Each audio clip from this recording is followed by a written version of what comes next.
ahead and start playing. So it's been 2.5 days since I last played. We have now only around 8 days left in the season, and I will be on vacation for around 3 of those. So that means we have 5 days left to stream, 5 days left to play, and we have 15 ranks left to climb. Which means we are very, very, very far behind schedule. But, however, today is Sunday. We have a full day to play. I think I'll be streaming maybe 12 hours. It is 9 a.m. where I am right now, and I'd like to stream till 9 p.m.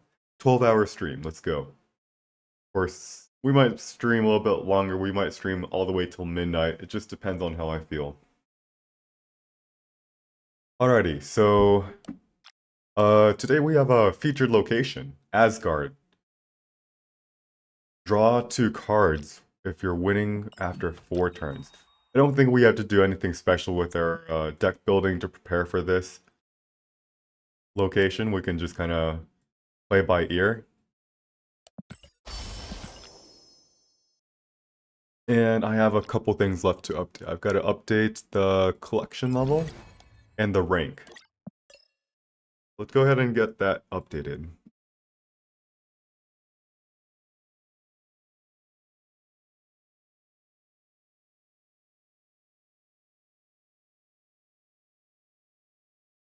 So we are rank 85, but technically only 84.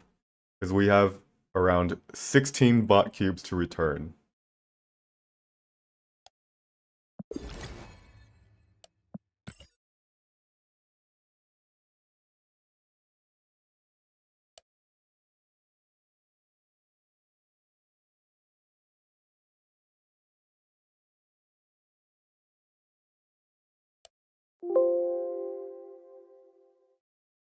Alright, let's go ahead and get started. First order of business. What deck shall we play with today? I've been playing a little bit of the Kazoo deck, so I think I'm going to start off with the Grape deck today. Let's see.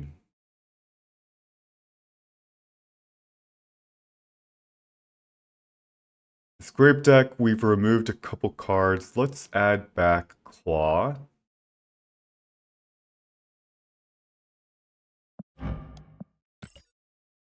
And let's see, what else to update? Previously we had a Onslaught. We want to figure out if we want to play with Heimdall or Onslaught.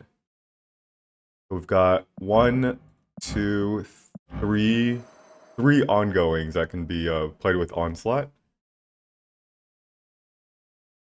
I feel like an Onslaught day today. Nobody expects the Heimdall, right? Nobody also expects a random Onslaught in a deck. Let's go ahead and play with this. I'm going to update the deck list on stream. Give me one moment. And also, I do need to. I'm gonna update this title.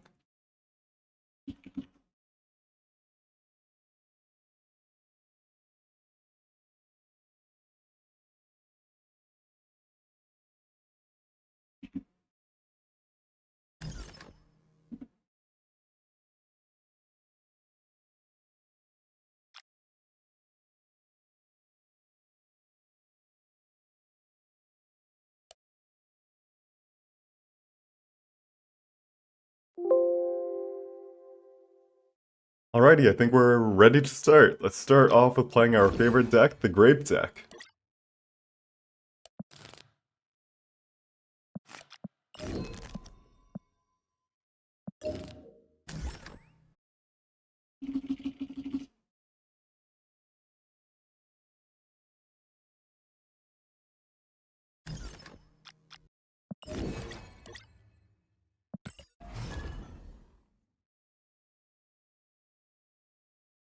So it is early in the morning. I just got out of bed. I'm gonna start off the stream by taking it lightly. I'm not gonna snap too much, and I'll be relatively trigger happy with the retreats. The goal is to warm ourselves up, figure out what everybody's playing, and then start trying to take out people's cubes. Asgard. So Asgard with Devil Sword is definitely a location we want to just contest as much as we can. However, I do want to say that this deck is terrible at contesting locations. Because, yeah, we've got a...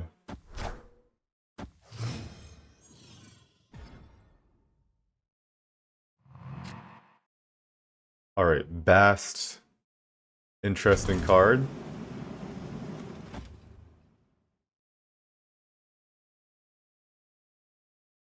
So this is awkward. Let's plan out the turn. So Miniaturize Lab. If we play this here, we play a turn 3 here. Be another Sentinel, and then play a turn 4 to just try to get Asgard. We won't be able to play many cards. We might want to just play Sentinel in Miniaturize Lab.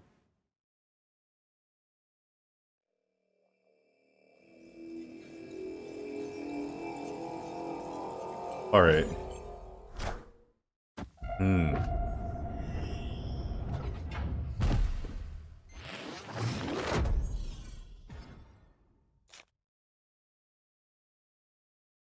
So...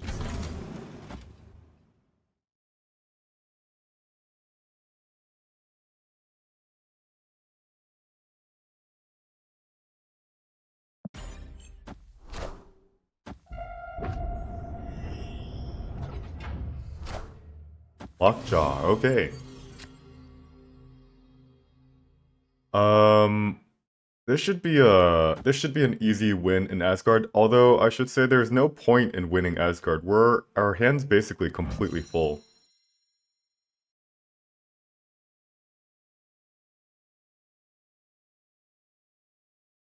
Maybe on turn 3 I shouldn't have played Sentinel, I should have played Storm in Monster Metropolis. Locations control is kind of important.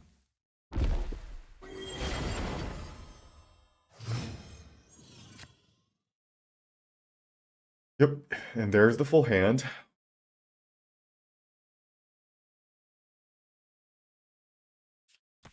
Devil Sword. Now, when do we snap? I said we want to be a little bit conservative with our snapping, but this guy's played nothing but a Sunspot and a Lockjaw this whole game. This is the turn that he's gonna play the lottery, right? And I guess the question is, we can stuff him up with a Sentinel and a Cosmo. However, if he plays his small cards,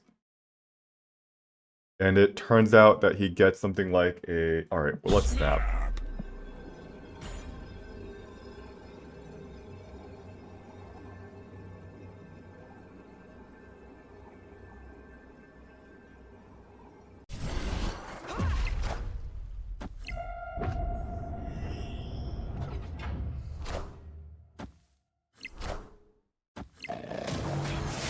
Block the Leech, gets a Dracula, and block a Chavez. That's what I was actually kind of afraid of, but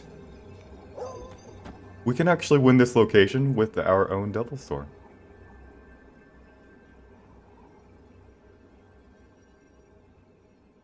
And with, he has 5 cards in his hand, Dracula's most likely not going to discard Infinite, right?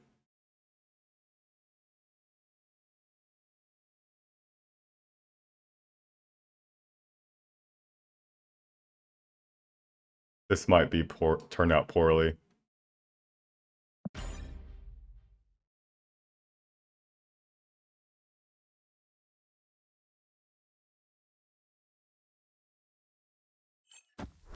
Please not be leader. Magneto.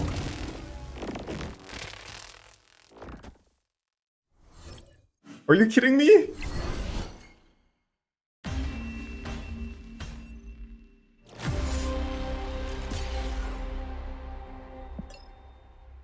That's every single time Infinite.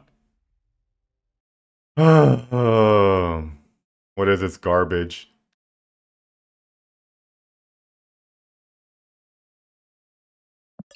We knew he had an Infinite in hand. What else could he have discarded? That's a 1 in 4. He discarded an 8-power creature. This deck often runs Jin of Thor. This would be 9 plus 8 is 17 plus 2 is 19. Meanwhile, we have 15. Yeah, that was a little bit unlucky right there.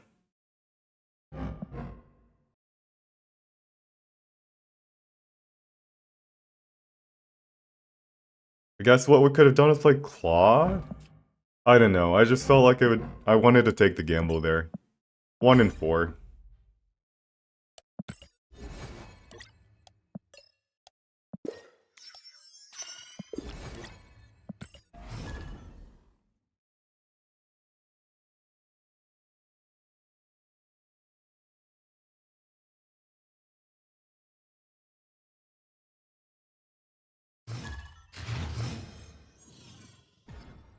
Hmm.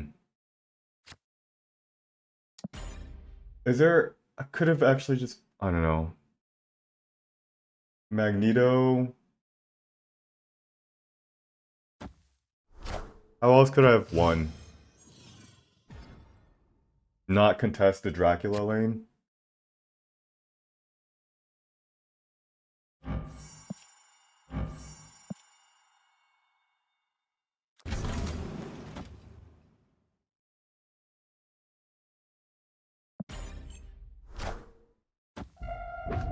Alright.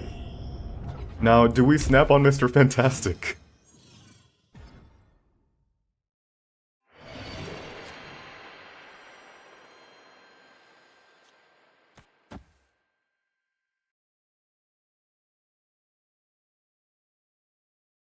Nah. That's a little bit aggressive right there. There's the Infinite.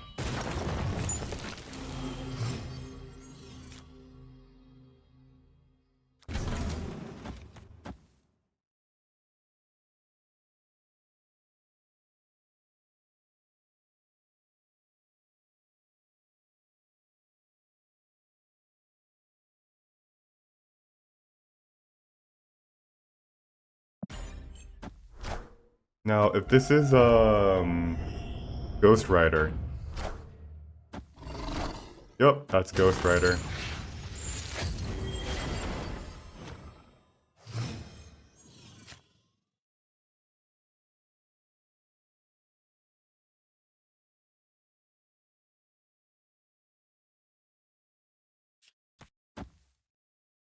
Do we snap on Shang-Chi?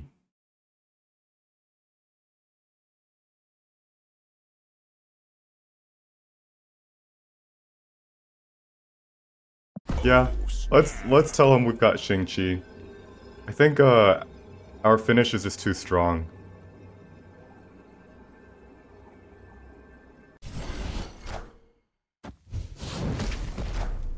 Zabu, uh-oh. 0.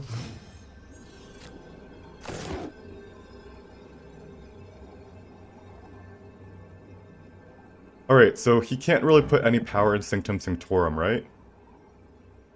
So he's gonna put as much power in either Eternity Range or Asgard, and then he's got...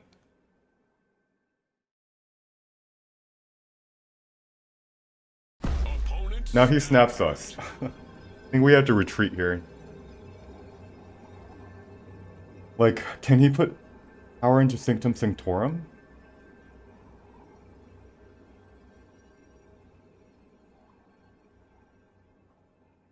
I think he might have something like Enchantress, right?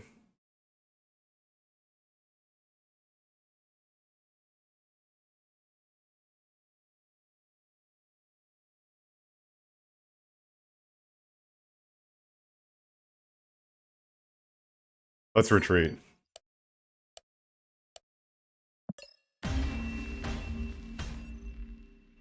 Alright.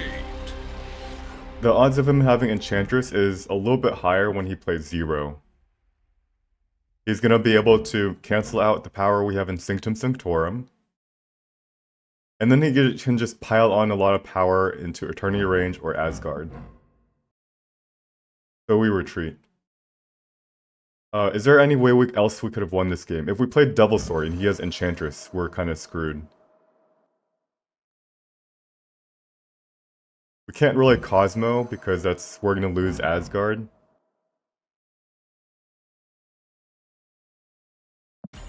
Alright, D-ranking stream it is. 2 games, we've lost 6 cubes.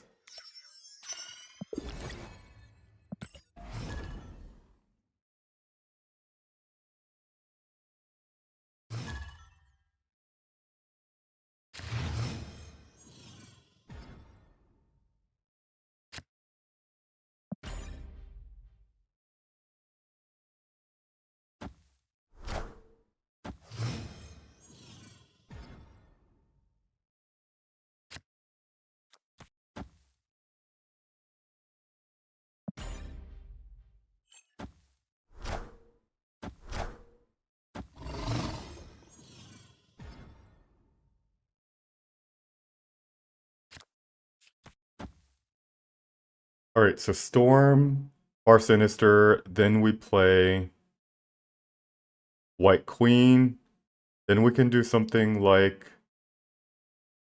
Yeah, so he'll draw the cards. I think we're okay with that. Now do we snap? Wind, aid my hand. I think I have to snap on that, right? We can White Queen here. We can then Devil Sword or Claw.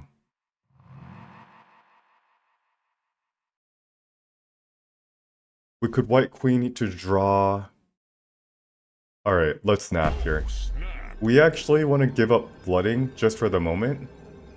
We can play Claw. Then Fantastic and Cosmo.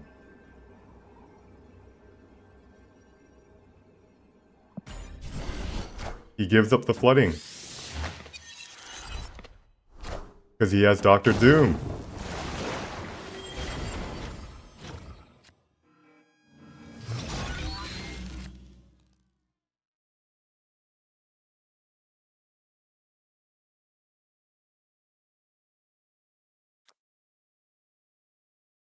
So really the most important thing this turn is to make sure we have initiative via Devil Sword. Now, he's obviously going to retreat because we know he has a Doctor Doom and he knows we have a Doctor Doom.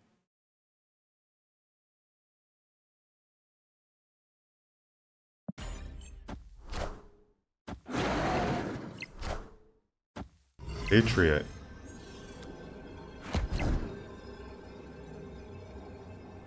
Hello, Decker. First,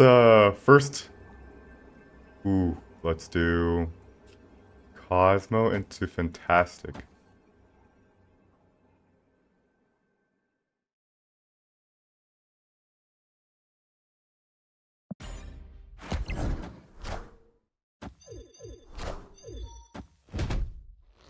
Get wrecked. Alright. Well, we got 4 cubes back, so we're now only down 2 cubes so far. First, it's 19 minutes into the stream, and you are the first chatter, Decker.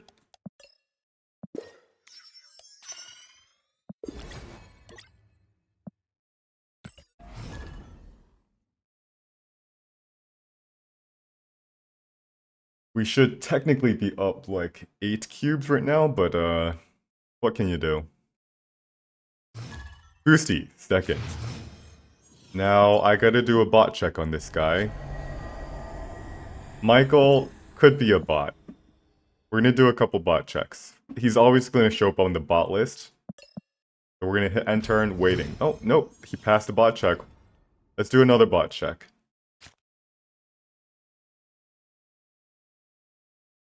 Five, four, three, two, one. He also passed, he's a real person.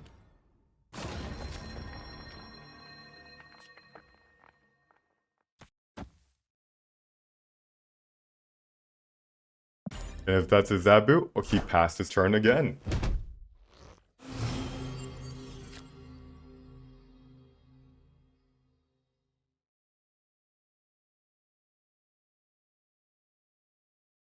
We can play Jessica Jones here, then Agent 13 into White Queen. At which day does the season end? It's going to be next Monday. How's the struggle?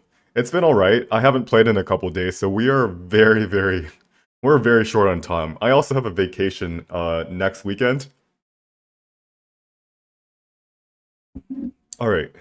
My vacation next week is gonna be a 4-day vacation. So starting from Friday, Saturday, Sunday, Monday, I'll be out. Which means this challenge, I've only got 5 days left, and some of those are also going to be busy with work or packing or whatever. Alright, hold on one second, Kiko Star. I'll respond to that after a moment. To Jessica Jones, into the middle. We want to prevent him from... Actually, drawing doesn't even matter. He has it. Alright.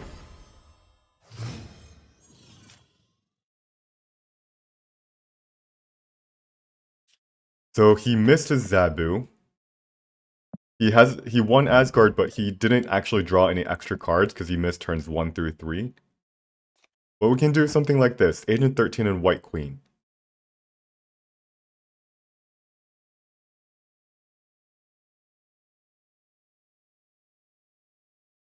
This is good enough to snap. And he instantly retreats because he's... Alright, the first bot check is, of course, the bot list. The second bot check that I like to do is I like to hit end turn and look at exactly how long the player took to respond. And the biggest tell against a bot is that they will always take around 1 second to 5 seconds to respond. And when they take exactly 1 second to respond, they will always take 1 second to respond the next turn or the turn after. It's like the 5-second bots are like the tryhard bots that calculate everything. And then there's 1-second bots that are like, they calculate super quickly and then just play out. They're what I call lose bots. Some of them are actually programmed to lose. And good morning, good morning.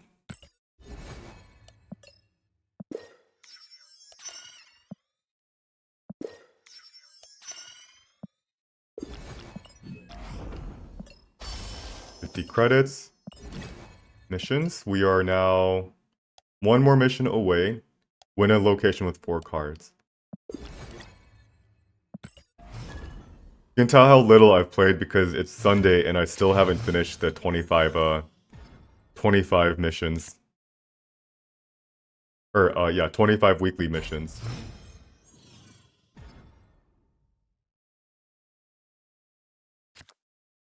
Alright, let's play Lizard here. Oh, I actually really like Asgard for this, Storm.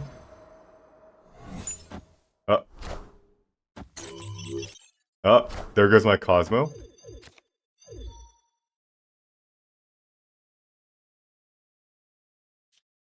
Let's play Storm into Westview. This is a Mr. Negative deck, isn't it?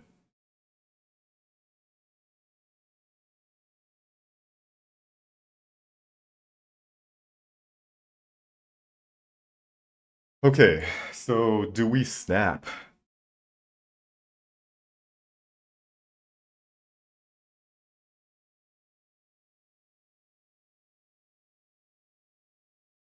A Mr. Negative deck.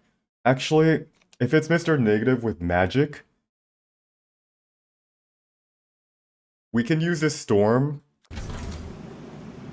to our advantage. So let's try that. We're gonna see if we can storm a... He missed his turn again. Alright, we gotta snap this, right?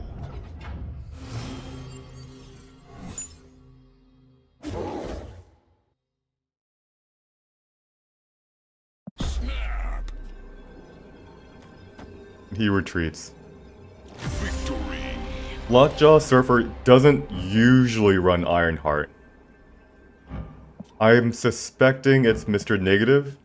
That, and they also missed a turn 3, right? In a Surfer deck, they will almost always play a turn 3, because they've got all the turn 3s. Mr. Negative decks sometimes don't play a turn 3 because they have all these combo pieces. Oh, Lockjaw Surfer. Oh, okay. Not like the Sarah Surfer. Lockjaw Surfer. And yes, you're right. They do play Ironheart.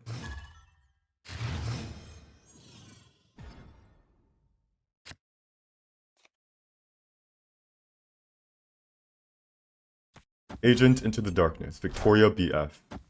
Alright, Victoria is like...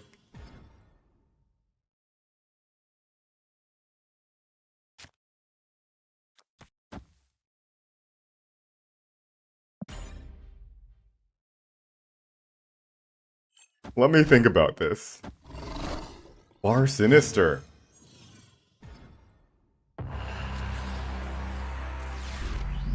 Okay.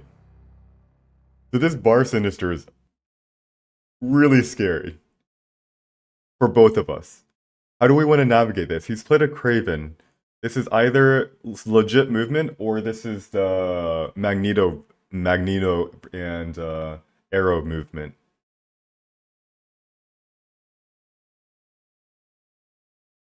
With Death's Domain.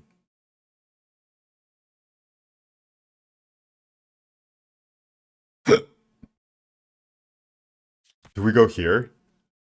Mr. Fantastic into Bar Sinister? It looks like we automatically lose the location, right? But we actually have two really sneaky ways to put power into Bar Sinister. Claw and Omega Red. What's the worst that can happen, right?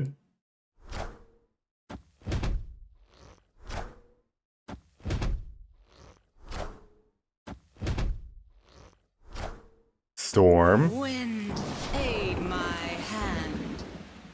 Uh-oh. So let's go ahead and play Omega Red here. And we should snap, right? Actually, Omega Red doesn't even matter.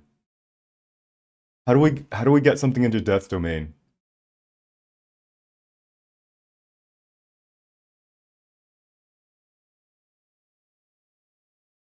The only thing that playing Omega Red forces him to do, it will have 17 power, is actually we're not even gonna trigger it, right?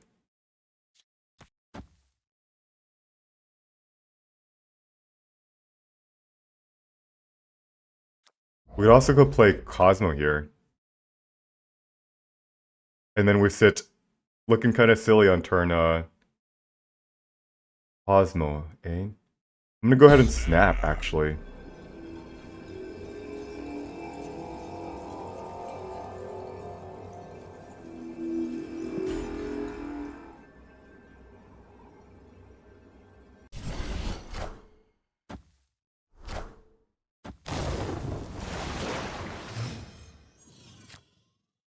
Now, this is awkward.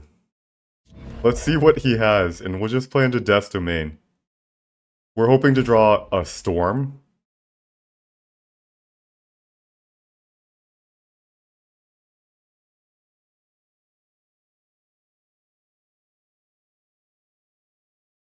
But most likely he'll retreat, right? He'll win Bar Sinister. I just don't see how he ever wins Death's Domain. We have 10 power there. And we're also winning Flooded.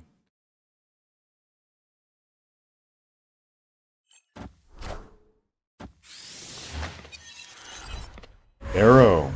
Okay, so... Rude.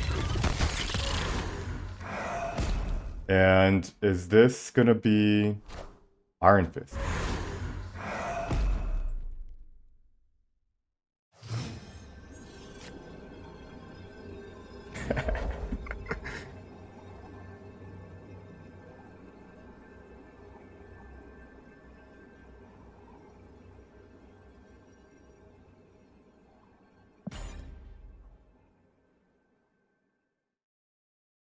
I think I win this. I know it doesn't work for Death's Domain, but how does he win Bar Sinister?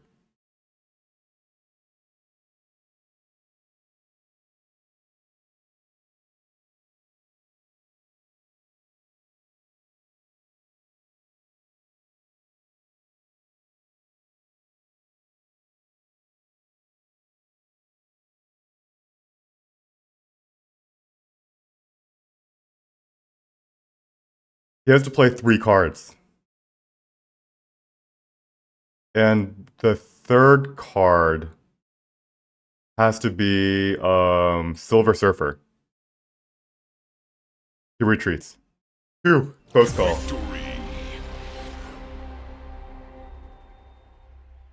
Wow. Mr. Fantastic. With Death's Domain, 10 power in Death's Domain. That's very hard to beat. I don't... we only lose to Surfer if he plays Surfer and then a 1-drop and a 2-drop. So if he plays Surfer, he will win right, and he loses left by 1 power. And then, of course, I win middle because he doesn't have a card there.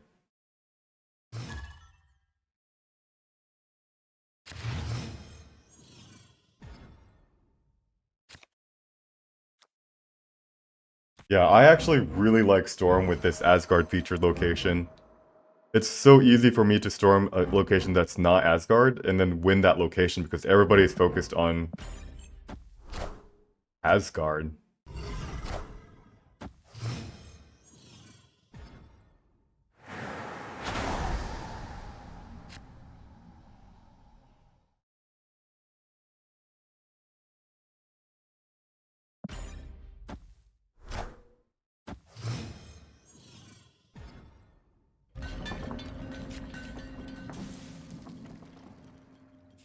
We stormed, then we played Jessica Jones.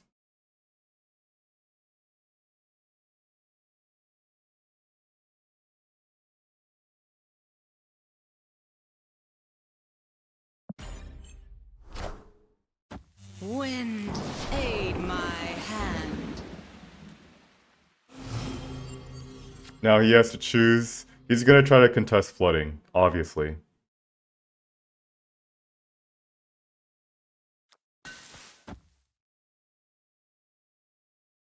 What we can do is we can play White Queen, see what his top end is. And then we can start playing all of our small drops.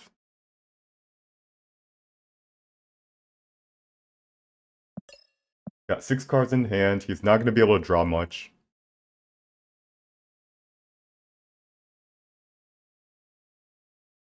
Alright, let's see what happens here. Uh-oh, the She-Hulk. So we tie this location. Magneto.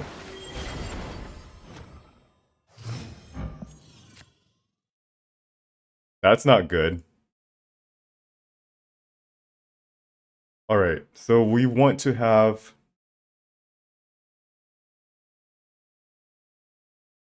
He's gonna prepare a Magneto on this lane right here.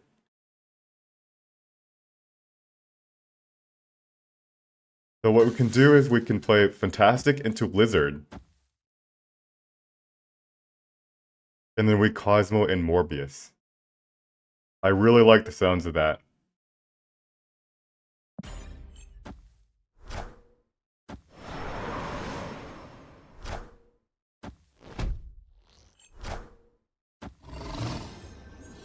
Well, now our plans failed. He's gonna Magneto and Nidavellir.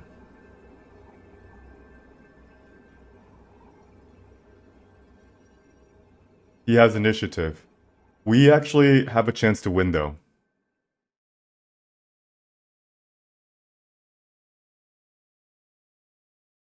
This could also be a leader with Arrow and She-Hulk. This is like Bayro, the destruction package. They sometimes run leader.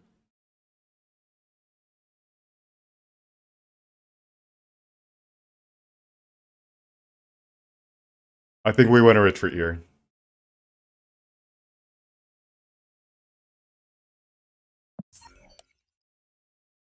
Let's just retreat.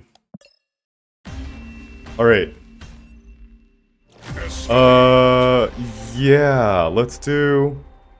My camera does cover part of the description. It's kind of a good point.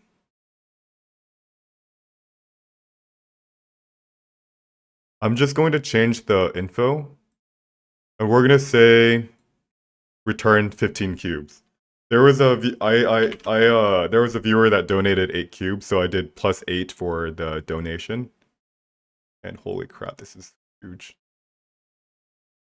Why is this so big?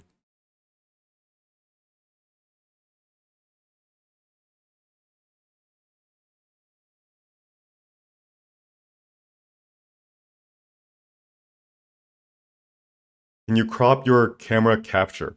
Yeah, I could if I knew how to do that.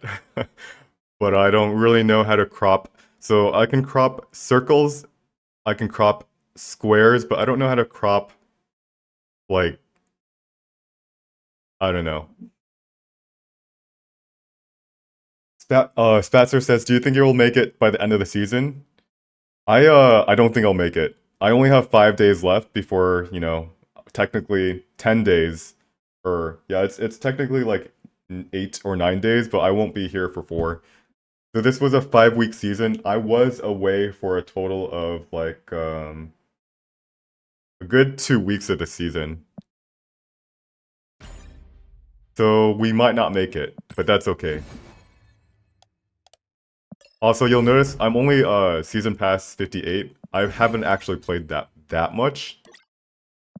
Like if I were able to grind 5 hours a day every single day for a month, I think I could hit it.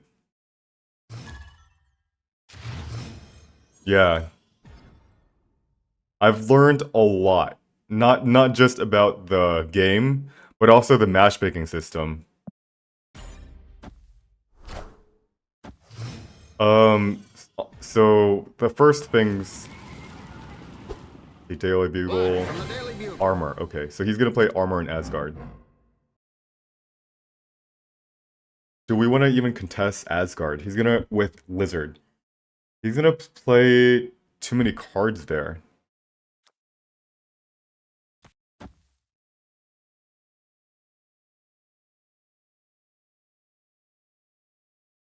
Let's see. Let's avoid playing as into Asgard. He's gonna play armor. We can just give him the cards. Like, cards are not the end of the world. Oh, he plays his own Lizard. Oh, because he got it from Daily Bugle. Magneto. Oh no, that's not good. That is not good for us.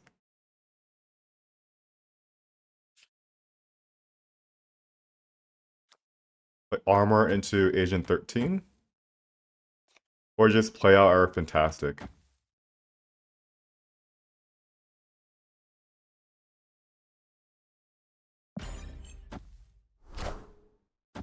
There's a Zabu. And we are losing.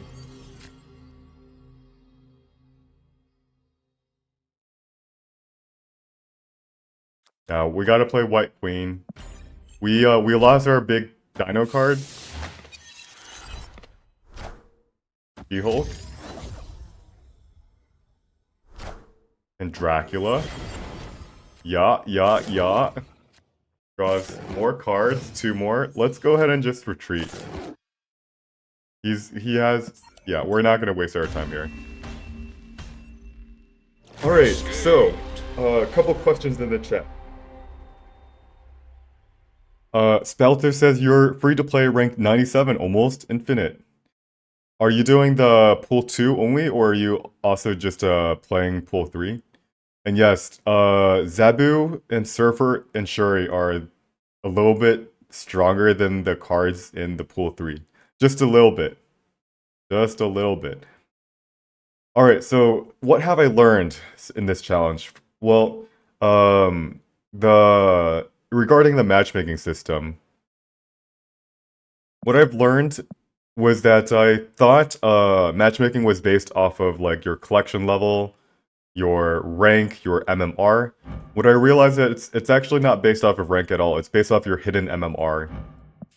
So ever since the very beginning, at rank 70, I've been playing against the really good infinite players. Like Kachinhos is usually I've played him like enough times. He's probably like high infinite. And he has all the pay to I don't want to say pay to win. I want to say he has all the cards. I don't really like the term pay to win because it's a little bit mean. Like,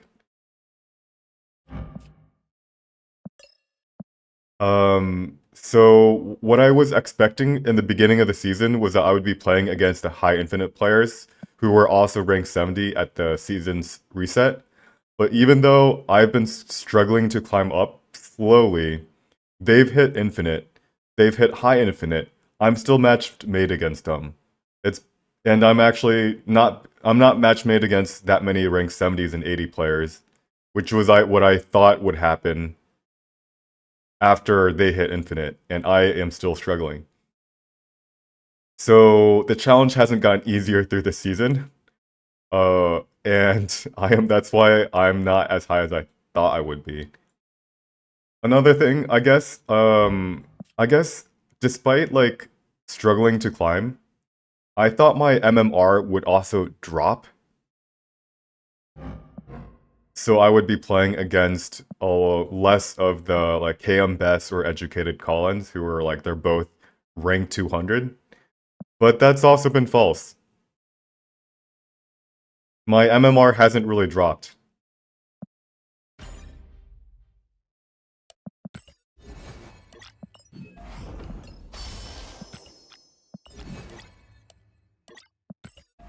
So basically, after I made that realization, and I've also learned this month that bots are, in the beginning, they said bots are necessary to keep short queue times, right?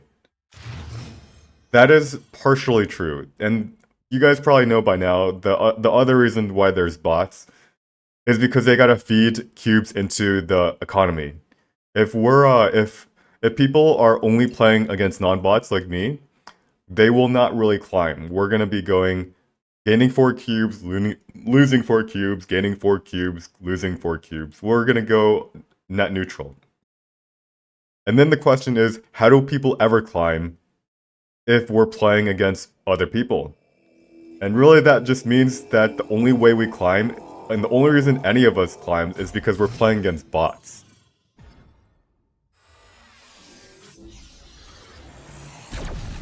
And finally, if you've made that observation, then you can ask the question, wait, if matchmaking is based off of the hidden MMR and not rank, and the only reason why any of us are climbing is because we're playing against bots on average, then what the hell point is this what's the purpose of this rank system? It's like it's guised as something that like showcases skill, which in a way it does, but it's all just an illusion. Like it's like oh okay, Dirty Koosh wants me to play because I'm roping him too much. Let's play Sentinel here.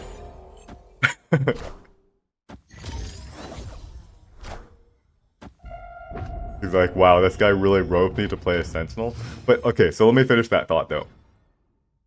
There can only be one card for each player.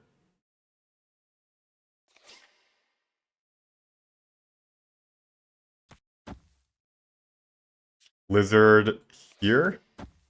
Then Jessica Jones.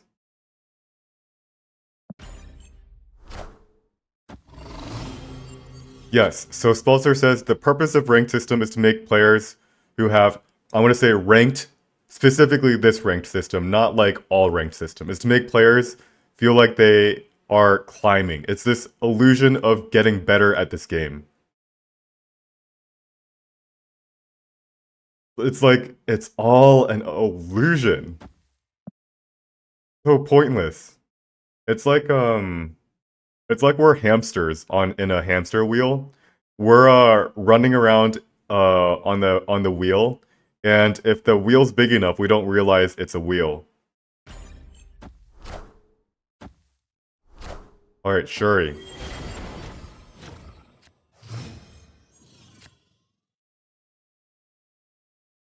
So clearly he's gonna play a card in Asgard.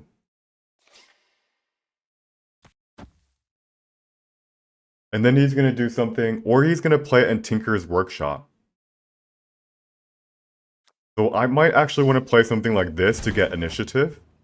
And if his plan is to Arnhem Zola, we can actually Shang-Chi it. Uh-oh, what if it's Arrow?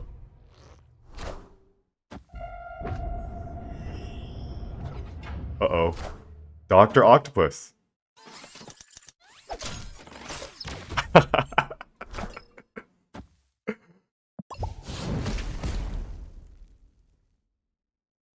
Victory. Nice. 1 and 6. By the way, if we drew a Devil Sword here, if we drew a Devil Sword, we could actually play Claw and we win the location. So there was actually 2 cards that he could have pulled that he lost the game. Alright, so continuing on the thought. So we're on a big hamster wheel, and it's just to make us feel like we're making progress in the game, so we spend money. If you realize that it's all an illusion, then you can probably step off that hamster wheel and say, yeah, who gives? And if enough people realize this, how stupid that, I guess I don't want to say stupid, I want to say, what's a better word? How meaningless this hamster wheel is, and enough people step off of it, then maybe Second Dinner will be incentivized to create a better system. Because this one is kind of still, it's kind of, you know, stupid. Yeah, I'm just gonna use the word stupid. It's like they're trying to make a system that looks like the chess rating system, but they're trying to add like little bells and whistles to make people want to spend money constantly. League of Legends does this also. They have a ranked system that has the hidden MMR. But I don't think it's as predatory, and I don't think it's as meaningless as this one, because they only reset the ranks once a year. The whole system of climbing up the ladder with their you hit gold 5, you go through promotionals.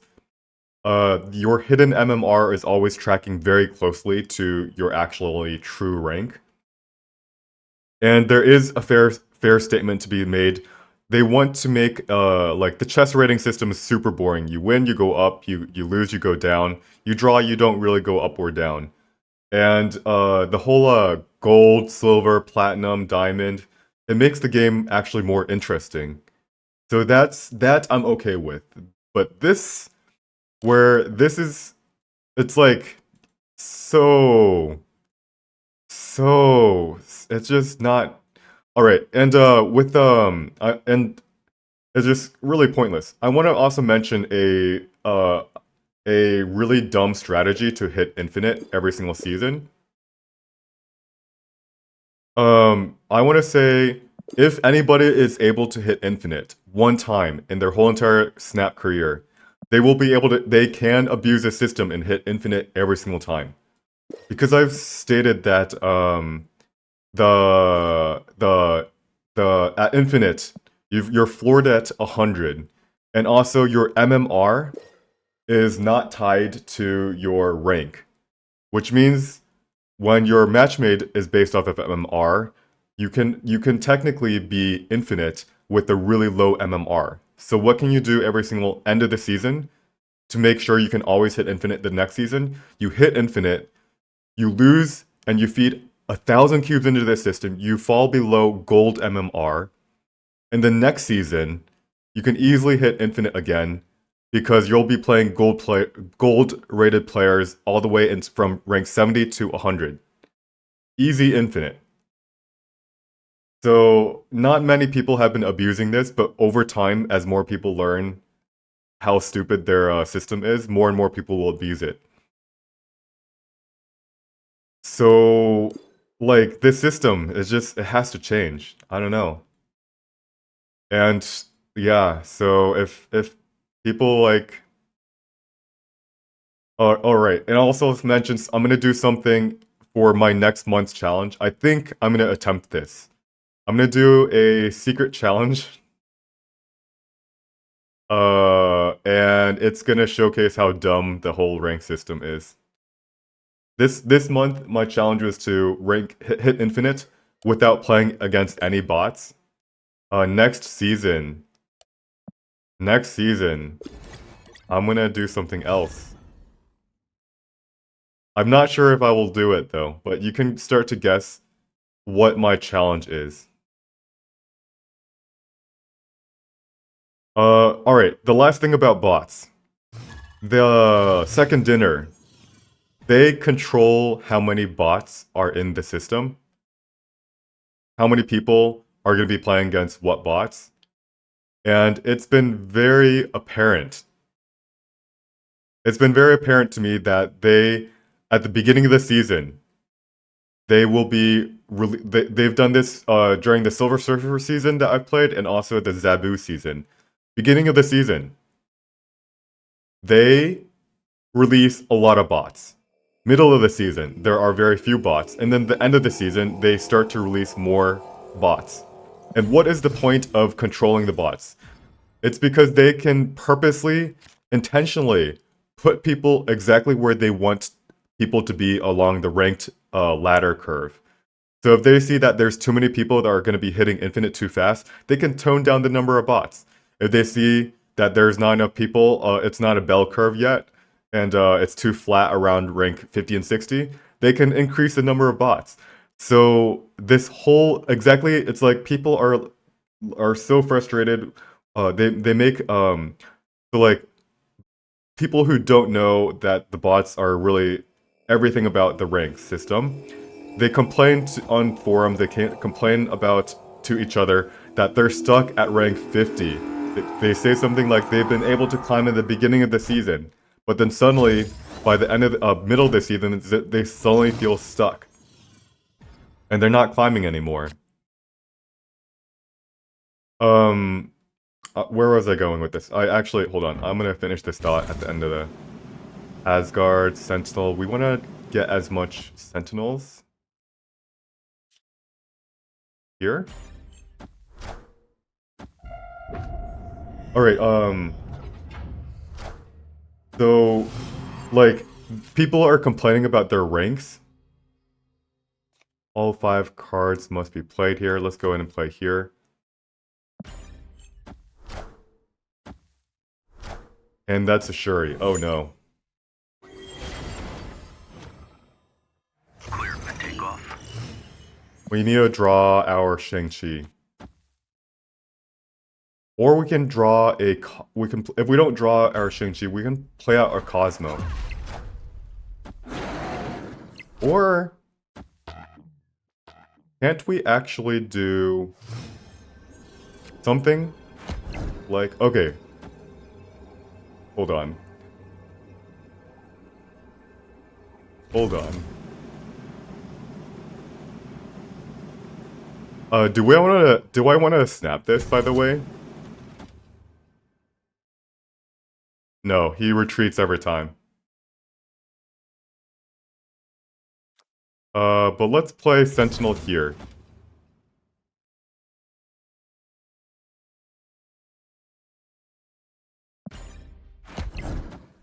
And that's Azola. Okay.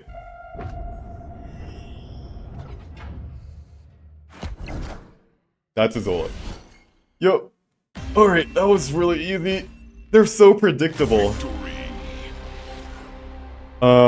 Where was I going with this? So, the people feel like ranked matters when it really doesn't. And, like, they don't realize the only reason why they're climbing or falling is because of the bots that they're playing against. Is that really a fun game? Is that what Second Dinner wants to make this game focused around? I know it's a very new game, so it's that they do, I want to give them they do have a very, very challenging thing to set up. This is the first game where there's a cube economy that they have to manage. So they're trying to do a lot of things at once. They've come up with this system and it works for now. It's the question is, if you have this cube system, how do you make it so that people care about the cubes while also creating a model that a system that incentivizes people to spend money while also having a true matchmaking MMR system. So they've come up with this and it works for now, and but they do have to change it. I can't see this staying forever.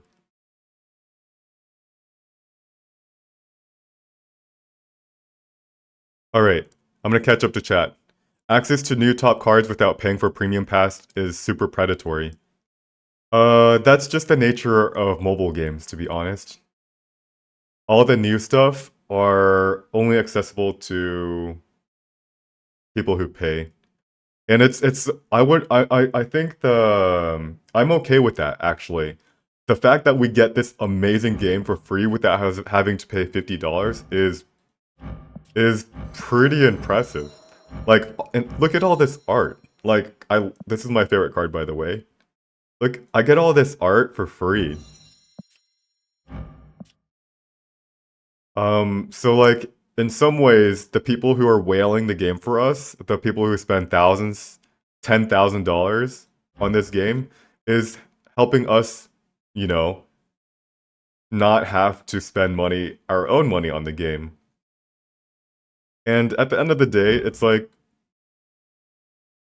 it frustrates some people because they want not to pay money for the game, but they also want to be the top.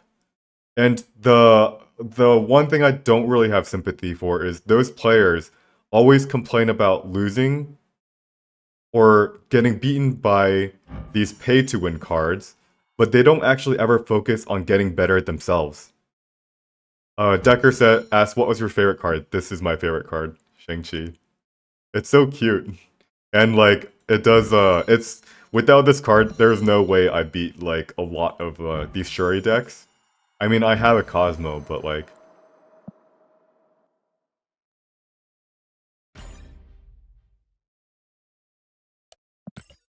so for those people who complain about pay to win, just because they I want to say specifically the people who say they aren't infinite because um they're not paying $5,000 at the game. And there's a surprising amount of those people I just have no sympathy for. I do have more sympathy for like people who got frustrated with some of the experience, as long as they don't say that's the only reason why they're not climbing. Because for sure, being completely free to play will put you at a slight disadvantage.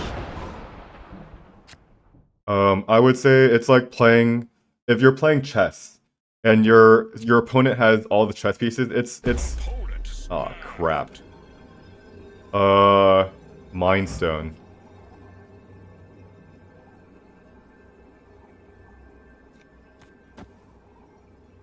It's like playing without a pawn.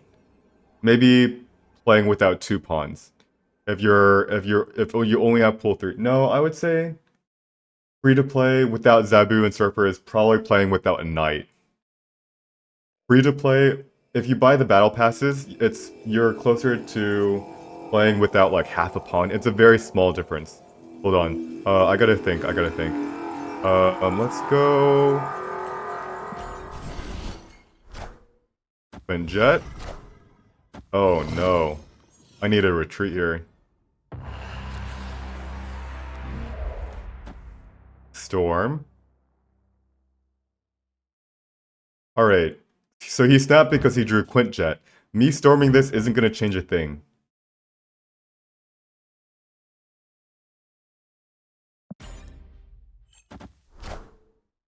Wind, aid my hand. Lockjaw, Power Stone. Oh no. Yeah, this is time to retreat.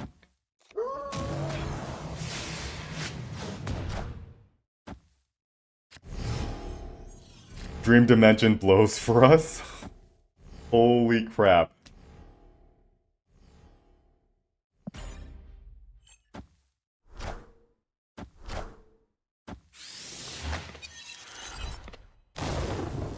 And he has Magneto. Wow.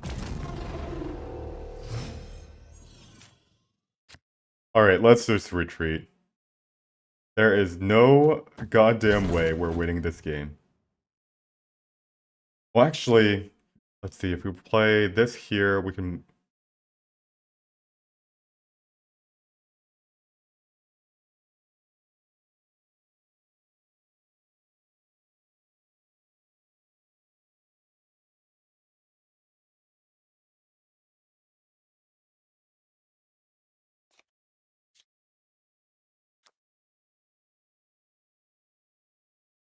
Yeah, there's no way. There's no way. Let's just retreat.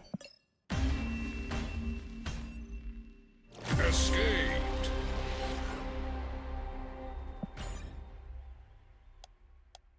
Uh, believe it or not, so I've actually had this argument debate before. Is there RNG in chess? It's not the same type of RNG as like rolling a die, flipping a coin, or drawing certain cards, but there is actually RNG in the game in the way that we think. Um, for example, if I were to play against someone that's exactly 1700 and I'm also 1700, the odds of me winning, or I'm let's just say I'm 1710. So if I'm slightly some better than someone, how come I don't beat them 100% of the time? Oh wait, okay. Let's see. My only gripe. I'll read that comment, Boosty. Let's see. And the RNG is actually in the way that we think. I would say, is that true RNG? No, not really. But there is some randomness to it. It's not randomly numbered generators, but it is random. Alright, so Boosty, my only gripe with the game, I actually didn't read that comment, is card acquisition, mainly the lack of choice and control of the cards you unlock. Your CL 2500, I don't have Cerebro, Patriot, Ghost, but there's only really 3. Oh, interesting. I guess my question is, wasn't that what the, what's that thing called? The token shop was to help us address?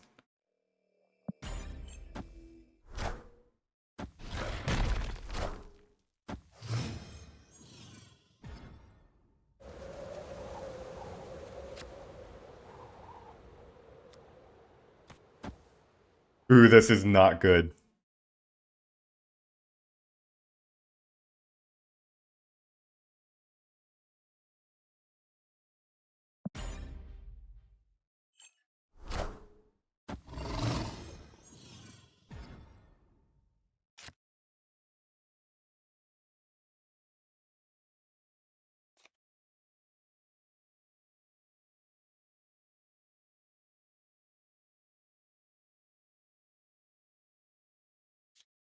Alright, I mean, I have to play Colleen Wing, get rid of our Cosmo, or we play Cosmo now? Let's play Cosmo now.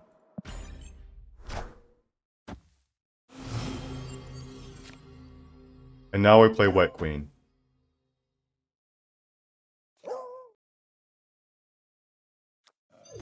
We could also play White Queen in Asgard, funnily enough.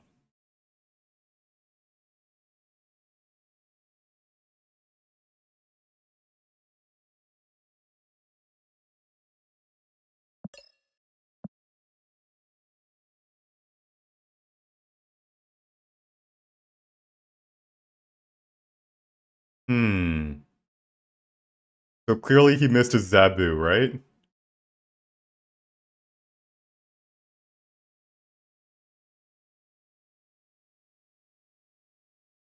Alright, let's snap. There's no reason why we shouldn't snap. What the fuck?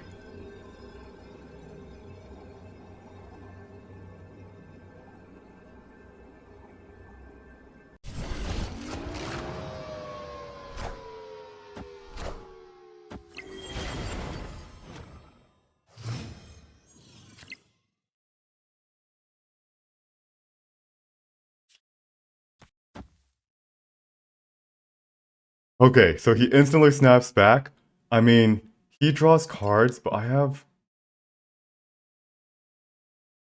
This guy doesn't have leader, right? He has to win, like, a bajillion lanes. And by the way, we have a Onslaught, or a Claw.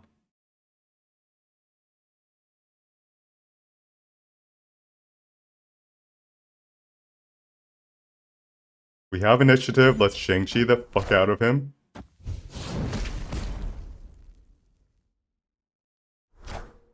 Zabu and Black Widow.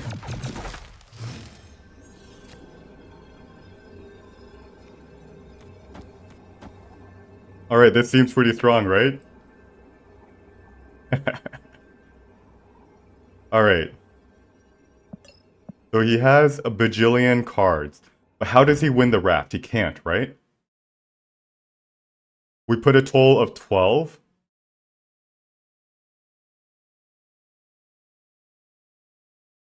He can't.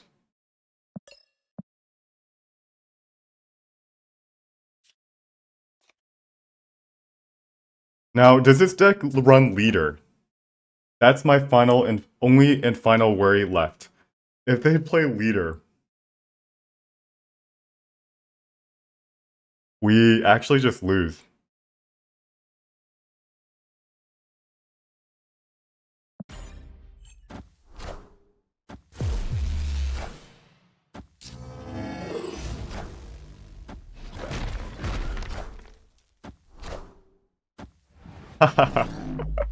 Nice. Victory. 8 cubes. Fuck yeah. Alright, if we can do a couple more of these 8 cube wins, then we can hit infinite.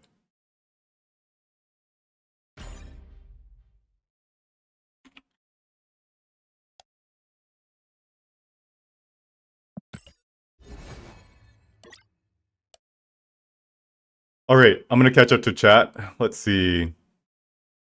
So... Let's see. So, a Twitter shot says, you don't get tokens from those silly chests. That's true. Although I do get enough. Like, I've gotten a total of like 6, 7 cards from the token shop. And at collection level 2,500, that should be almost every single card. I have 2,100 right now. I started off with 3,000, and then I also bought I saved for a bundle, the Sunspot bundle, which also gave 2,000 credits, or tokens. Alright.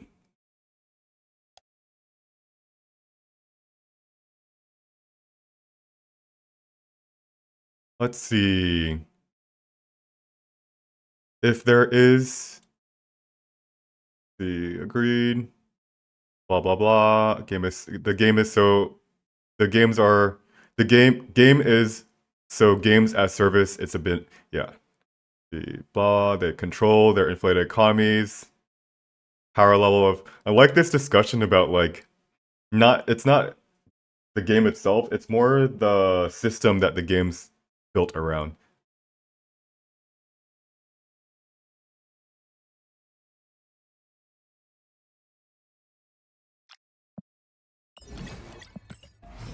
So I guess I have a question for you guys. We all think that the rank system is pointless, that the monetization system's predatory, it's unfair for a large amount of the community who's free to play. What system do you think that they should do what system should they set up such that it's not as abusive, as not as predatory? Update deck image. Crap. Wow. Wow, I have not noticed that. Thanks for the heads up, Pipe B.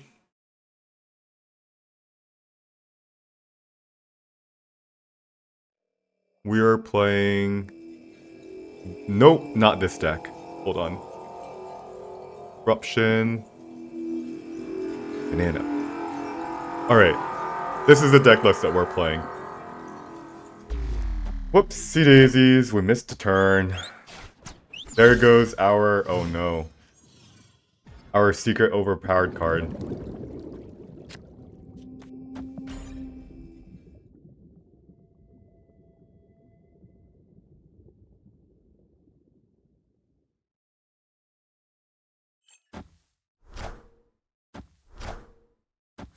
collection level should reward the same cards regardless of pay to P2P versus. Don't they wait, collection level? Don't they actually though reward the same cards?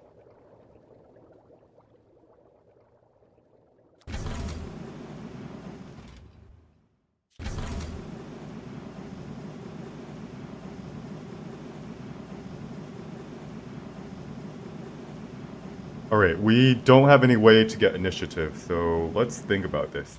Also, Clintar is super scary against this guy. He obviously has Killmonger. So I think we want to storm this.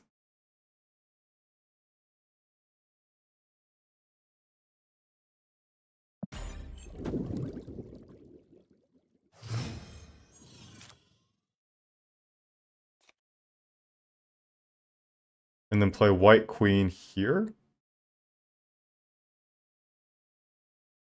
Alright, we have initiative, actually.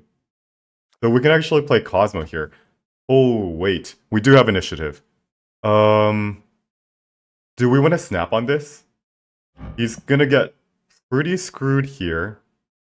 On turn 5, we play White Queen and take his death. I'm gonna snap.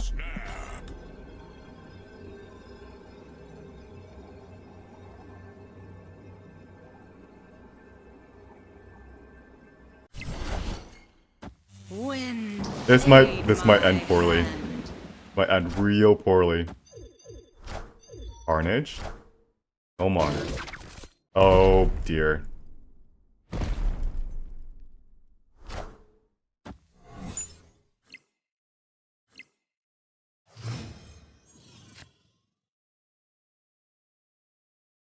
Alright, so he's destroyed 5 cards. He has a very cheap death.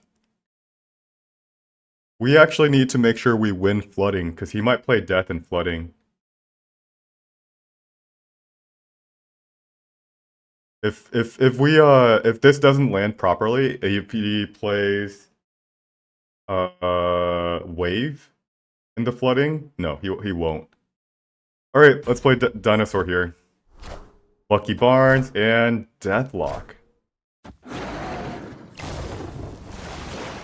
Now, all we have to do is figure out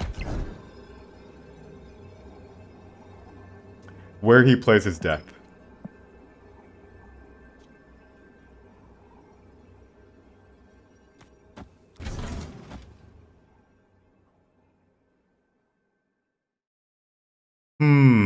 Now, he's destroyed 5 cards. It's actually 3 mana. He cannot play Death and She-Hulk. He can't play Death and Arrow. He might try to play Arrow and Atlantis. And that would lose us the game.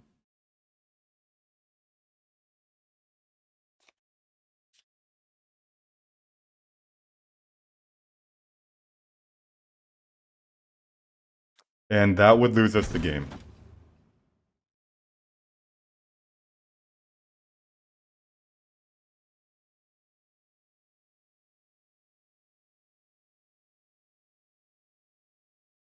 Now, does that mean we should retreat, though?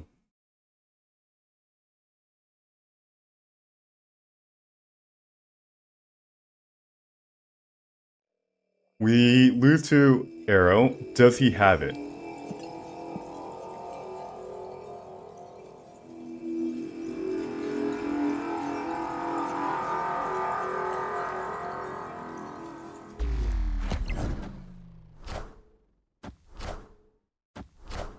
We lose to Arrow, and he has it.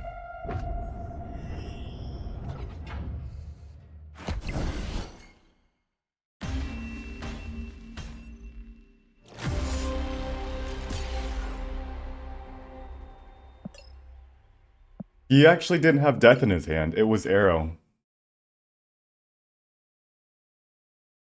Should we have retreated? In these situations, it's really hard to know if we should retreat, automatically losing us Q cubes or losing 2 extra for Arrow. Because, like, there is a 25% chance that he doesn't have Arrow.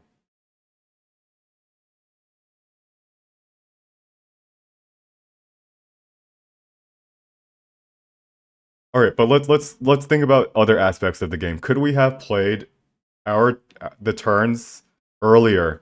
Like we overloaded flooding, right? Did we need to do that? Unfortunately, since we lost our claw, I felt like we had to do it. There was no way that we could play a card into flooded. Actually, I mean,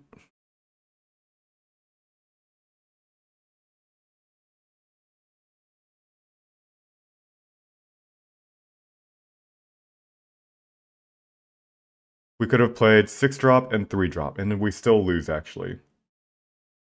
Hmm. All right, let's catch up to chat.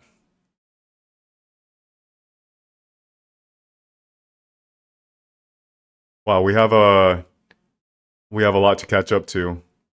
What do you think if they were to make battle pass cards free for everyone during the duration of the pass? So if people like playing with it, they got to keep it, or they wait until I there was a Ordinary Harry actually says a really good suggestion. He said, why not make it so that people can get the battle pass card at or season pass 50. That way, the people who want to play it earlier can still play it. But because the cards that they're releasing on the battle pass are so freaking incredibly strong, that not buying the battle pass is similar to not having like a knight in a game of chess.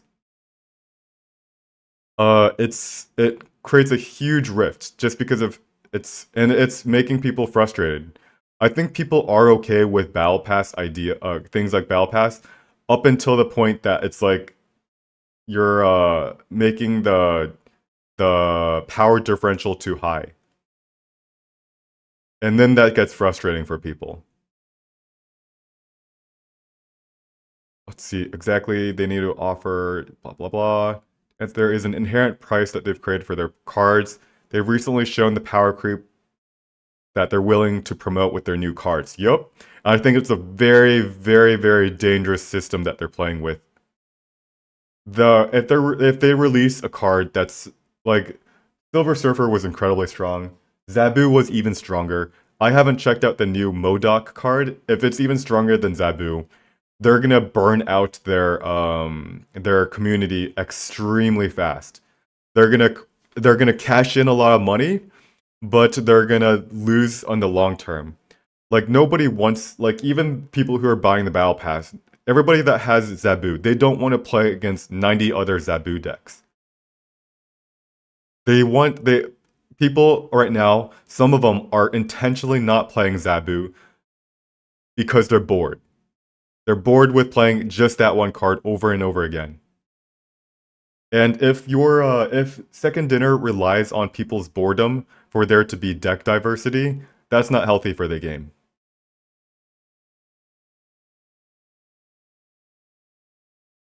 So cards like I really liked Black Panther. I also liked Daredevil as battle pass cards. They are interesting cards, but they are not overpowered. All right, we can comprise a pair of a battle pass and evaluate. Interesting, seeing the price tags calculated on Yep, the price tags calculated on Series 4 and 5 is crazy. $200 for Series 5. Yeah, it's pretty expensive. Uh, so I want to ask you guys a question. I've got quite a lot to catch up to. I want to ask you guys a question. So the challenge with a lot of free-to-play models is that they make it too free, and people finish their collections, they get bored with the game, they leave. So Second Dinner wants to fix that. And the way that they're doing it is by making it I don't think they don't actually want people to spend $200 to get each Series 5. They want people to spend a healthy amount of money, maybe $10 a month, and then they want people to continually have something to work for, like something to save for. They want to make it so that if someone plays a month straight, they then can buy a Series 5 card or a couple Series 4 cards. If they make it too easy for people to, play and not pay, then everybody's gonna have the same card collections. They're gonna get bored with the game. They don't have anything to work for, and then they quit. So they're trying to fix a long-term problem with the game with any overly free-to-play model, and they're trying to balance that on top of everything else they're balancing.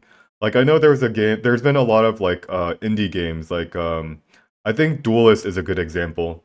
There's actually like haven't played it, League of Runeterra. There's a lot of very, very friendly free to play models where a lot of people were able to complete the collection without spending a single dime on the game.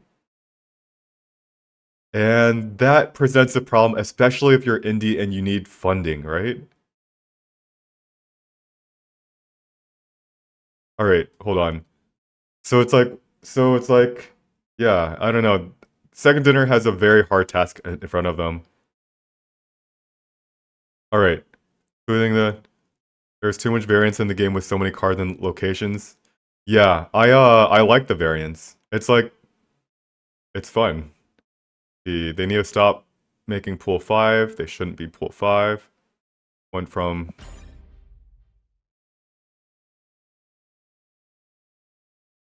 All right, I think I've caught up. I have to skip some comments, so because I'd be reading this all day. League of Runeterra was boring as hell. I haven't played it, but I heard it was fun. Why does Zabu appear twice for P2P Battle Pass? Once at level 1 and once for 50? The level 50 one has cool art, right?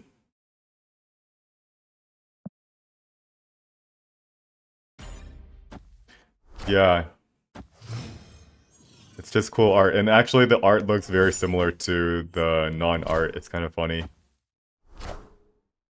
As in it's the color, the color grading, it's basically the same. It's kind of odd. All right, we've got a problem. He sees our onslaught.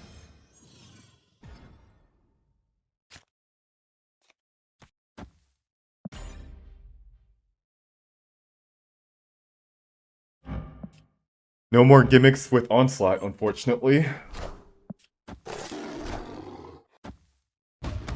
Yeah, people get all the cards. The meta gets solved. You can't release cards fast enough because people instantly get it, and then people leave the game. It's unfortunate. All right, Zabu.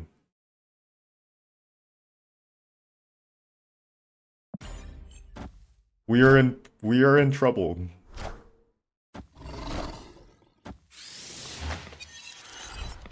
He sees our onslaught. Of course we got an onslaught. I don't know why I did that. He drew 3 wow.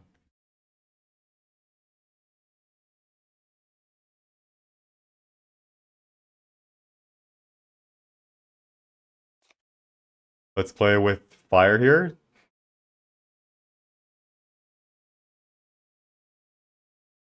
Like a Devil Sword and Oscorp Tower. And if he ever snaps us, we retreat.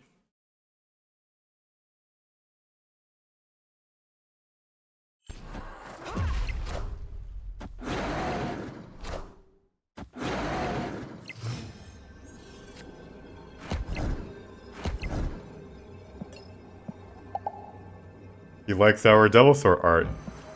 Inkified Devil Sword. You know someone plays a lot of Dino. Well, here's a problem. We know this guy has... Yeah, we obviously retreat. Zabu, the one thing I like about Zabu, balances his power level a bit, is that we know how many 4-cost cards are in his hand. He has 3, maybe 4 in his hand. When he has White Queen, Jessica Jones, he doesn't have the Dark Hawk, so this guy's relatively free to play. What does that mean, though? That means he has Enchantress, he has Shang-Chi, and this dino is gonna go blast off the middle of Earth.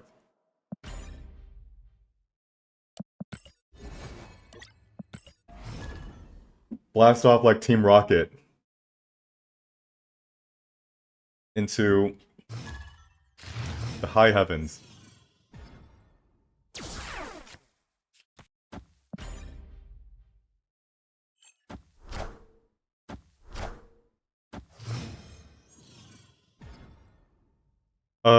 Yeah, the current meta is definitely not great.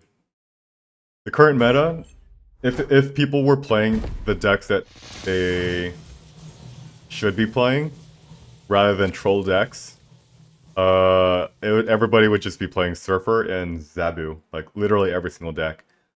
All the other decks, assuming people are of equal skill, are not close in power level. And it's so far off. Like even Leader is not even a thing right now, because the Zabu decks have such an easy way to deal with Leader. Zabu decks not only spam on turn 6, which is what leaders are good for, they have cards that naturally hedge against leader, like Darkhawk. And furthermore, they play a bajillion cards on the board. So if they wanted to, they fill up a location and leader doesn't get a copy of the card. Alright, I'm not sure if I should have played this Cosmo. We have 3 Hulks.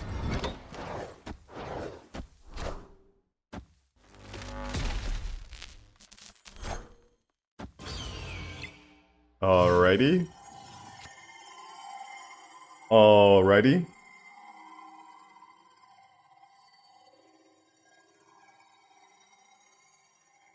Now what? I mean, we can play White Queen. We want to do Devil Sword, right? I really am curious what his top end is.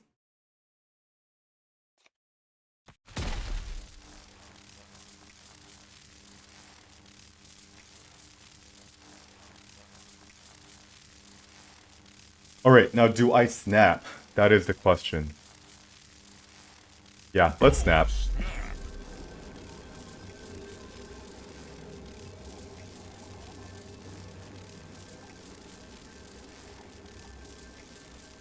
He should retreat, yep.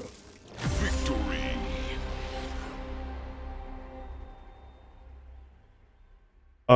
Spalter says, let me ask the $1,000,000 question. If the community largely agrees that a few cards are significantly more powerful than the others, why is Second Dinner not addressing this? I will say that a lot of times, I was actually against the leader nerf. People were quitting because of how strong leader was, but I actually felt like it was people just needed to learn how to play around him. I felt like I learned how to play around him pretty quickly, and so could the community. This game should not be so easy that everybody knows how to master the game the instant that something comes out. So Second Dinner has a challenge in that they want to listen to the community, but what if the community is actually wrong?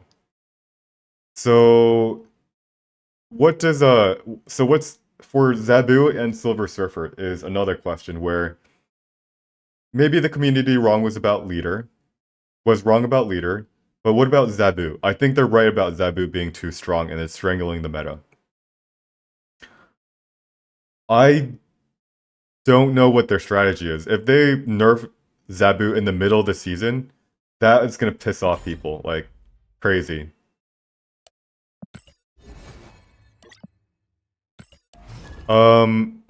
NFT, non-fungible taco.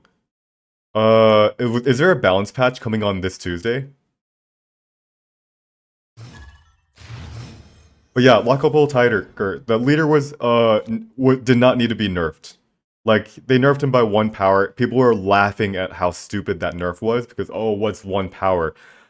But yet, leader barely gets played these days, compared to what it was before. Their balance, oh, the balance changes. And, like, they shouldn't make brash decisions just because the community is screaming. Ooh, yikes. Sanctum Sanctorum's good for us. Apparently it's also good for him. Now, if he plays Bats, what is this? This could be a negative. It's gonna be easy for him to win. Maybe?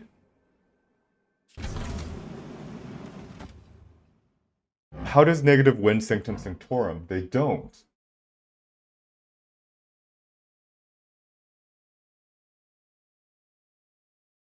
Should I retreat? I think I'm gonna stay.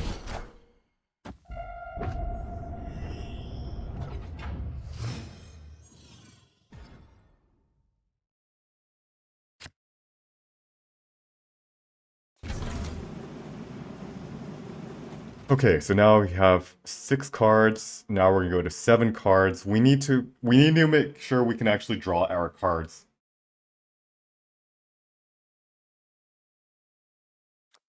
So I guess the question is, do we just play Cosmo this turn? Then we could play Jessica Jones and Westview.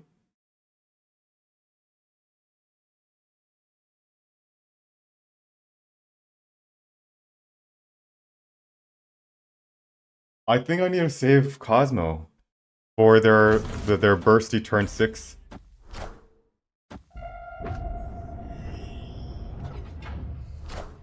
There's a fantastic, and I was thinking about that. No cards are revealed this turn. Sweet. So they don't get to play negative this turn. Their plan was probably to play negative this turn. They don't get to do that. Let's go ahead and snap, right? Now, I guess the question is, do we play White Queen?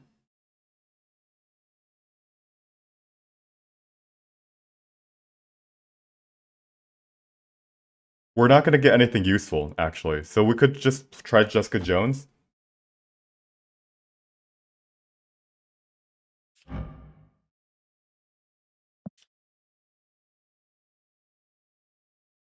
Alright.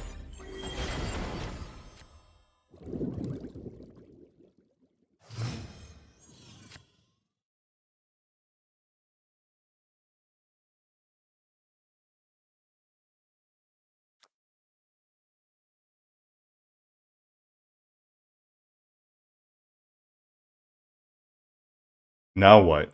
Also, this deck sometimes runs Rogue. This could be a Surfer, Negative, and Rogue. Super scary.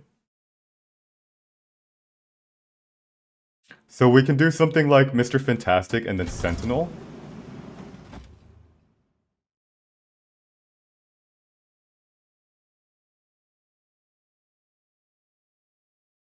Ooh, I don't know about this. Wong. Rude.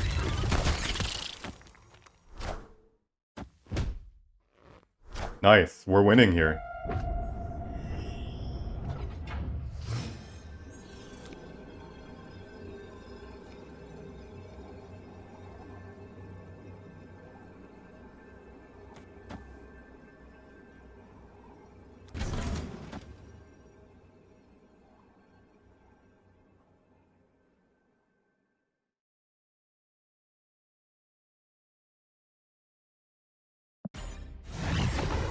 Easy. Easy peasy. There's a Rogue and there's a Surfer. There was the Rogue. Victory. Oh man, why is this game so easy? Just kidding. Not easy, this game's hard. But we have help from our dear friend Cosmo. Alright, let's catch up to the chat.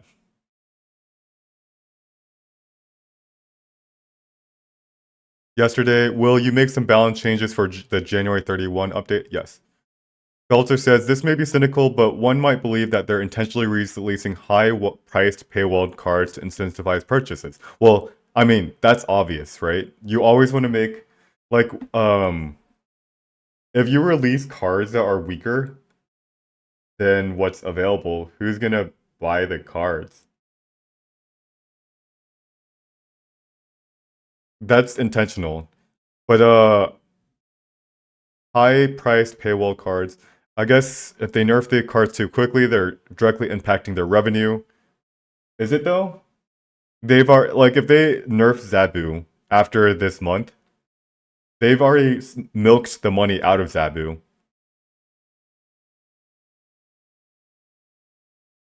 Hoping that large player base will know.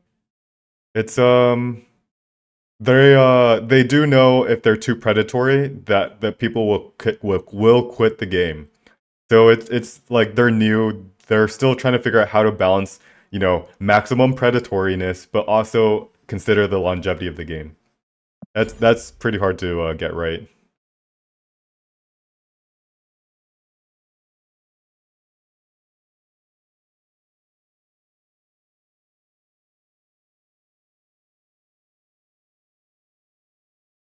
Everybody expects less profit in February. Ooh, wow. NFT, that is actually a very, very fair point.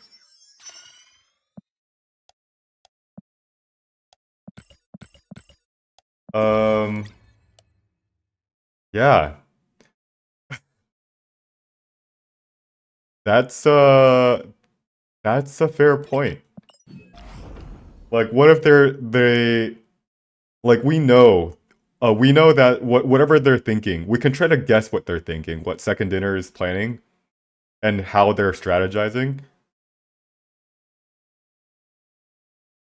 Um, but what if they already knew all of our reactions, all of our anger, all of the people who are complaining about the predatoriness or the overpoweredness? What if they all knew that? But it was part of their grand strategy to make the most amount of profit at the peak of the game, and then in the future, they chill. They chill. You want the Christmas spending. NFT, I think you're probably right on that. They want Christmas spending both for, I mean, that was Silver Surfer was end of the season, beginning of Christmas season, and Zabu is the end of the Christmas spending. Yeah. All right, hold on. Let's unlock some cards. We've got 1,000 credits.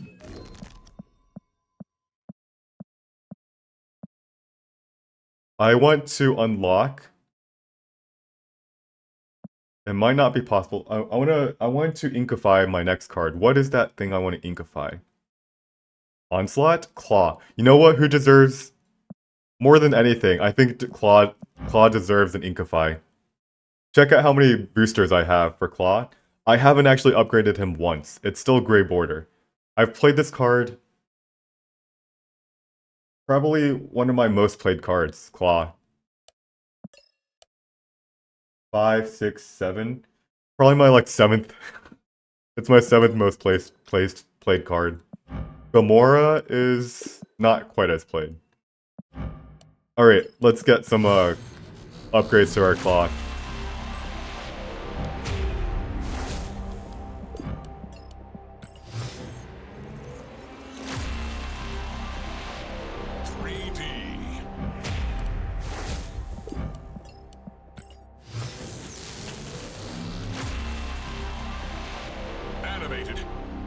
Animated.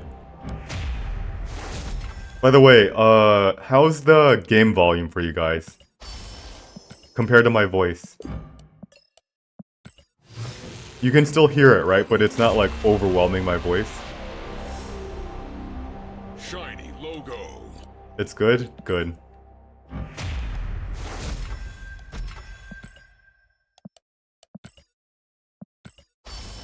$300 credits. I love getting credits from collector reserves.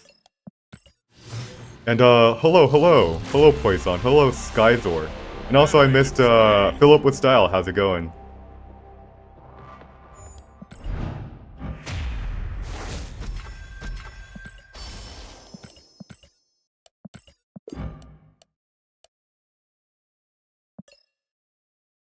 Shoot, we don't have it, we can't infinite split this. We went 1, 2, 3, 4, 700. It costs. If we get this one, we can infinite split it.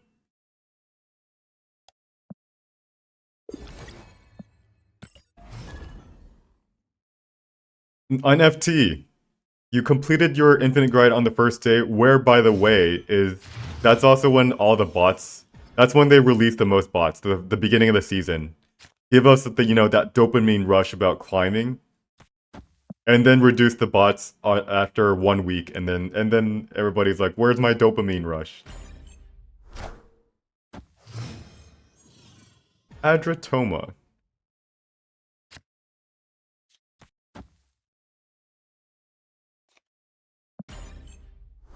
Alright, he skipped turn 1 and turn 2. I... Aw, rats. I wanted to storm Crimson Cosmos.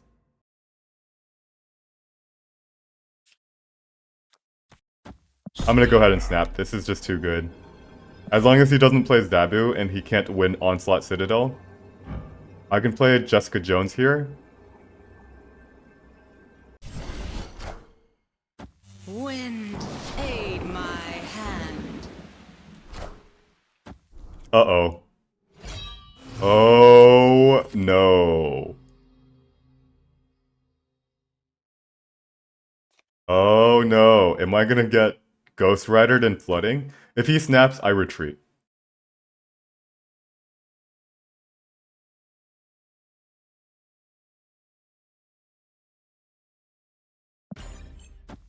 Ghost Rider?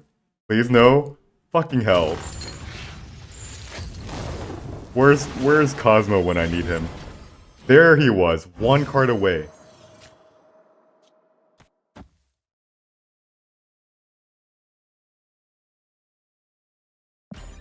Alright, we're retreating.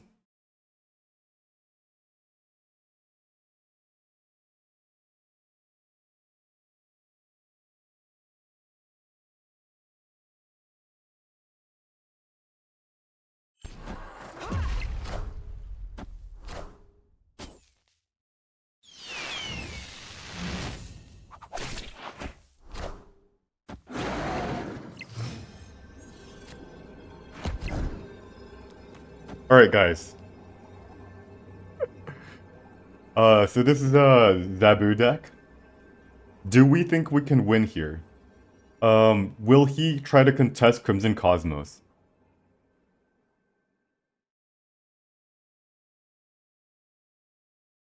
So Absorbing Man, this deck has Spider-Man, Jubilee, Lady Schliff, Sunspot, we've seen. Now, this deck often doesn't run a 6-drop that can beat Crimson Cosmos.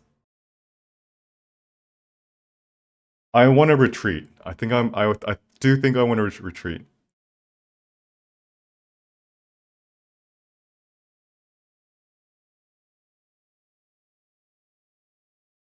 Because Claw is not, if he has a Shang-Chi, which is a plausibility, it's not going to be enough, and he has 4 cards. Yeah, let's retreat. Alrighty. Escaped. The only time will you ever win with the Claw play is if we just manage to gimmick him with, like, I think if he has Chavez, they often have Chavez on this turn. They're not going to be playing Chavez in Crimson Cosmos. And if they play Chavez in Asgard, we lose.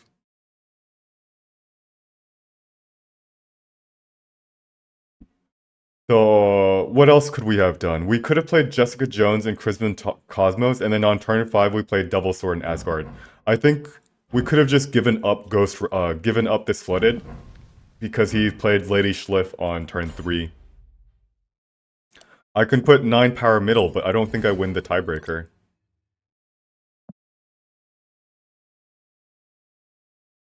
Actually, do I win the tiebreaker? Let me think for a moment. He's 4 power to 17. Wait a second. You're right. I do win the tiebreaker. That I missed. I missed that Philip style. Let me think. We had 23 power left. I actually didn't think about tiebreakers at all because I just automatically assumed we would lose it. Because he had an Infinite on turn 4. So he's winning left by 11 power. We're winning right by 13 power. And if we play White Queen into...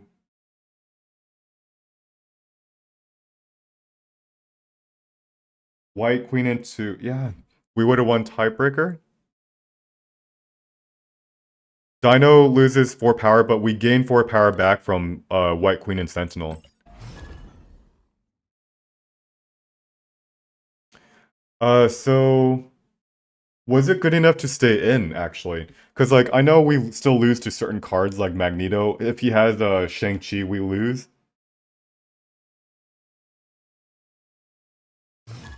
So the question is, what is it in his hands? We win against Chavez, but we assume that's what he's playing. So, on average, do we beat them enough? I don't know. I don't know. Do we beat them 25% of the time? If we do, then it's actually break even. Alright, Canex. I've never played this guy before.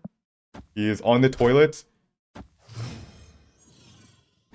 Mr. Negative, I don't really...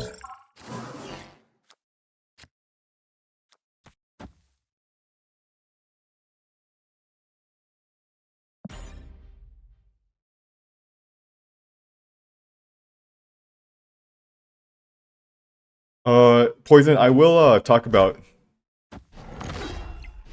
I think this is a bot. I gotta do a bot check on this guy.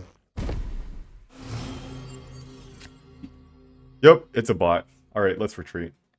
I love this bot list so much. Escaped.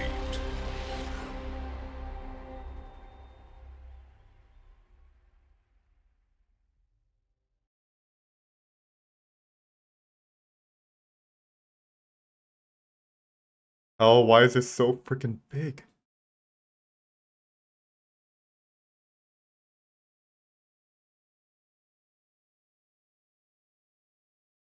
The hell? Oh, I gotta figure that out later.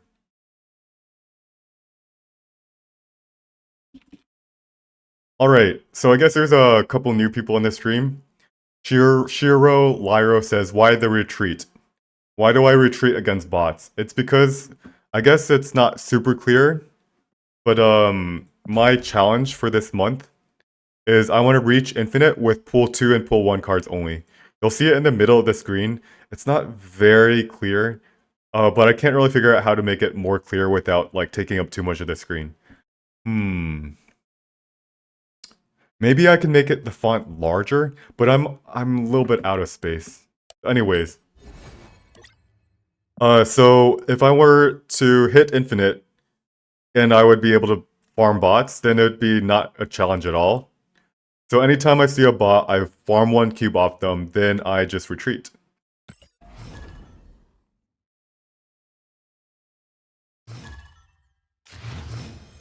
Yeah, it's okay. A lot of people don't notice the screen. Maybe my screen's a little bit cluttered. Like I have collection level, I have my rank, I have the deck list, I have the camera, I have the chat, and then in this tiny little obscure corner, when I say obscure, I mean actually the middle, I have the challenge that I'm doing.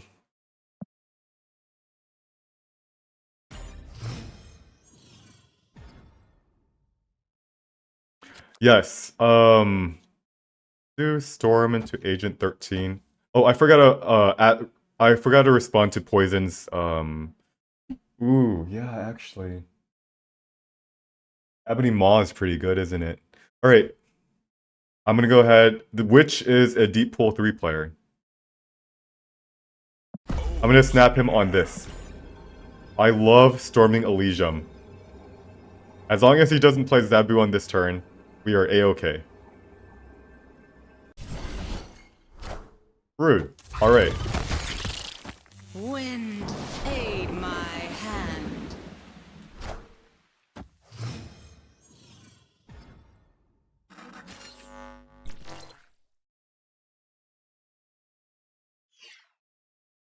Uh-oh. This is not good.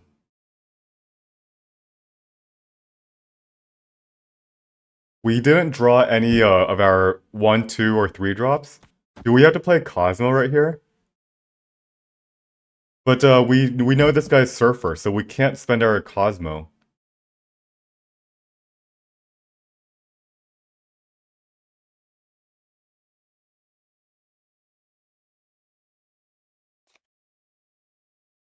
So if he plays Maximus, he's gonna win flooding. That's not good. Alright, let's play Cosmo in Mojo World. Ironheart. Alrighty.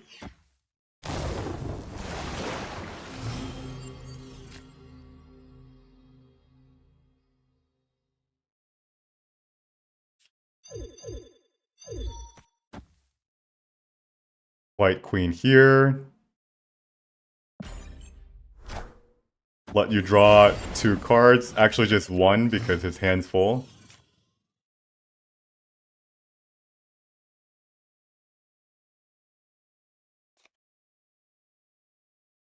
Fantastic, and then Sentinel here.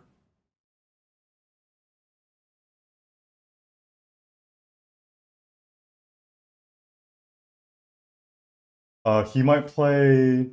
He might play Angela... what's that thing called? And Sarah in Mojo World this turn. There it is. And now we just have to draw.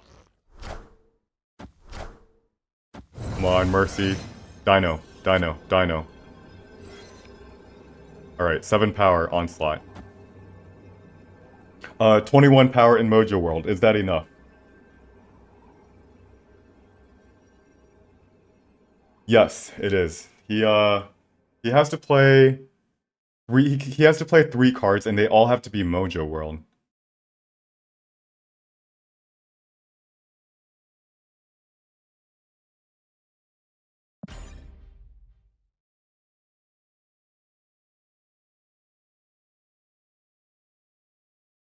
And if he plays, what's that thing called? Surfer. He only has 3 power. If he has Rogue, he can Rogue Mr. Fantastic. Yeah, he retreats. Nice. Victory. Whew.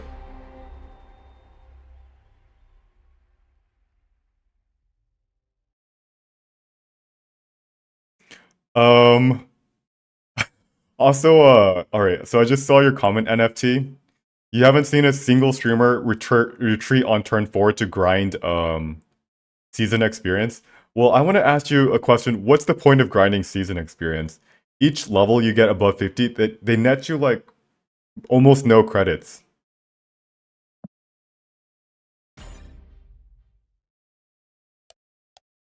Yeah. It's like, 45 credits an hour. Okay.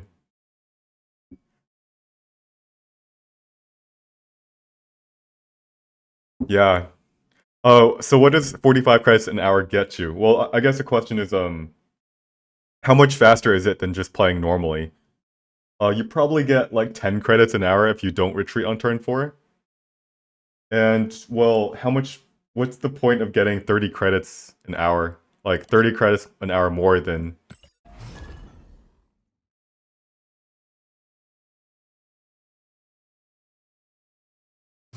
Yeah, I don't know. You'll reach a higher collection level faster. But once you've finished pool 3 and you're grinding your tokens for it's barely noticeable. That's all I'll say. And I forgot, oh shoot. I forgot about Poison's comments again. He mentioned a really good point. Why Agent 13?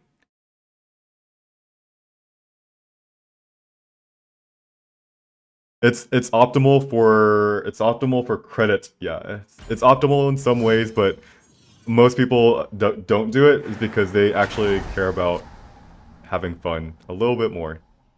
All right, this is terrible. We got to play into Lechugia. I think we'll have to do that. We already have our high end, so we're okay with drawing a couple rocks here or there.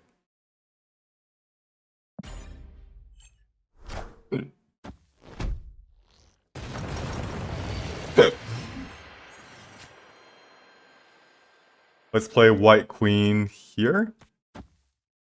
Make our hand full. See what he's doing with his top end. Maybe snap him.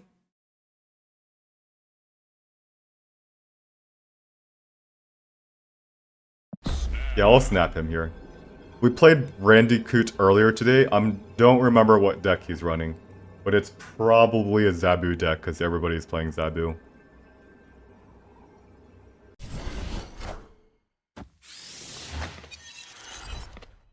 Friendly neighborhood Spider-Man here. Friendly neighborhood Spider-Man here. Alright, what's the point of you Spider-Manning Lechugia? Like, let's play Devil Sword in the middle?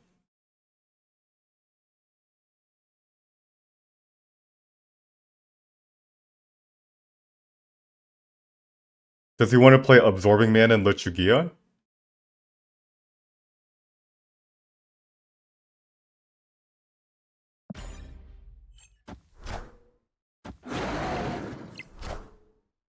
But what's the point?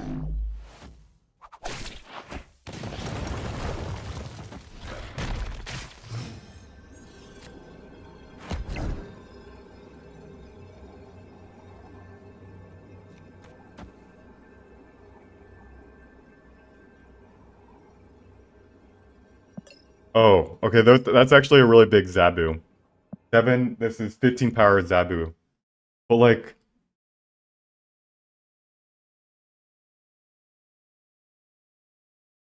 Yeah, what's the point? Maybe it's an Enchantress? Shang-Chi, I don't care. Yeah. Onslaught. Victory. Nobody expects the Onslaught. Oh man, I could tell what he was doing from like a mile away. He was gonna play Spider-Man. Once he plays Spider-Man, I knew his game plan to Spider-Man, Absorbing Man, and then probably Enchantress or Shang-Chi. I mean, like, sure, go for it.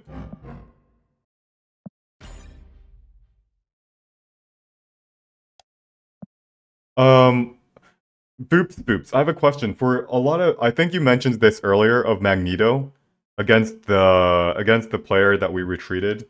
We were calculating Chavez. I don't see too many Magnetos in Zabu decks. Especially, he ran the first deck that we played against had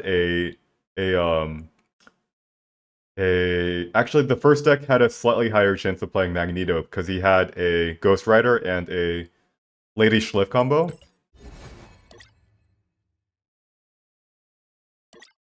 Yeah.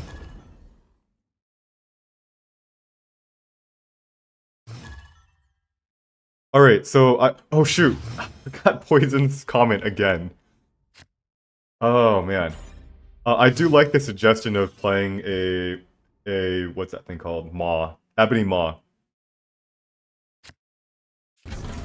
Let's play Sentinel into Storm into Fantastic.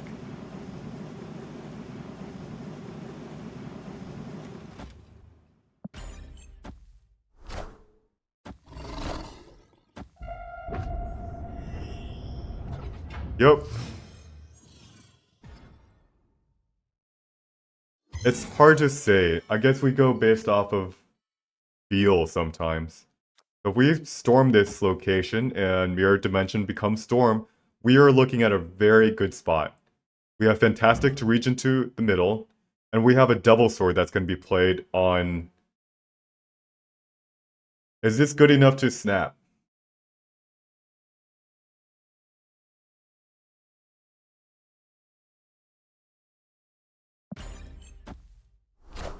Electro! Wind, aid my Alright, so hand. if we see an Electro with the Lizard...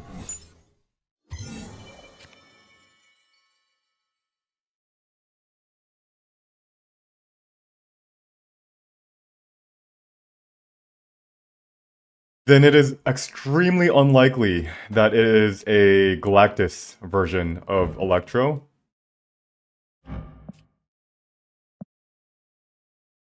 It's more likely that it could be a Dino.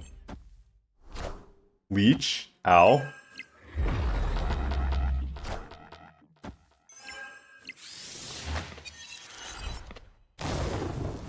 death. What the heck is a death doing here?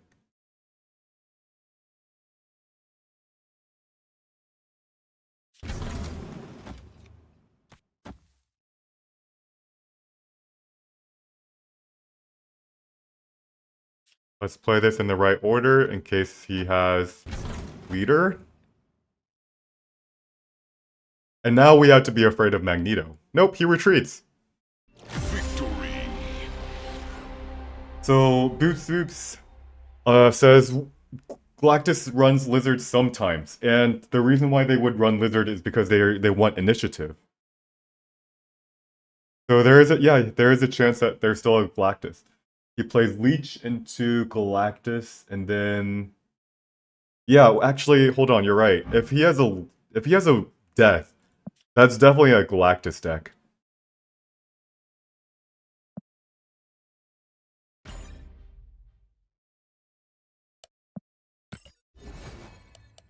We are almost done with this quest. Then we can infinite split our whatchamacallit, our claw. All right, now let's talk about the deck. Let's go to deck edit. Make sure that the slot is not sad. And we want to talk about our deck. The question is, what is the benefit of Agent 13? It gives us something to play. Sometimes it's a good pool 3 card, but it also powers up Devil Sword slightly. What are the alternatives? We can play something like even Electra to get rid of our sunspots. It also gets rid of Quintjets, which we occasionally see, but not super common. We could also play Sunspot, right? Oftentimes this deck is not floating mana, so I don't really think Sunspot's gonna be a thing. But given our cards, we've got Maw, we've got Fantastic. Doesn't it suggest that we can sneak a lot of power into just by playing Ebony Maw into any single location?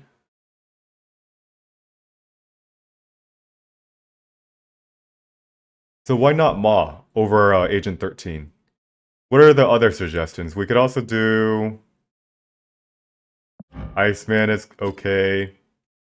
And Nightcrawler. I actually don't like Nightcrawler. Poison also recommended Nightcrawler in replacement for Agent 13 because it's able to do what? It's good when you have Angela, kind of. And it helps you sneak power into locations that you usually can't sneak into. But we already have that with Mr. Fantastic and Claw. I would rather get a random card from Agent 13, which also serves as +2 power for Double Sword. Now I think I want to try. One thing I'm scared about when we play Agent 13, or play Ebony Maw, is that people will no longer be fooled by Claw and Fantastic. In fact, they'll always be expecting it. I just realized, is this a broken sword that Mr. Fantastic is holding? Why is he holding a broken sword?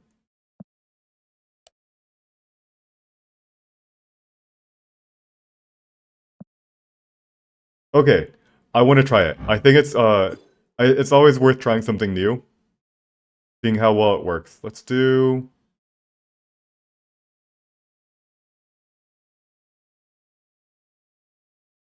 Maw.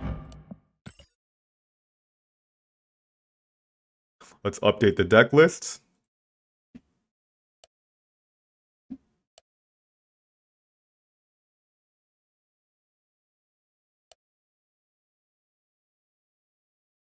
Banana, grape.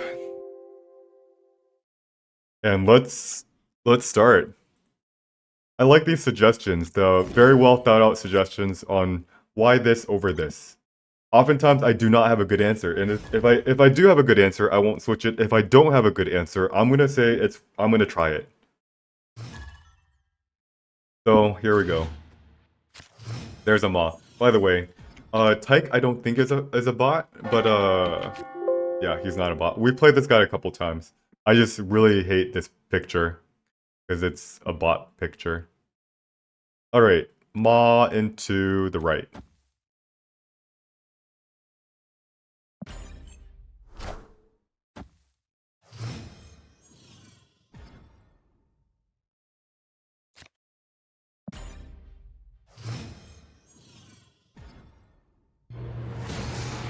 we've got a problem. We have a total of 6 cards that we can play. That's 3 drops or lower. We ended up drawing our 5 out of the 6 that we couldn't play.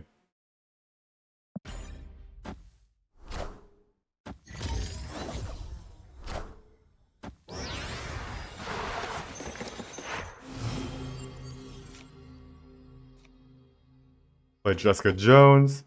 Do we ever want to try... Ooh, yikes. I want to play White Queen in Asgard. It's like he'll get the card draw too.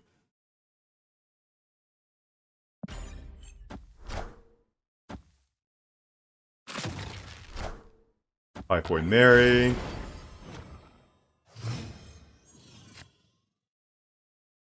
Fantastic and Sentinel. Sure, why not?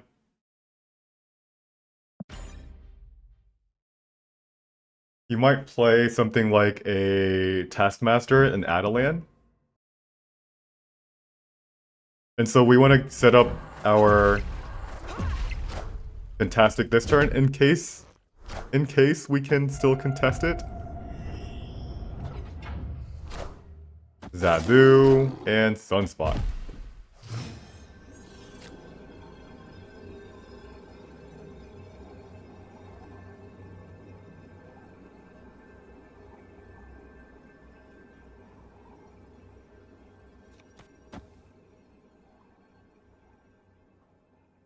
Now,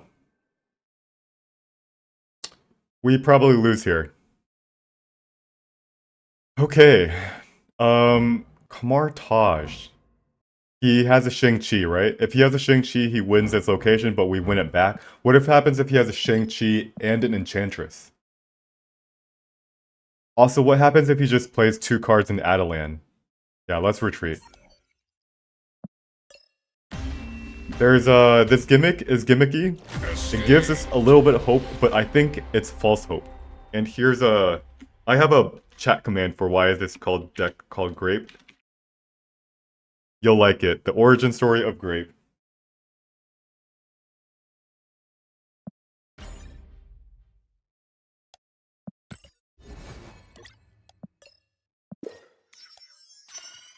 Alright, let's do an infinite split.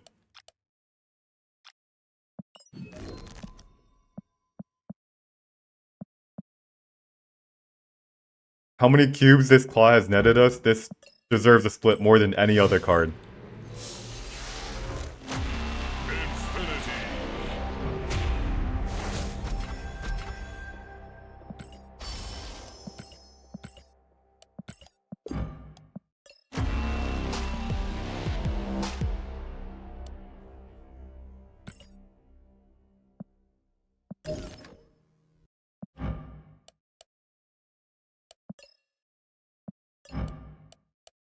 Alright, let's play this card.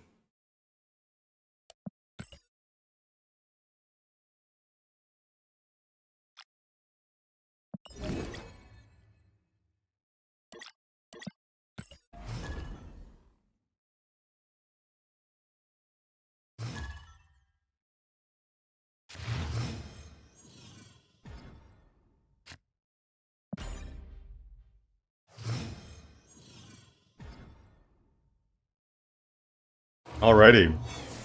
We have got ourselves a game, Superflow. We want to block this as soon as we can with a Storm, if we can draw it. Oh, that's epilepsy warning.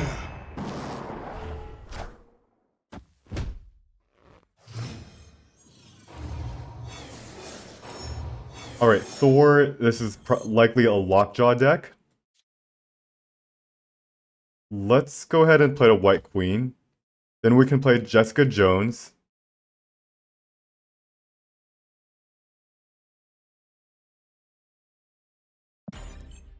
He skipped his turn. And now we see a Doctor Doom. Whoa. I have not seen this one.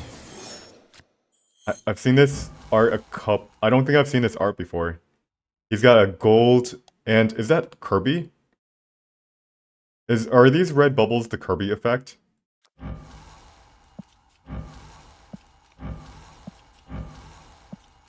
Alright. hold on. Let's focus.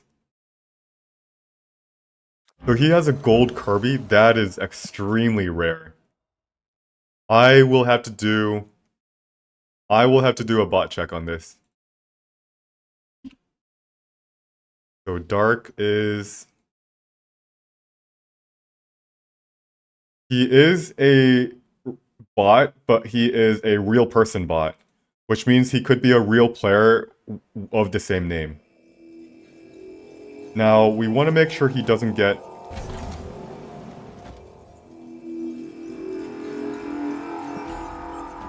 Alright, but bots, they don't... Alright, never mind. He's not a bot. This is not a bot because this is a Zabu back, and... Oh, absolute flipsy warning.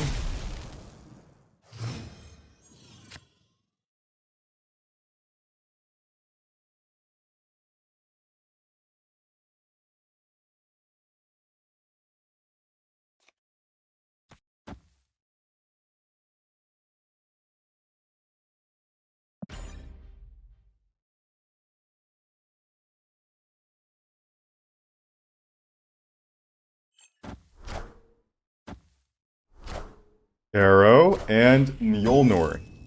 Mjolnir, to me! Unfortunately, this is one power away from being able to be...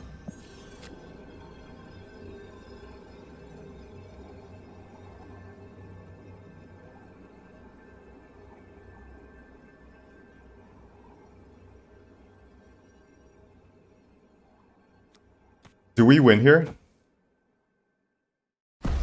We obviously retreat. He knows we have a Dr. Doom. This could be a leader.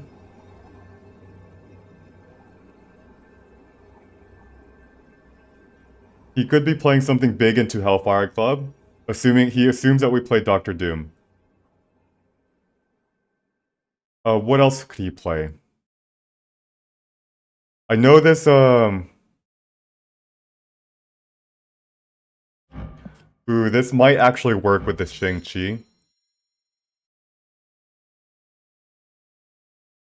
We cancel the 4 power here, we gain 3 power here, but it does kill... If he plays a Magneto, for example.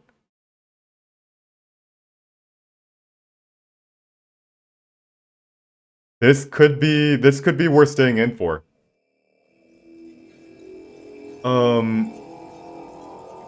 It's close. I don't know if I should stay in though. I'm gonna retreat. Escaped. Do you think I should have stayed in? This deck definitely has a Magneto in it, right? It has Magneto. This is the Arrow, Thor, Odin. Oftentimes it's Odin. Actually, hold on. It could be Odin that he has. So then we lose because these are not,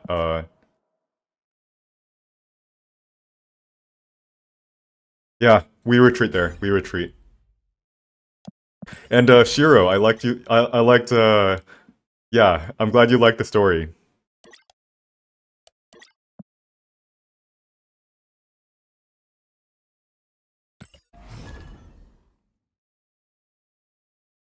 We're rank 86, we have 14 ranks, actually technically 13 ranks before we hit infinite. We've made 1 rank in exactly 2 hours of playing.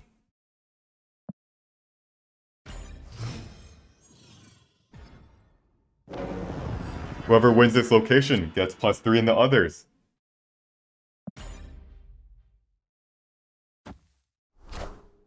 Alright, so this is a very precarious game. We could storm. And if we storm Asgard. Then we play White Queen. Then we play Devilsaur. And then we play Onslaught.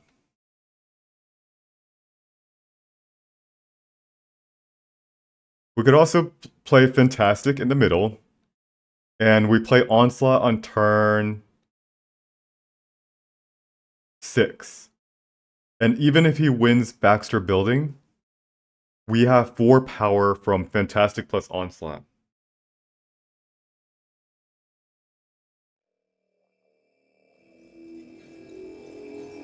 Alright.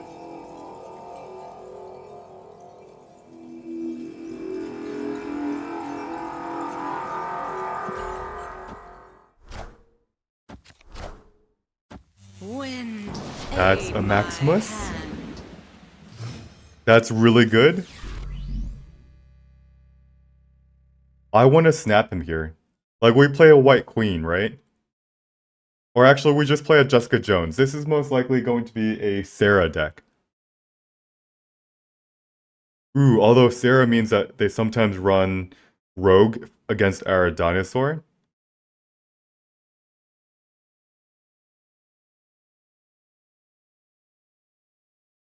So then the question is, how do we win Devilsaur into... We had to draw a Cosmo in that case. Alright, let's play Cosmo. This might be a... This is a Psylocke?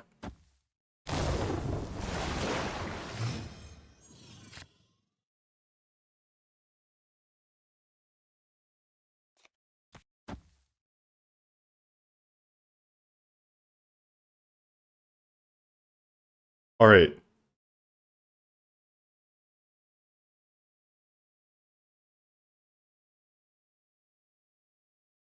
Do we play Fantastic? And then we play Onslaught? Ooh, this is insane. Fantastic into Onslaught might actually be better. I think I do want to snap him, but like I'm also afraid this deck might run Rogue. Although if it runs Rogue, I'm always afraid of my Devilsaur or my Fantastic. But if it runs Rogue, then oh, it can steal Fantastic. It's just 1 power. Will he be able to win Baxter Building if we do Fantastic into Sentinel? That's 5 power, and that's 12 power. Yes, he will. We have to Devilsaur here.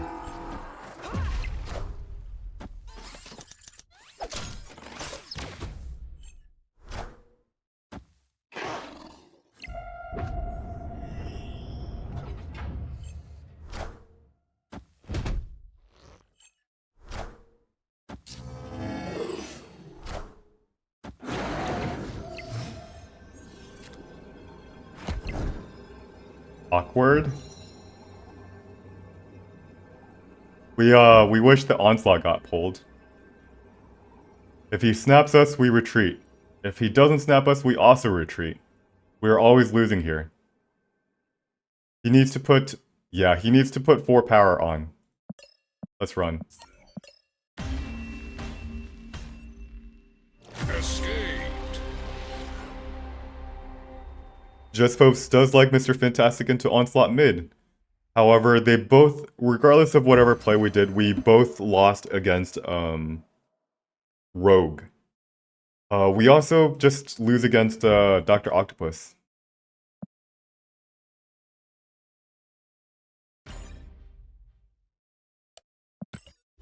Do I win? Kenpachi says I win. How? You win left and right. Nope, not when there's Baxter Building. If he puts 4 power in Baxter Building, we lose. He wins left by 1 power. Yep.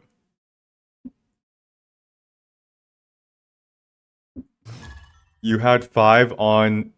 Yeah. The reason why we had 5 on left was because we were winning Baxter Building. Alright. Let's go ahead and play Ebony Maw on turn 6. Turn 3.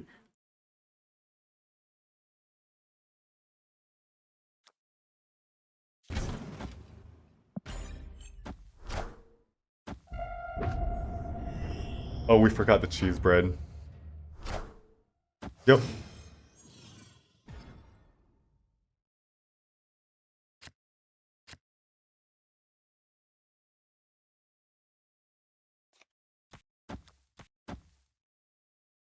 Alright, what do you guys think about Storm and Maw? That's 9 power in Elysium. Is he going to be able to discard that many cards?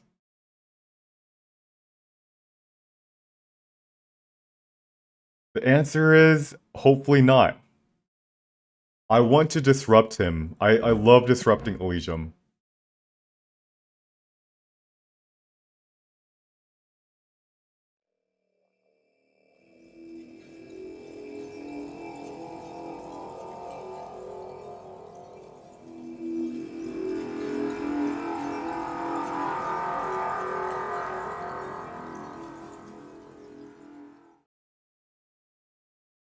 don't like this. Wind, aid my hand. Okay, now I like this. Yes, now I like this. And Shiro Liro, yes, I did ultimately at the very last second to wait, because we still had 3 mana to play these two.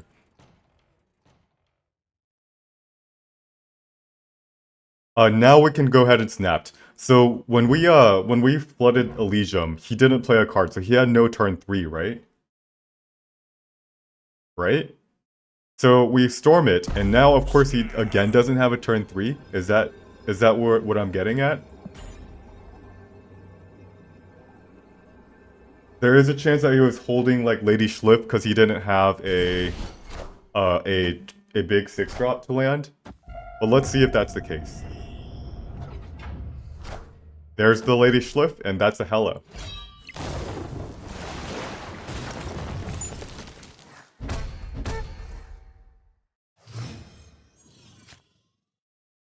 Now, we've got our Cosmo.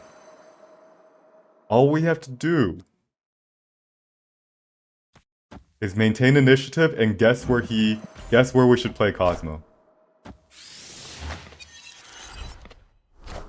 Lockjaw.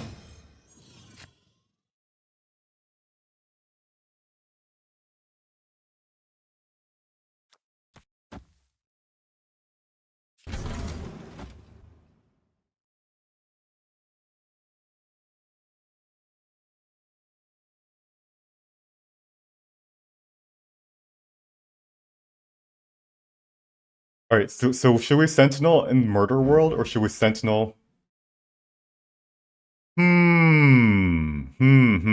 This is actually kind of scary.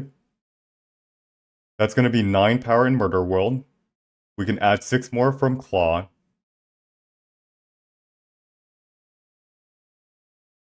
Do we need the 3 power from Sentinel? He might play... He might be able to play Ghost Rider in Eternity range. Although he's only discarded 1 card. Alright, we're okay. And that's gonna be a Hellcow, I think. Warm.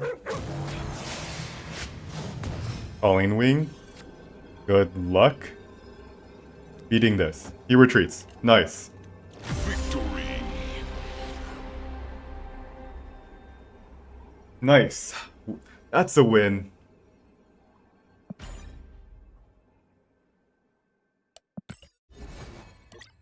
All that. 2 hours, 30 minutes for 1 rank. If at this pace, we can actually hit infinite.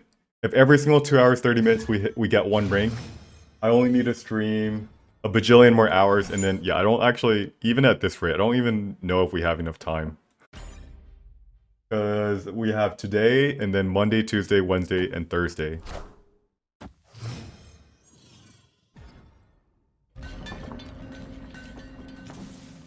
Play a Lizard in the middle.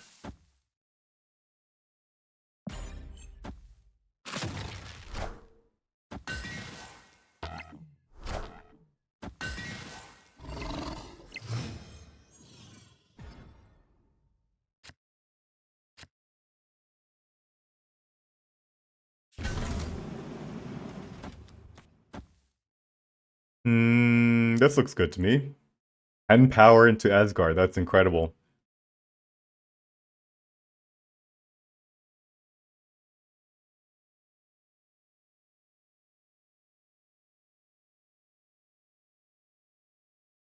Alright, so he got 0 from Triskelion, Star-Lord from Triskelion, Sid Sixel. Do we snap you on this turn? Yes.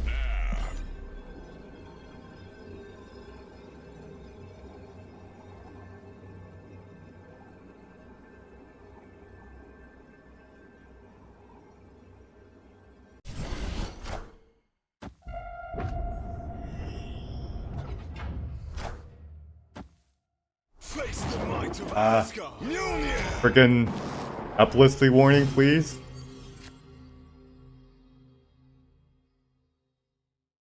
Freaking hate this card. Just because of how much it flashes. Alright, let's play Khazar in the middle.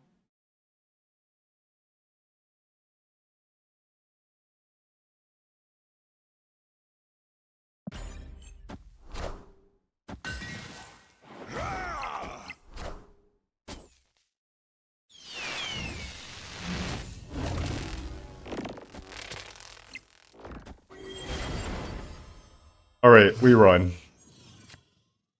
We run. Faster than a bullet.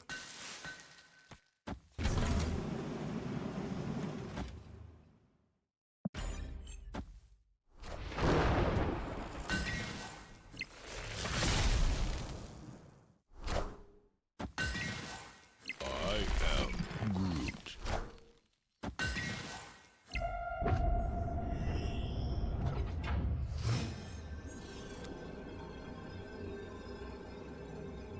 Does this win? No, right? He plays it in the middle, and then he plays... Yeah, we run. There's no reason to contest this.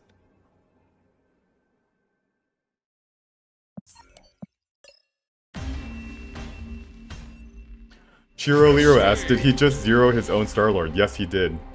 He got both Zero and Star-Lord from Triskelion. So what he was trying to do is just play out his hand. Like, Triskelion, our hands were full. Alright, so that didn't work out as I hoped. He was able to, on turn 4, play 13 power.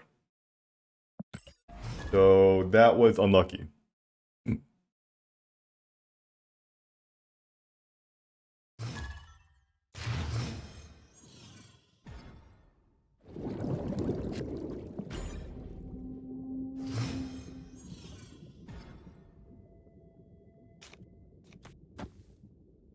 Opponent snapped. Alright, do we retreat here? We do not have Enchantress in this deck. So how do we beat... How do we beat Zabu? Like, I've been realizing that these turn 2 snaps, even though we know Zabu is playing, is going to be happening, it might actually be more profitable just to retreat. It's incredible. Just retreat on a snap on turn 2. Empty board.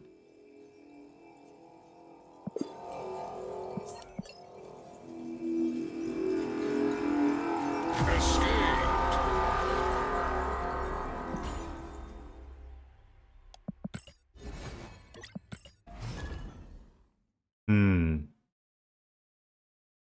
But if we do that every single time, or people snap us on turn 2 and 1 too many times, then that's a good way to just lose cubes over and over again.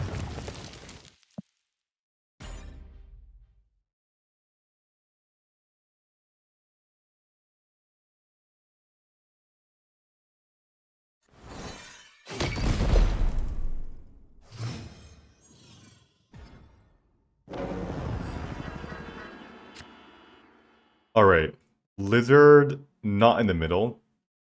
Both Lizard and Sentinel and Maw are going to go in left and right. Actually, we could also Storm on a later turn, if the need arises.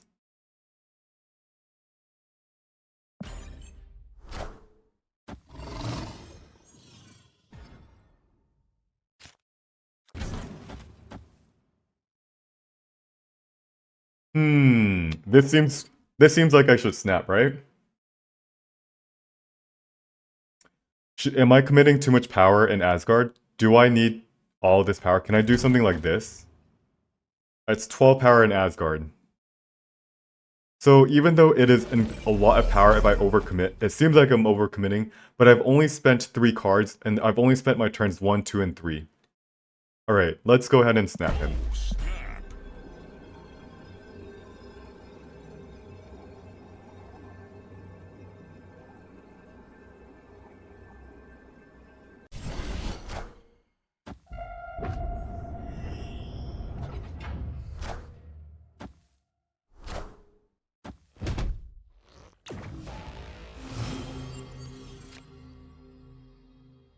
Play a white queen.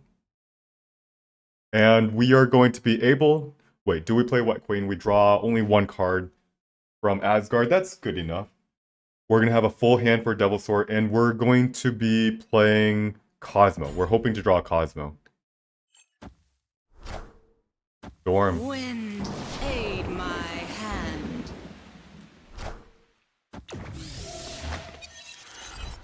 Of course, it's a Sarah.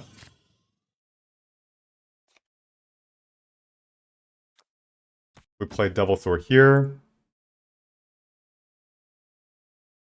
And, yeah, we win.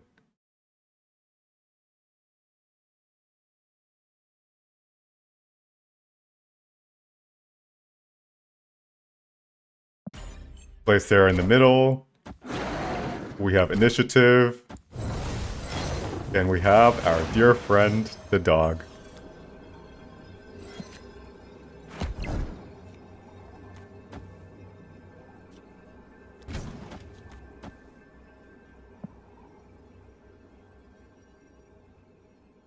Alright, so do we lose to anything? Literally nothing. He can play Rogue, he can play Shang-Chi, Enchantress, doesn't matter. Robin Cool asks, what are your thoughts on Heimdall in a deck like this for moving your points on turn 6? I actually run Heimdall and Onslaught. I switch between the two.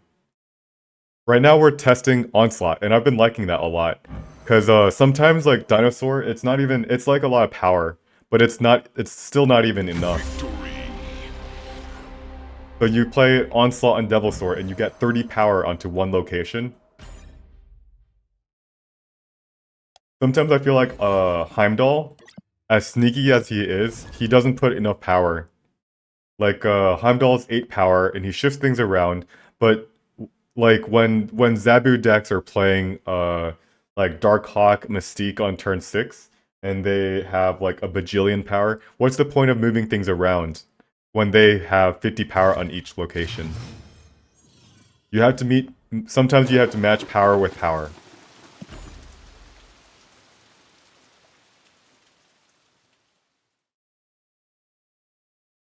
Felix is a bot.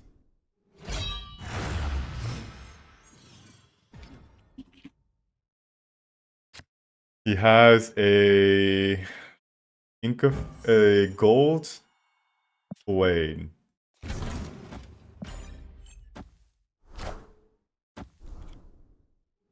Why would you play Collector and Colony Wing a deck? Yup, it's a bot. Mamma mia. Let's fist bump him to just see if he just has any responses.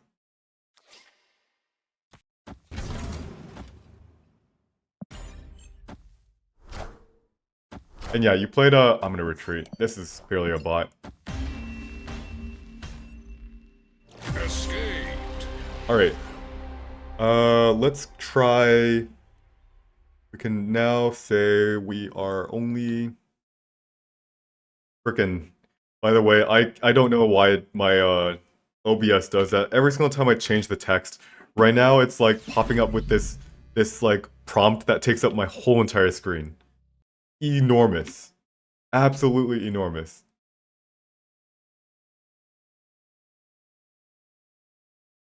Alright.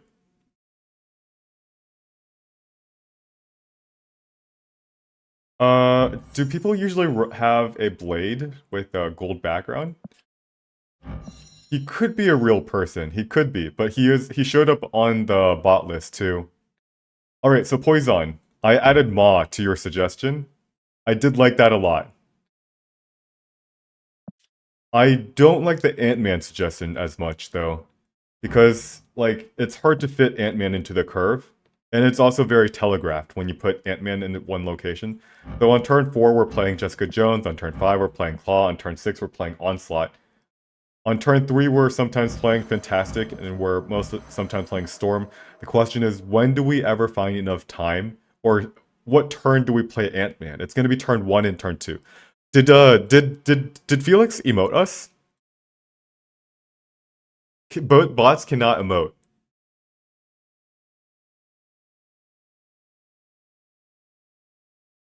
Did Felix emote us?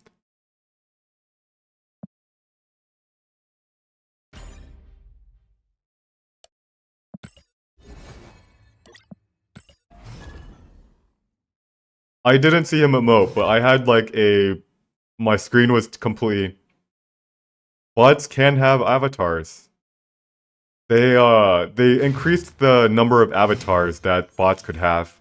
It used to just be the default ones, but they added it recently. Like earlier this January. Alright, okay. Yeah, Felix didn't emote.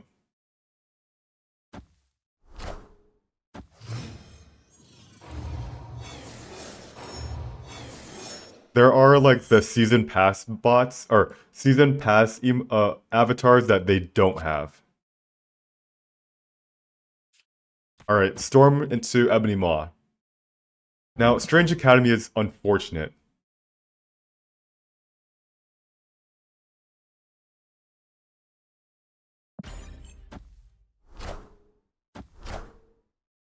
Wind, aid my hand. Come on, Sentinel.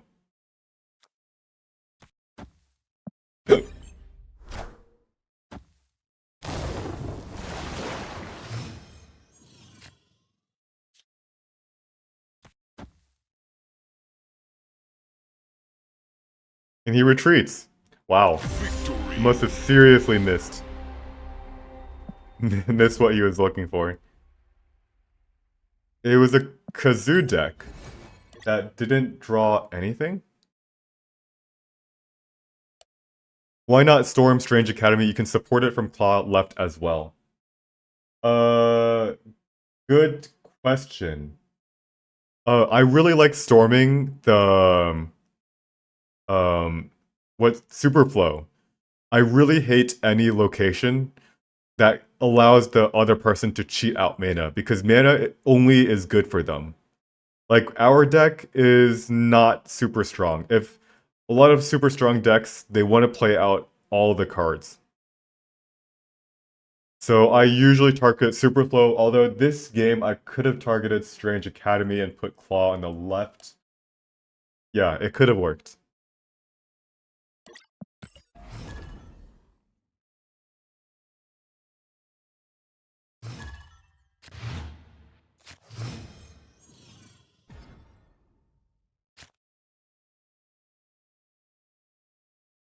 Alright, so we've got a turn 1, 2, and 3, right?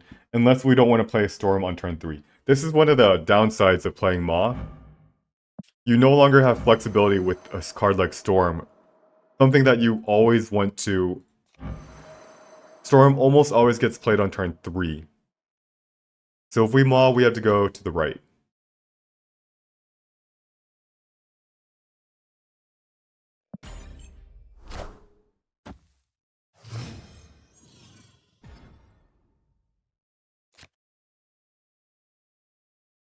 Alright, Sinister London is very bad for us.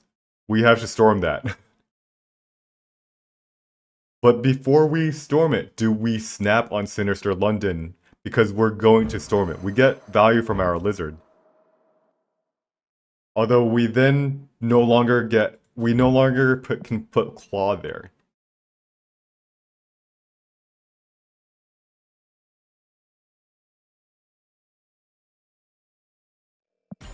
Alright, we snap.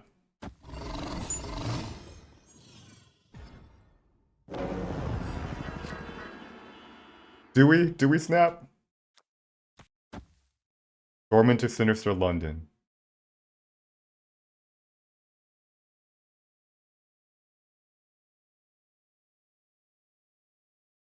Snap.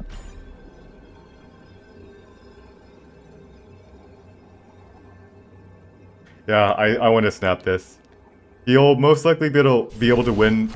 He passes turn 3 Wind, also. aid my hand. Wow. Alright, so I think I know what his game plan was. This guy's gotta be a he has got to be a Spider-Man, Zabu, and the Spider-Man into what's that thing called? Absorbing Man. Has got to be. Otherwise, you retreat, right?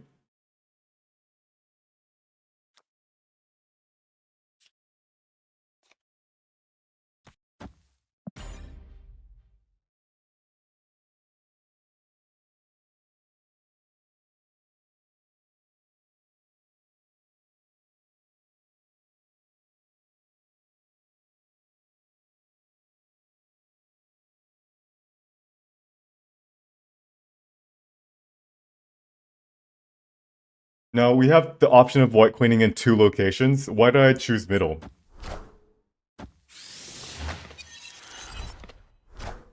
There's the Zabu. Alright.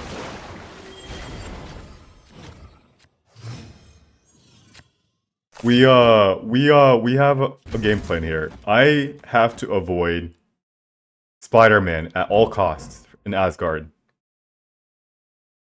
So we're gonna play Cosmo on this turn. We have nowhere to play it anyway. So, yeah. Where's your Spider-Man, bro?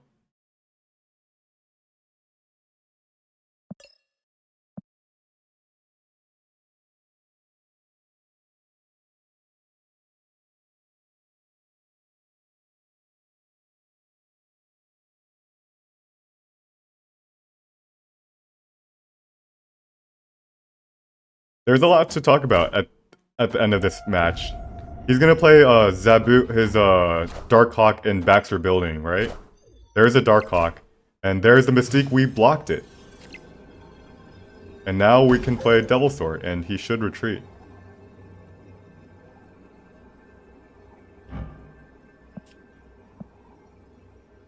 But also, our Shang-Chi never lands on Darkhawk. It's only 3 power.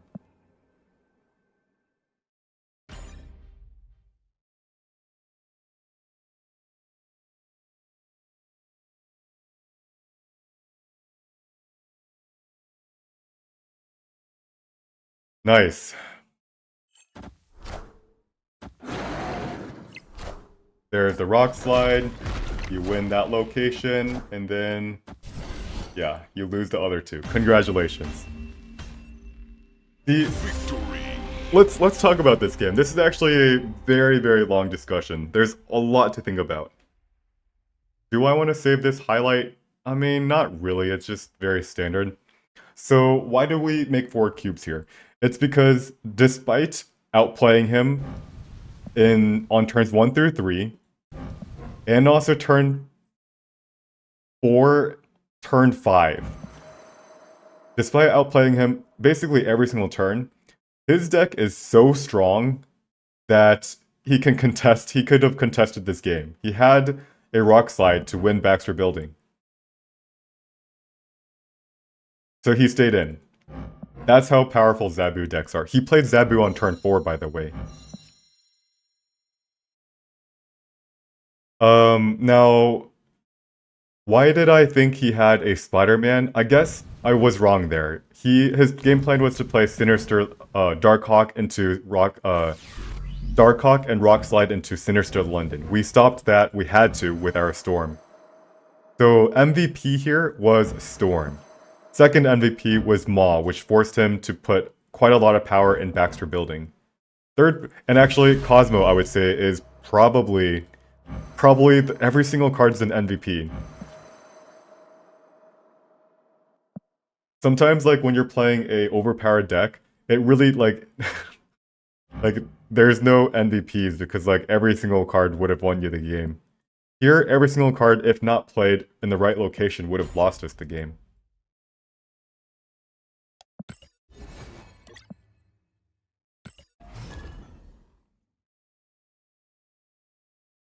Marin Corey, hello. You were 20 rank away from me last week, now you're 87. Now you are ahead of me. If he plays Darkhawk left, he wins. Let me think about that. If he plays Darkhawk left...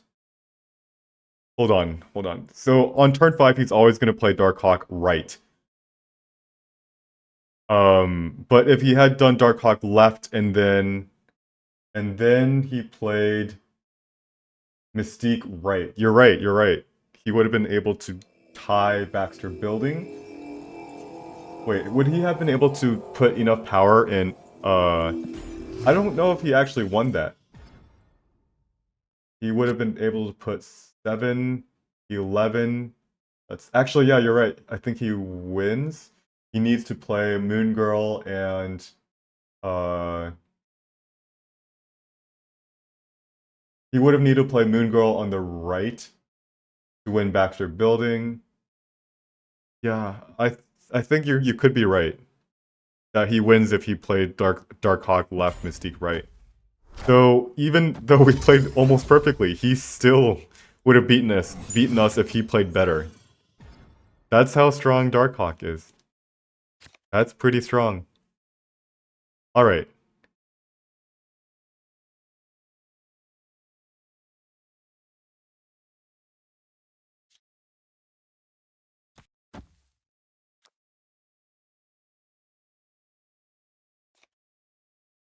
We can play Storm Onslaught Citadel, and then Jessica Jones, and then Claw.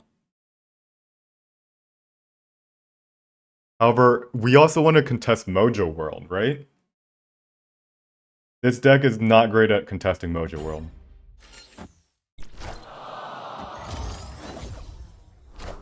Especially since he has Korg and armors. Wind, aid my hand. But what we're going to do is we're going to play Jessica Jones into Fantastic and Lizard in the middle.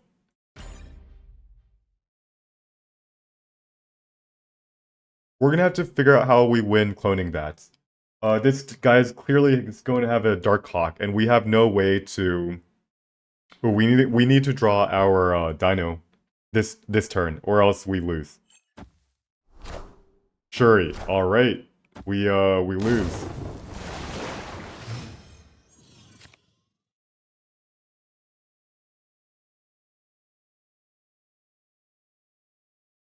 Let's do something like 1 and 2.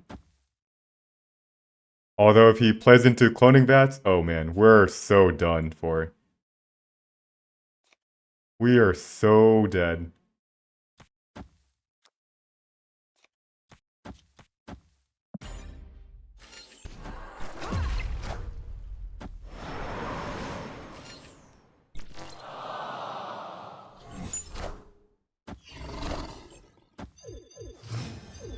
Let's run.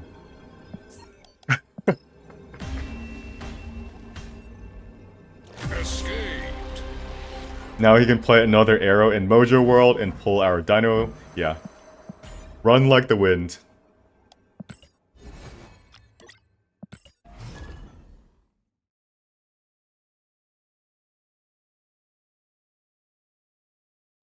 Oh man, close game. Shuri into arrow.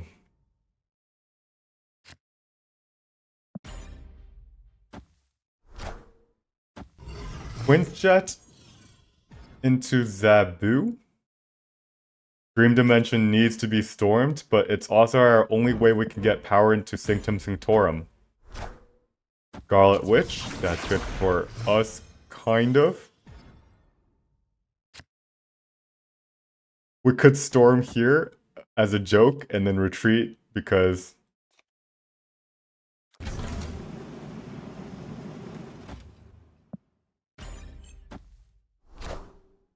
Maria Hill.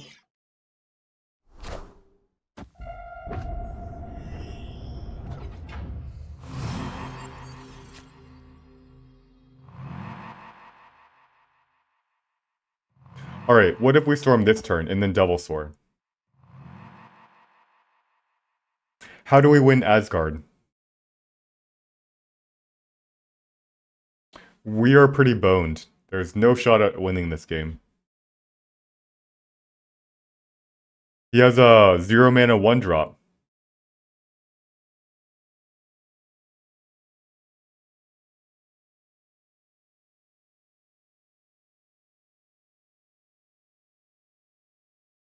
Alright, let's play Storm here.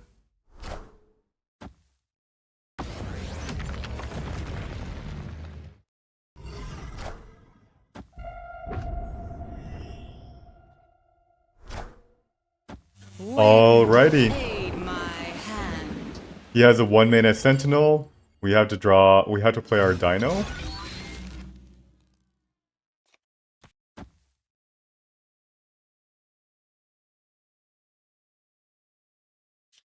Now, we could play a Claw here.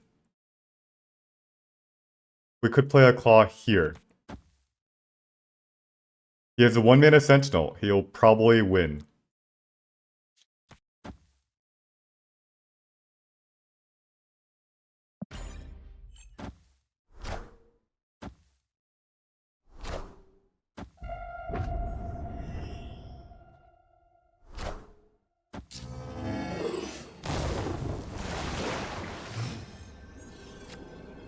Alright, how good is this? Obviously, we're gonna retreat here.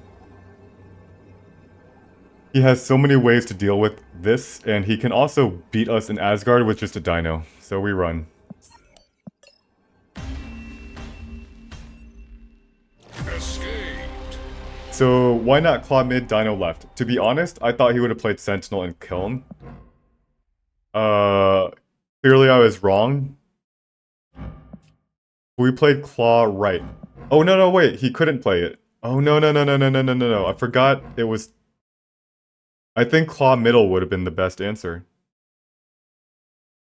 Though, a question is, how do we beat... Do we win, left? Yeah. So we lose Flooded, we win Kiln. Does a single dinosaur win us in Asgard? He's 3 power ahead. And he could easily have a Dino in his hand. With Quinjet and Sentinel. He actually has Quake in this deck. Ooh, that's pretty cool.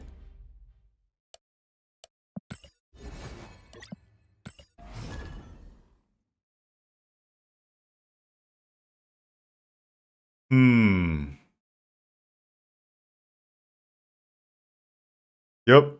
That was the better play. I would have still retreated though. We have to be careful when we're relatively close to winning. We still have to be smart about our retreating.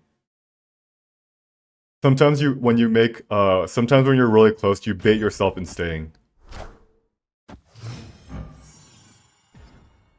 Inkified Ant-Man. This is a real person, but that is pretty impressive.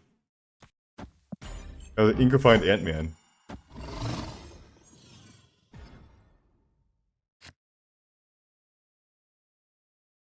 Alright, so do we want to storm Asgard?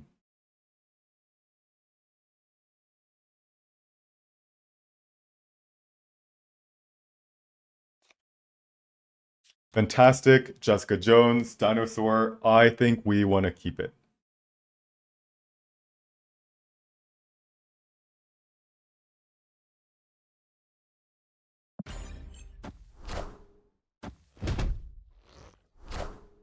Zabu.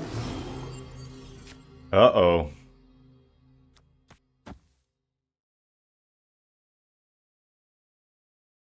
Alright, so Zabu into Ant-Man. We can play Asgard. We'll probably win Asgard.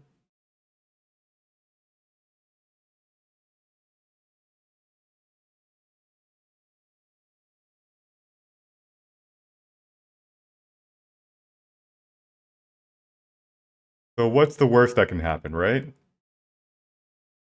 And play Double Sword middle. He plays middle again. Rogue to steal from Fantastic. Alrighty.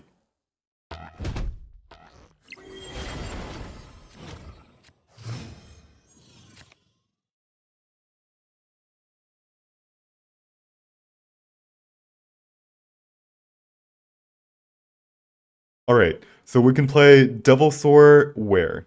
Double Sword in the middle? Incentivize him to play Enchantress? No, he has Rogue. He's not going to have Enchantress. What about Shang-Chi?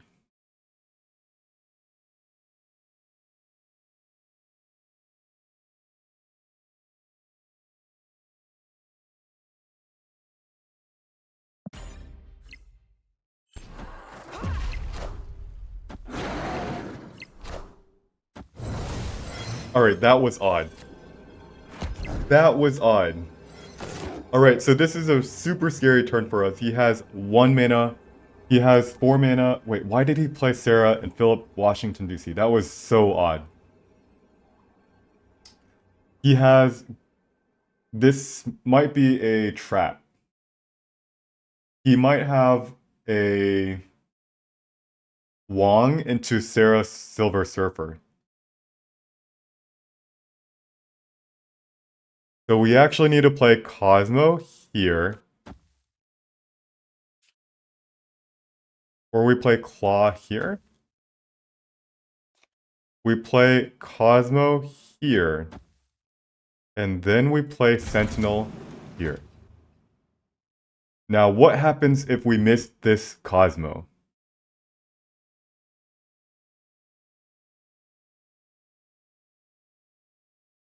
We lose. But what else can we do?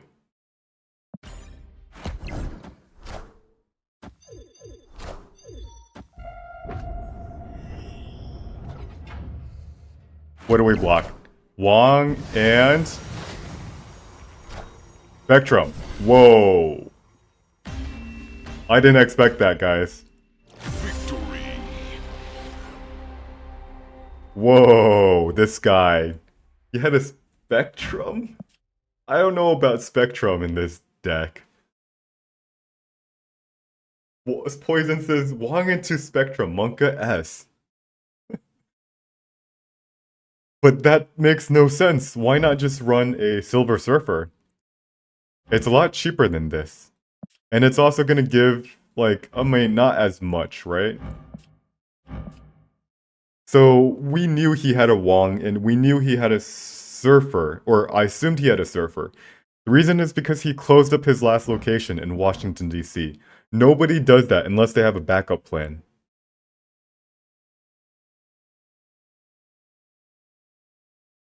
And yeah, it is 7 power. It's gonna be uh 11 power, because Wong also gets, yeah.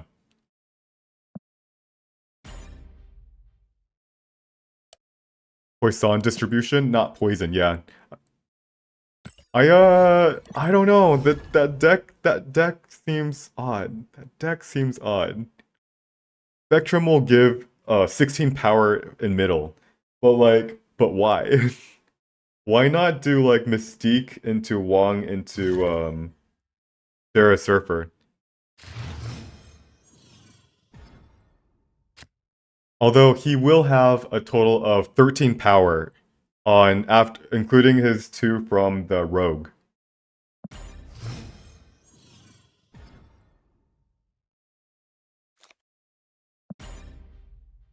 Hmm.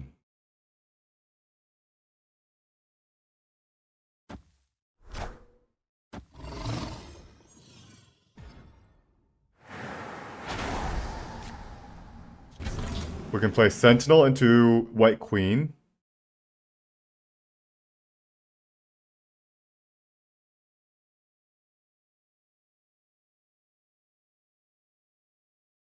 White Queen into Claw into Onslaught.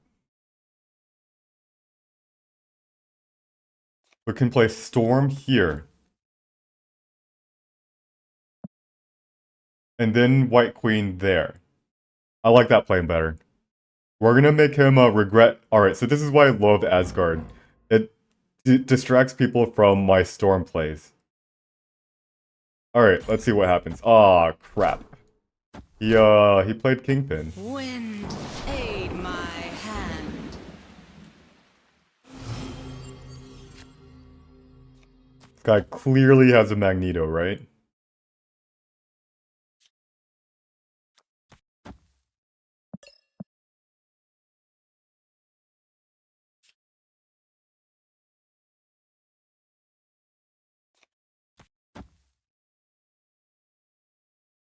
Oh, we've got a trick. We've got some tricks up our sleeves.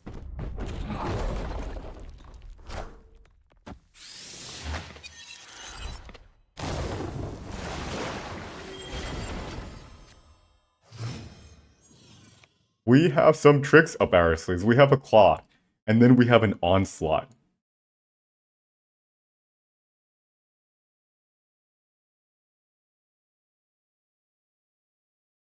Now the question is, should I? Is this even a good idea?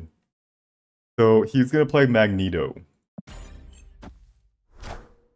White Queen, he sees... Oh no, please don't see our onslaught.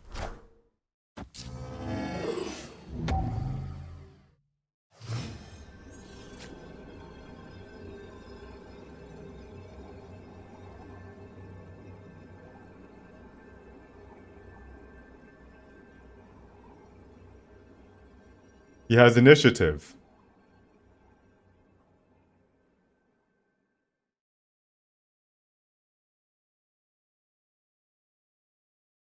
If we play Onslaught and he plays...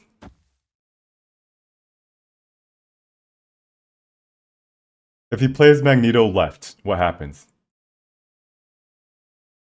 We win middle? No, we tie middle. We win right. I think we win the tiebreaker. We win right by 5 power. We lose left by 5 power. It's actually a dead draw. Now, what happens if he plays Magneto middle?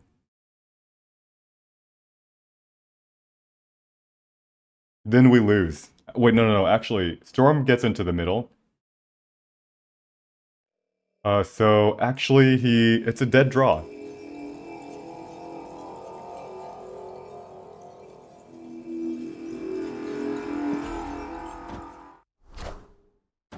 Wait, what? Okay, well, that didn't work at all.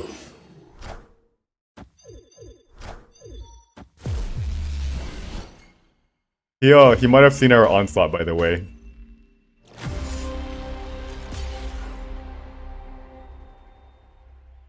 Alright, so Poison, yeah, he's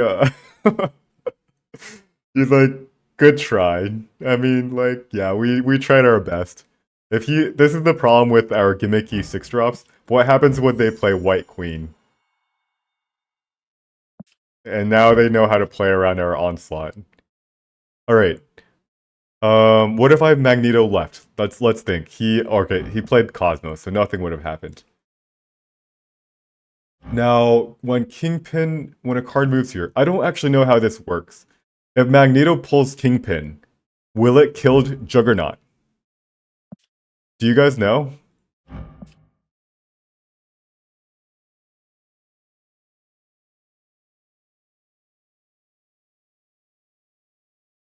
Let's go. Jaco says yes. Oh, so that's why he wanted to play Cosmo. Because he was like, what happens if I play Magneto left? It actually will kill White Queen and, like, all his cards. It doesn't kill itself, but it kills the other things.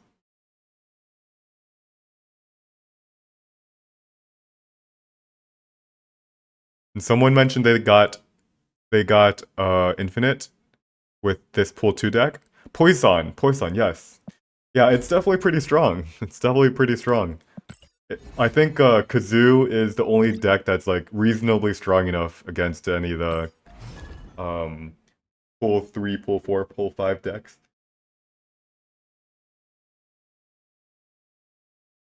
I might switch over to a Kazoo deck soon though.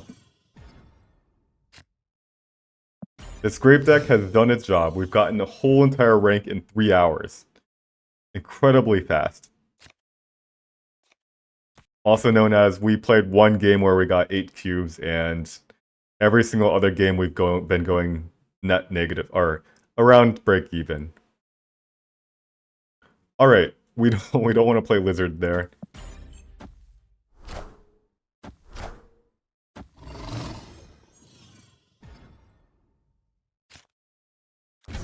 Sentinel. Now, Daredevil into Electro? Maximus.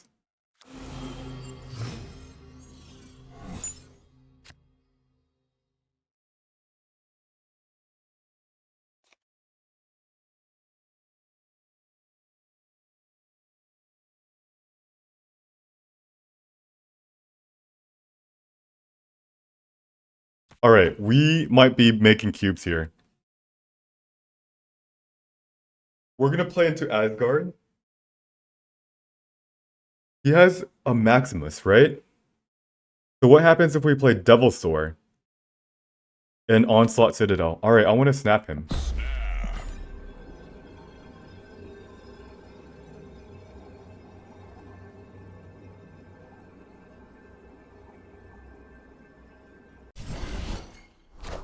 Electro.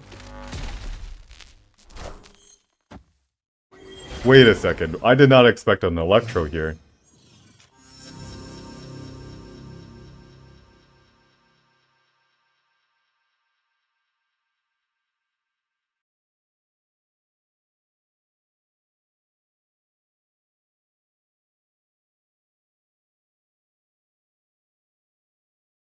So like, what if we do something like this? And then on the last turn, we play Devilsaur and Onslaught Citadel for a total of a whopping 1224.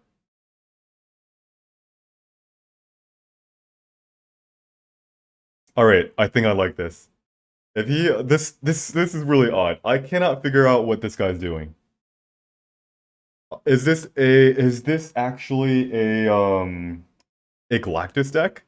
Why would a Galactus deck run Maximus?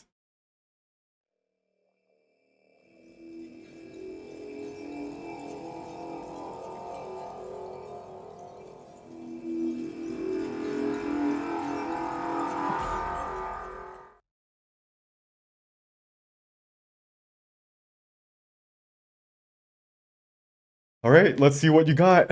If you snap, I stay. And that's a Galactus.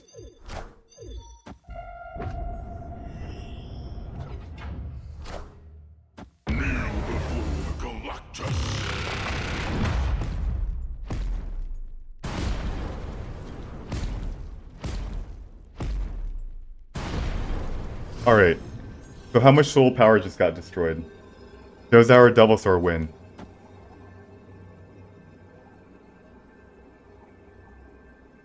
He could actually play Shang-Chi on us. But let's see. 3 things got destroyed. 4 things got destroyed. He does not have a free death. Now, this ongoing is really scary, because if he has a null...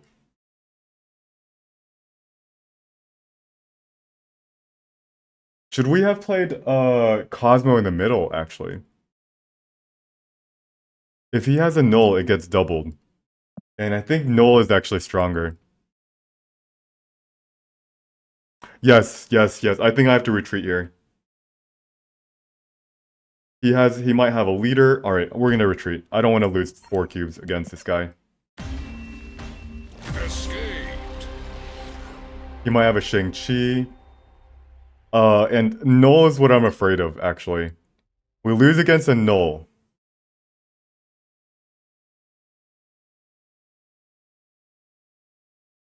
Cryptosis, does he have a null? Null being a pool 5 card. I think he does. I think he does. Parts of me thinks that he has a Maximus in his deck because he wants to play Maximus and Shang-Chi on 1 turn. We do not lose to... We do not lose to Dr. Octopus because Devilsaur's effects are doubled. Now, we could have played Cosmo in the middle.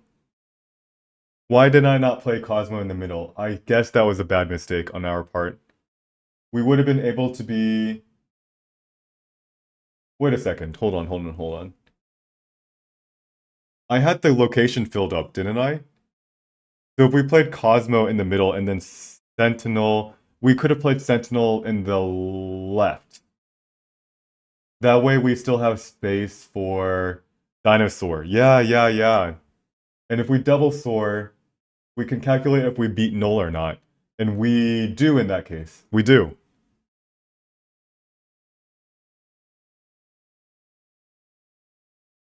Null would have been way too much power. 4, 5... 4, 5. He had also Maximus, so it would have been something like a bajillion power. So the mistake. My mistake was playing Cosmo on the right. We should have Cosmo middle, and then Null would have been a lot weaker. And then we would have won. If I didn't play anything middle, you win with Shang-Chi, right? Yes. Yes, that was... I've done that before. Now, yeah, that could have been a play too. So we actually just made the worst play possible. Although sometimes, they run leader, and I've made the mistake of playing Shang-Chi and they play leader. And then they copy our Shang-Chi and then they win anyway.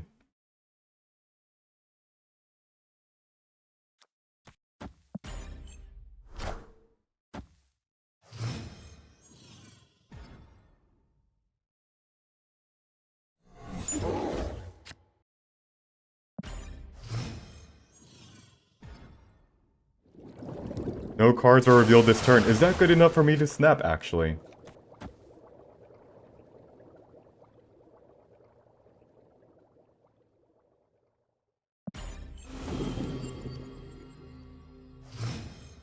Because if this is a Zabu player, I don't have to fear Zabu. Oh, snap. I mean, it's a turn 4 Zabu, but...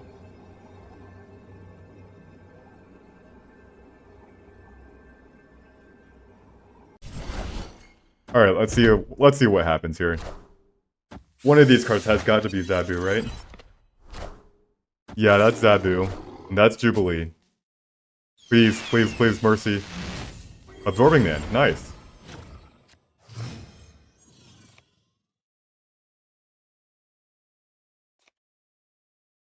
So we can play Double Sword here.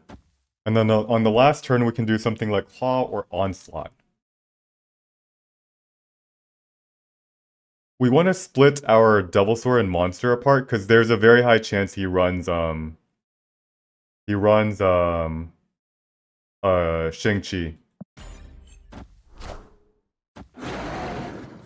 Friendly neighborhood Spider-Man here. Friendly neighborhood Spider-Man here. And that's a Dracula, and we're probably losing this.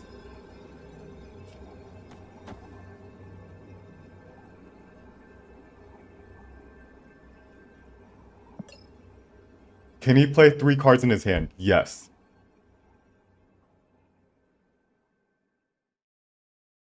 Should we retreat on a 50-50?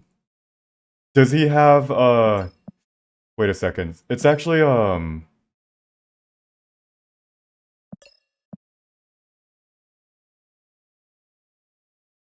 I'll stay in.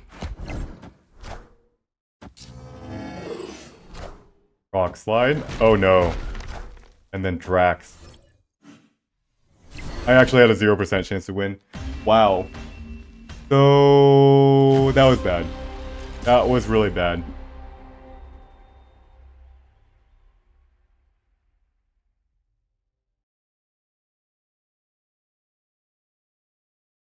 %0 chance to win, and I stayed in. That's really bad. Now, should I have been more careful? I mean, assuming that we made the right play, which was to retreat. We chose to play Double Sword in Asgard because we were afraid of Shang-Chi landing 2 targets.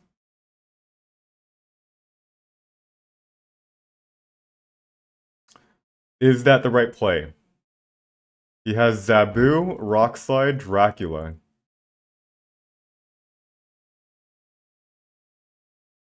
Yeah, that's the thing about Zabu. It's like they're so flexible with what they can play. Like this Spider-Man very well could have been a Shang-Chi. Homemade Shift says, why doesn't Absorbing Man copy Jubilee?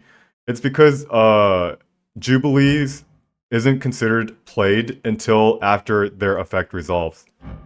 The Absorbing Man actually tries to copy Zabu.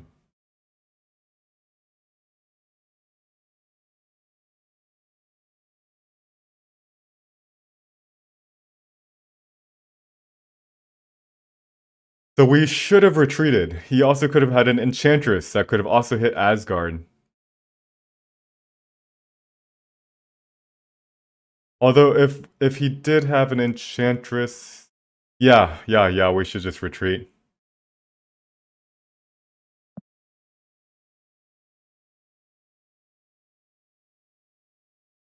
Now, one thing I could have thought about is what if we play Claw and Asgard on turn 5?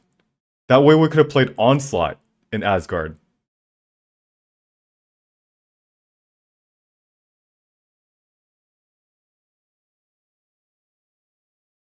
That would have been big brain. That would have been our only way to win. We would have won both Asgard and Monster Island. But then, of course, what happens if he has a not a Shang-Chi, but a, yeah. What happens if he has a Shang-Chi for this monster in Monster Island, or an Enchantress in Devilsaur? Unless we know exactly what card he has in his decks, we don't want to challenge them, right? 1, 2. We, Absorbing Man, Jubilee, Zabu.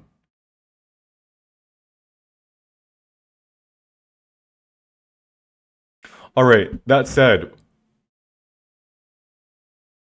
if they play Jubilee, they generally don't play Shang-Chi and Enchantress, right?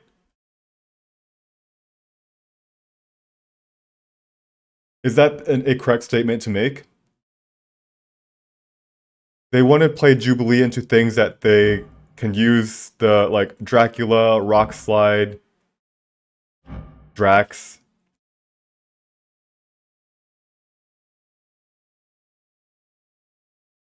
And then they sometimes do anyway. Oh man, it's so it's hard.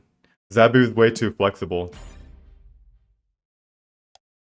All right, now we're down. We've made half a rank in 3.5 hours.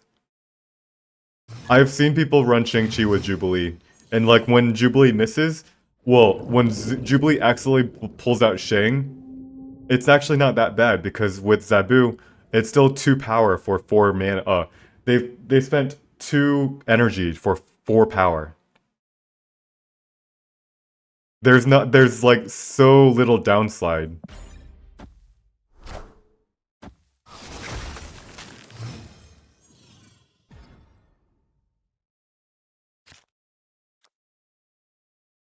Literally no downside.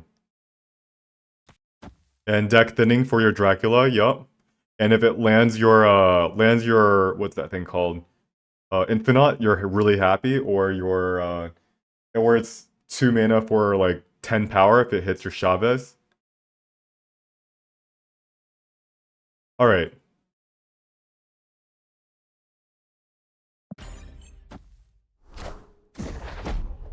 Fun. This guy's playing Nightcrawler.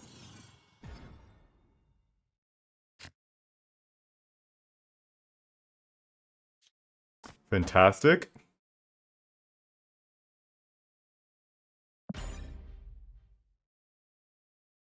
This is probably Cerebro too.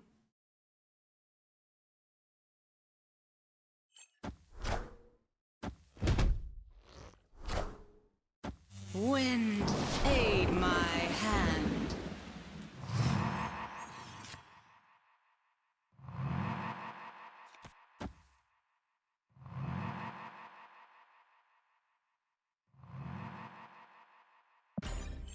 That's gotta be a, that's gotta be a brood, right? There's the brood. Uh-oh. We play Devil here, and then we play Claw on turn 6. Is that enough? We could also play Blue Marvel. That's 2 power.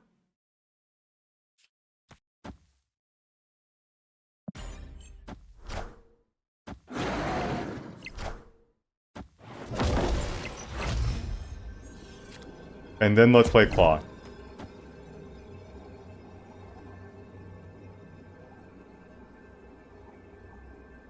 Should we just retreat? Like, if they play a Cerebro, we lose. If they don't play a Cerebro, let's say they have a Mystique, we win. So there is a 75% chance that they have a Cerebro, which means there's a 25% chance we win, which is exactly the odds of us. 25% is exactly the ratio for us to stay in. So it's like actually net neutral if we stay in versus retreat. Now, is there anything we missed? Like, is there any reason why?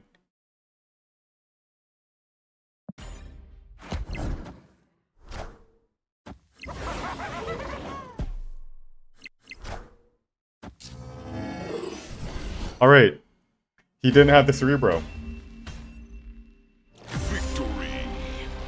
Oh, Dino the Great. Why is it called Grape?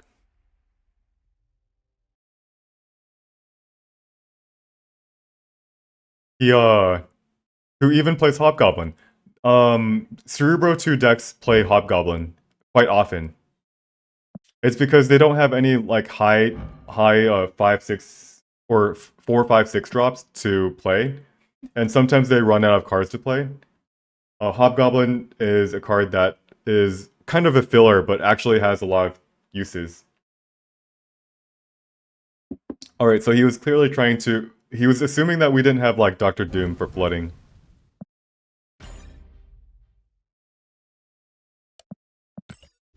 So we stayed in, and we won.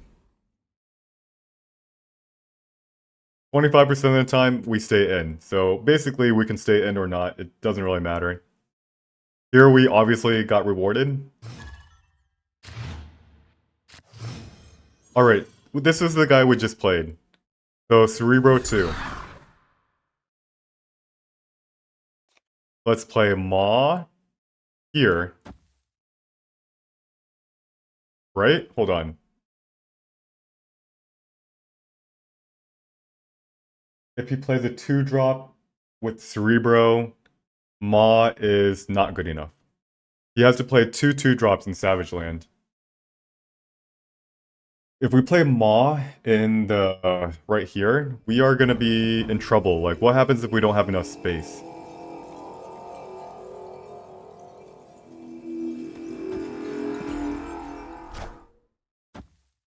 Why Maw turn 1, you always wait?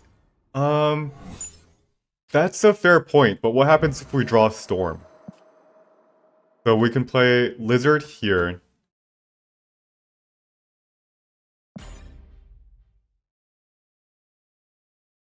And then we Storm on turn Luke Cage. Oh, whoa.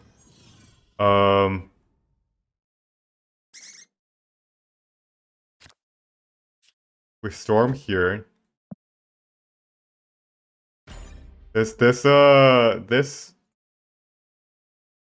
is pretty fucked up.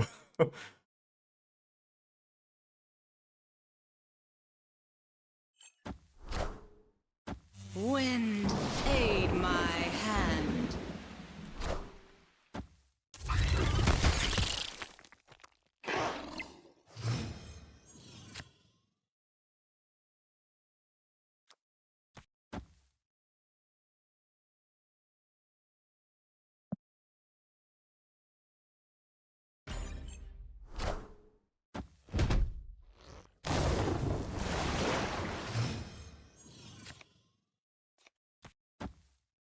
This is really fucked up.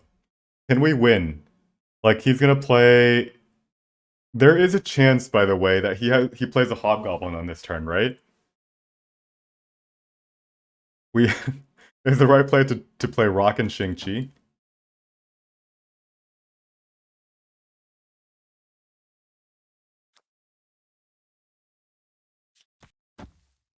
Oh man, this is like...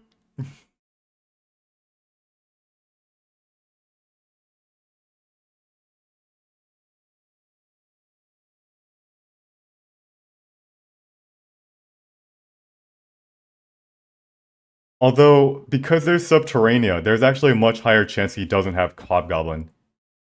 Alright, let's try this. There's a blue marble. And let's play draw Cosmo. Alright, alright, alright. Do we boomer snap him? I think he might not retreat. Nobody expects the onslaught, right? Although one thing is that we've played Lizard, we've played Fantastic, we've played Claw. We've played, like, all ongoing cards. So he probably expects an onslaught, right? Does he? Does he?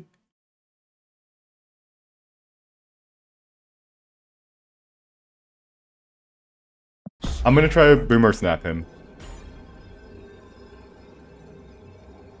I don't know if he can find the retreat.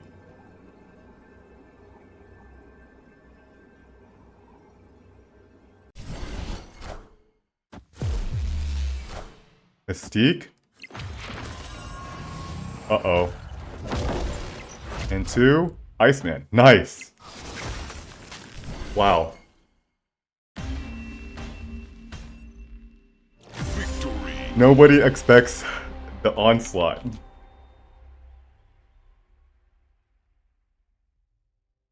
So whenever we boomer snap, we have to make sure that our play is sneaky.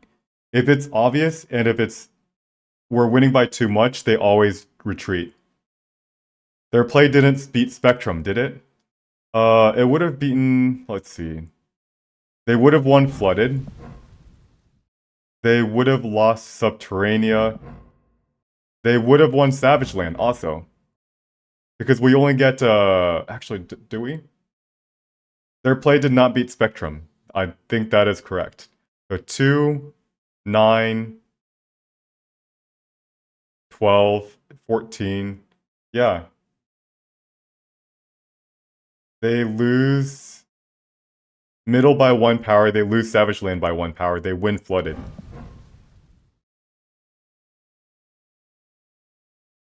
Alright. So if he had, if this was a Cerebro, he would have won Flooded? No, actually. He ties Flooded. No. He plays Cerebro and then he plays Mystique. So the problem with that play is that he wins Flooded, but he loses these 2 other locations.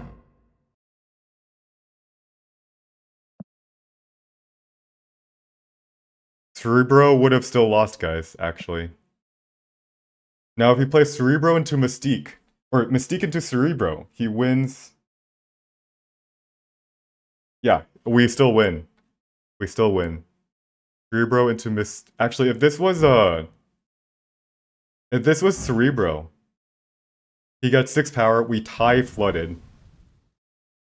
We win Subterranea by a total of 2, 5 power, and we alright, we actually still win. But he didn't have any winning plays. Boomer Snap actually worked there. Pretty much if you play me and I boomer snap you, you should probably retreat. Because yeah. I only boomer snap when I am sure I'm gonna win, and they also have a strong play.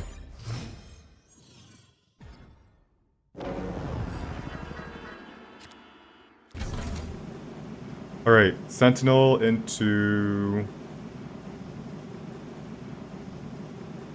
Lizard into Asgard, and then Fantastic in Baxter Building? Or Sentinel into Asgard, Fantastic. Alright, I'm gonna draw some cards.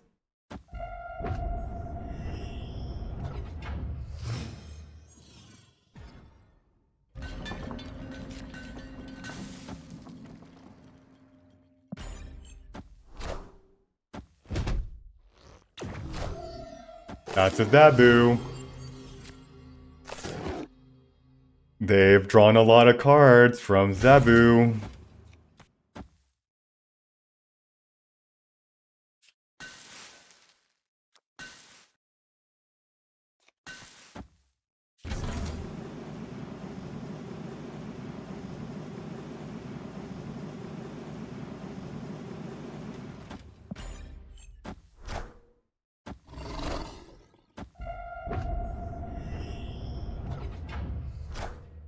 Omega Red, and Jubilee. Alright, luck be a lady.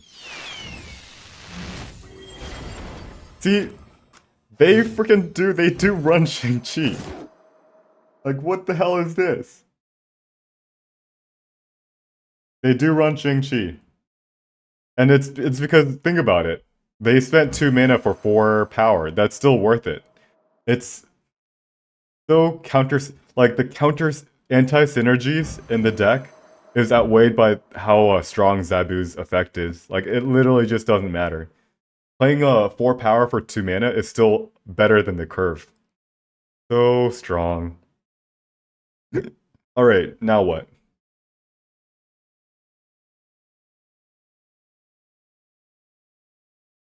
I want to play Cosmo this turn.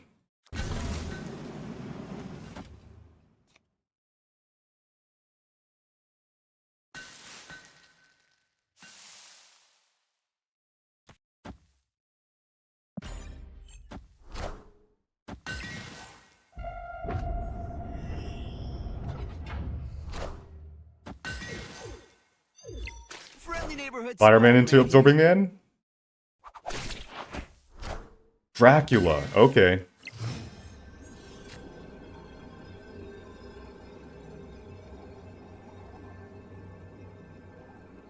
Is this good enough to stay? We only put 6 power here.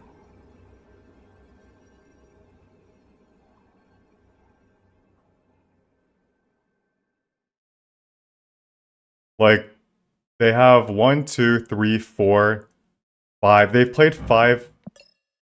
They can actually play out their hand.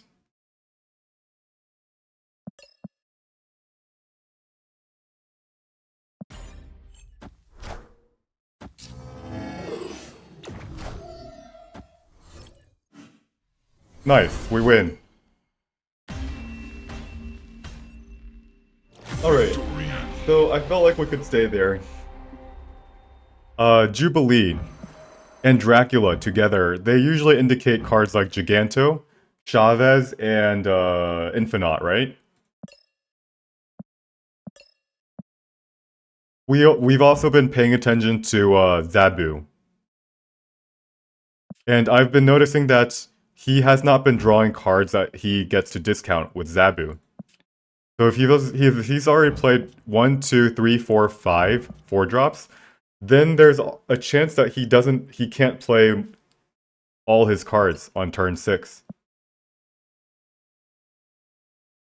Of course, we still got lucky.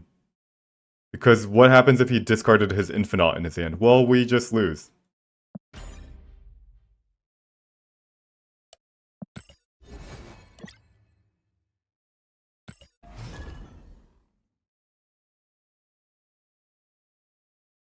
Calculate, guys. Always calculate. Just, we have to be very accurate with our calculation. Okay, WWLOS. The last time we played him, he BM'd us real hard with his Zabu deck. He boomer snapped us on turn 6. I decided to stay in, and I lost. And then at the end of it, he was like, snap, snap, snap, and I lost 8 cubes. Let's see what he's up to this time. Probably Zabu, right?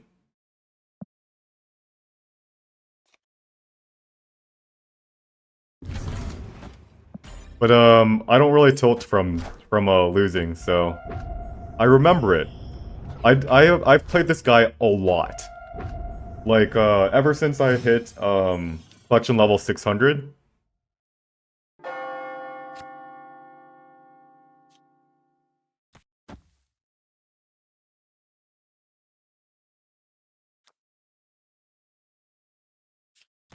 Alright, we have a problem. Kamar Taj, I want to Cosmo, but also it's like we're spending our Cosmo a little bit early. There's the Zabu.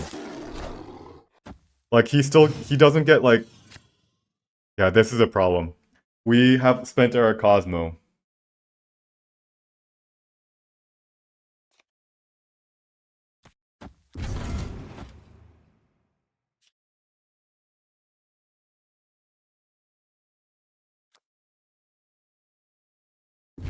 We have to make sure our Our Clintar is not within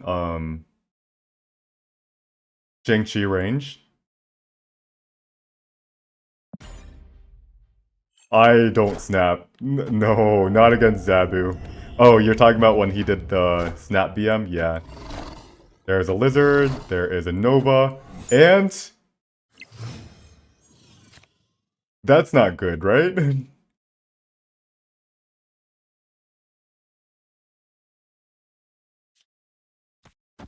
This guy has a Killmonger.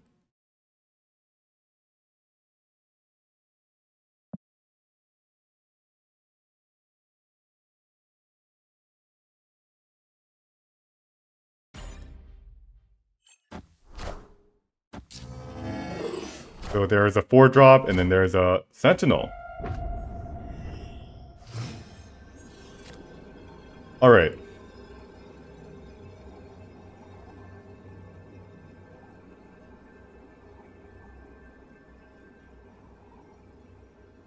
I still think he has a Killmonger.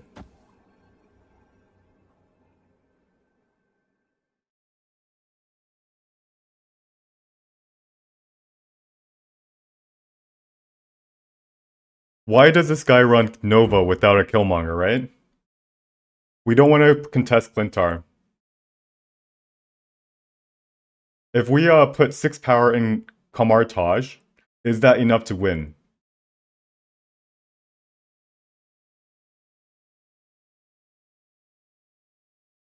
Onslaught, by the way. This lizard is going to go to -1. I think I would just want to retreat. Let's not give him any Escaped. So anyways, this guy, WWLOS, he is a high ELO person. I don't know if he's in the final ELO MMR bracket, but we've been playing this guy since I hit collection level 600. And ever since I was collection level 600, he was like collection level like 3,000, 4,000. So I remember this guy because he has all the cards, and I've always been extremely underdogged against him. But we still beat him. We still meet him head to head because I think I'm just a better player than him.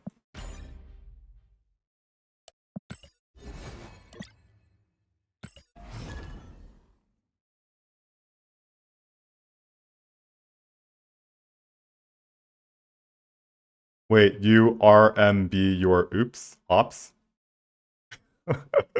I would be more humble, Brant, if that guy was not such a if he didn't BM us as much. Alright, Leonardo, instant bot alert. Let's hit. Alright, so we've got Maw, Sentinel, and Storm. This is good enough for us to just play out Maw. And I am on extreme bot alert.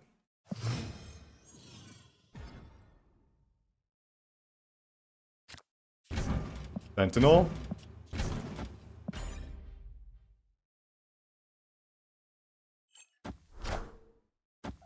And this guy's a bot. Alright.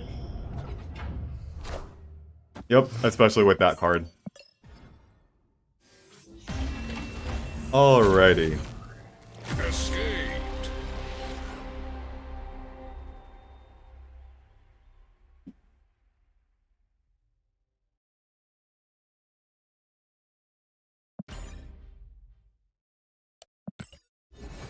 So I feel like playing some Kazoo deck right now. We've hit a plateau with our climbing in the past 2 hours. We were up 1 rank after 2 hours. It's now 4 hours into the stream. The grape, you typed grape and the bot told you nothing? Grape? As in like this stream elements, can you see the Twitch VOD right there?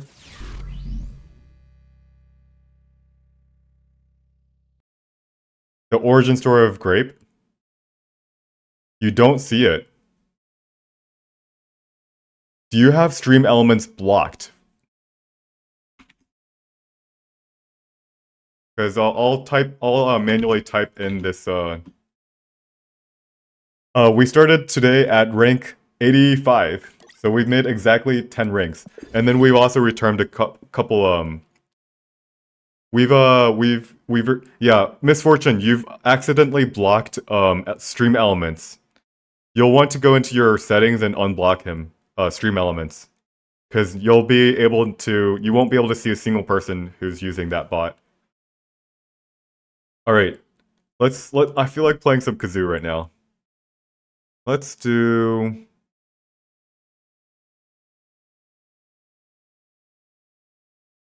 Yes, thanks for the reminder. I always forget to update the deck list.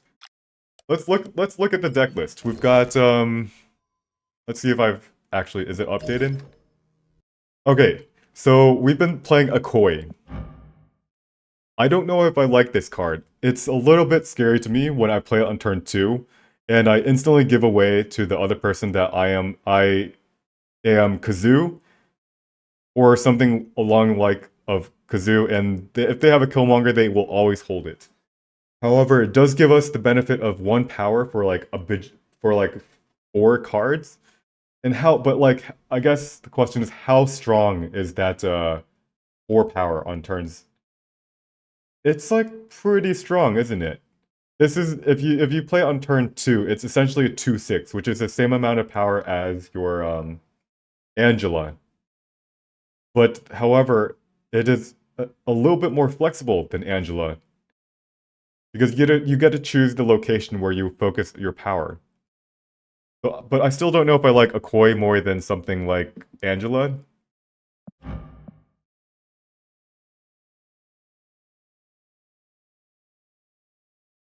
Alright, so do we still need to run Leech? Can I see my Sarah control deck? Oh sure. This is from a long time ago, I should say. Let's do deck list.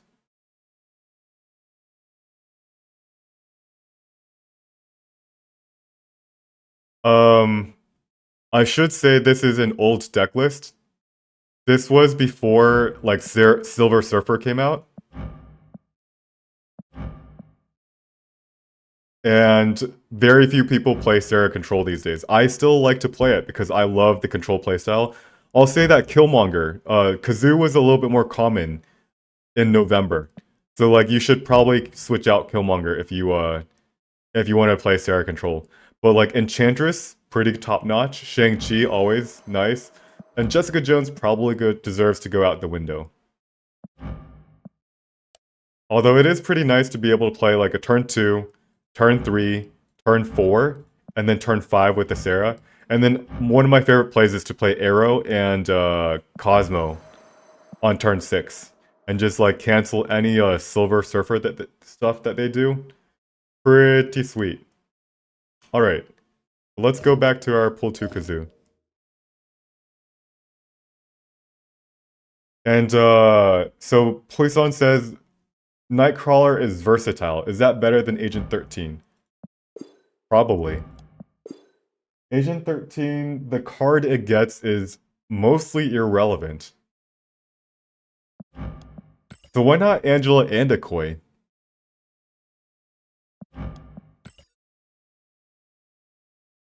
Alright, let's try this version today.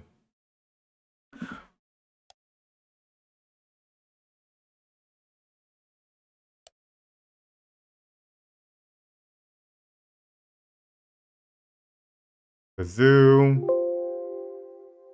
Let's go back to in-game. And we've updated our deck. Electrotech for Sunspot. Elmo Juniors says Electrotech for Sunspot. We see a lot of sunspots, right? Where's our where's our Cosmo? We need our Cosmo, right?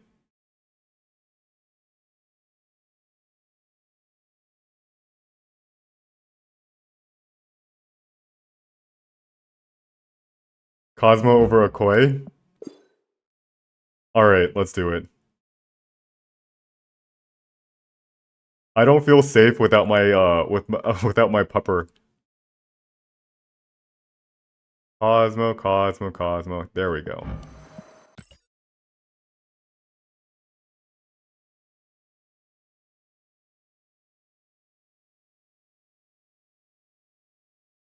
Alright. But all right, so let's go back to this deck edit, and I want to talk about the cards in this deck. What are the potential things that we can switch out? So, is Okoye better or worse than Cosmo? We're gonna keep that in mind because that's what we switched out for Cosmo. I personally think it's gonna be Cosmo, but we have to be careful in that we might not have initiative going into the important rounds. The Cosmo might actually just be a dud card. We also switched out Agent 13 for Nightcrawler. We like the Nightcrawler into Angela combo. And we also switched out a Leech. We had a Leech earlier this previous iteration because there was a what was the featured location? There was some featured location where Leech was okay, it was not Lamentus, but Collapsed Mines. And I felt like I had to play Leech because like everybody was playing Death. Yeah. So do we actually want to play Leech over Cosmo is another question. So we'll see. We'll see. Let's update the deck list and let's see how this plays out. One of the really nice things about playing Leech is that sometimes it acts as as Cosmo, but sometimes it's even better than Cosmo because you can you actually legitimately don't have to guess where they're gonna play the cards.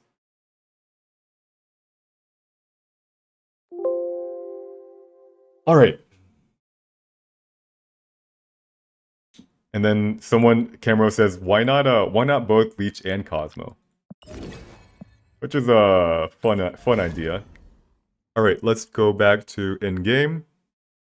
And our deck list is updated. And let's try to farm some cubes with the Kazoo deck.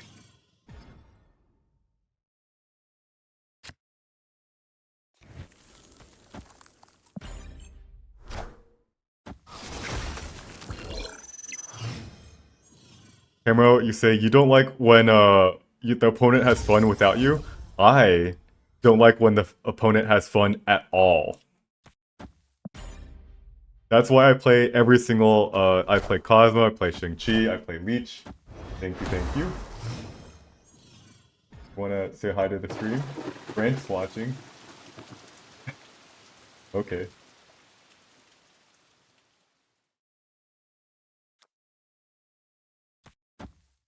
Alright.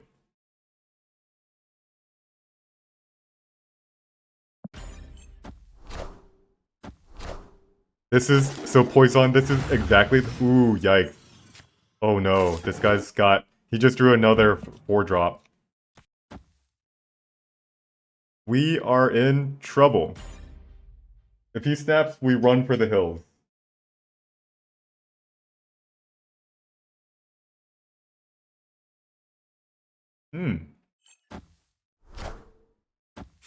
He sees that our highest power is the 1-drop. Congratulations.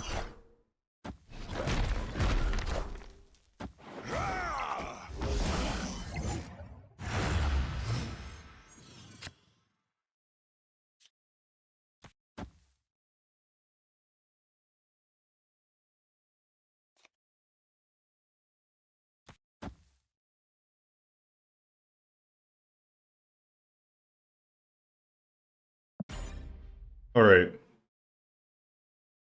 This is not good. Sunspot.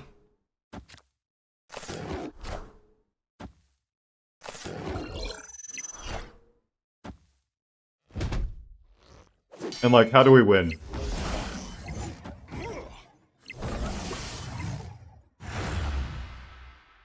We have to draw Shang-Chi to hit.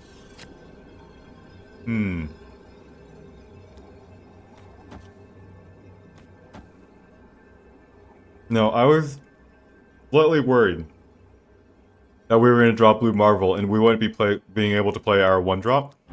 But I felt like we never win Shuri's Lab unless we draw a Shang-Chi. So yeah, let's retreat. Escaped.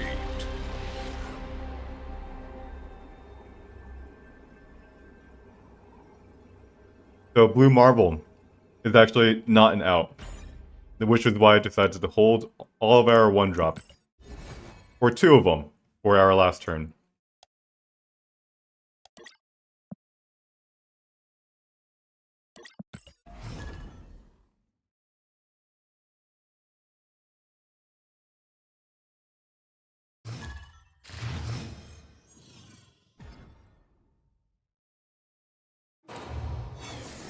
And, Scarlet is actually a good suggestion. By the way, we wish it was Agent 13 here to give us something to play.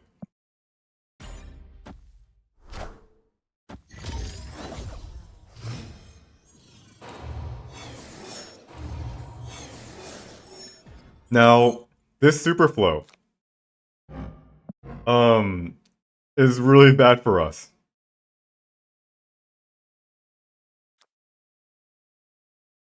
Like, really bad for us.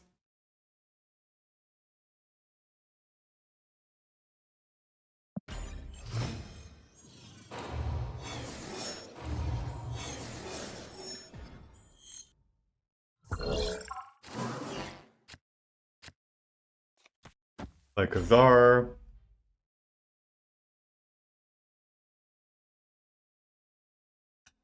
If we had a Scarlet Witch, we would be able to cancel the Superflow.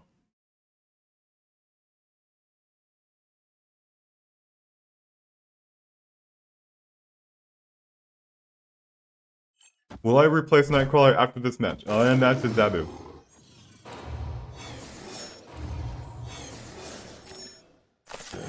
Lord have mercy on my soul.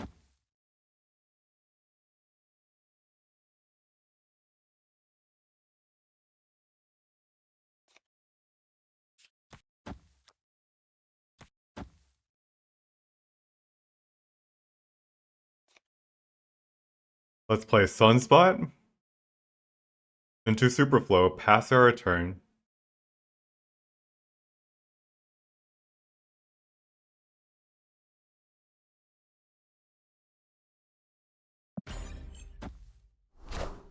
There's a Shuri.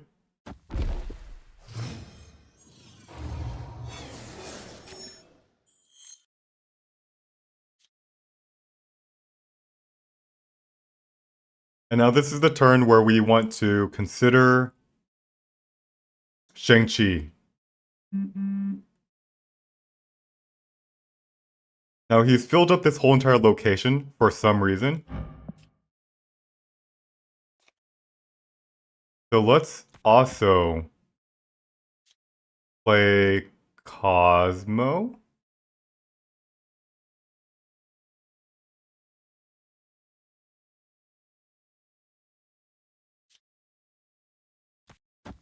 This is hard. We want to play Shang-Chi and Cosmo in turn 6.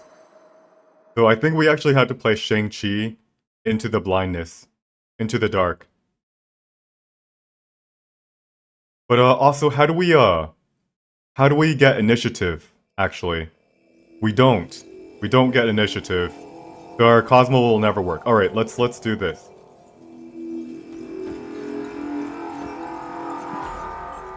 He passes his turn.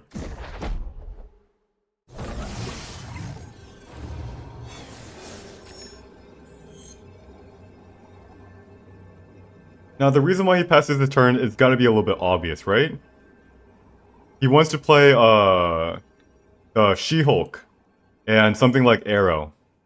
And now we have initiative, which is something I didn't expect. So we actually want initiative. Wait a second, hold on. I've got a potentially brilliant play. What happens if we play Shang-Chi into Dark Dimension?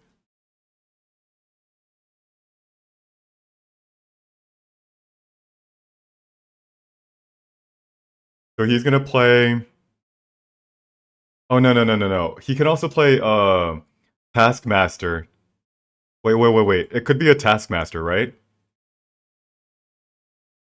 Taskmaster into She-Hulk? But then we always lose, actually. We just... I'll mention the play I was thinking about.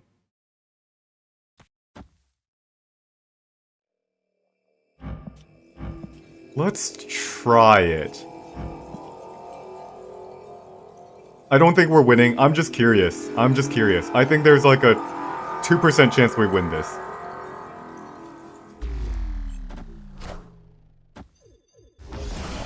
There's a She-Hulk. We blocked the Taskmaster. Now we have to see if we can win middle. Which is probably not gonna happen.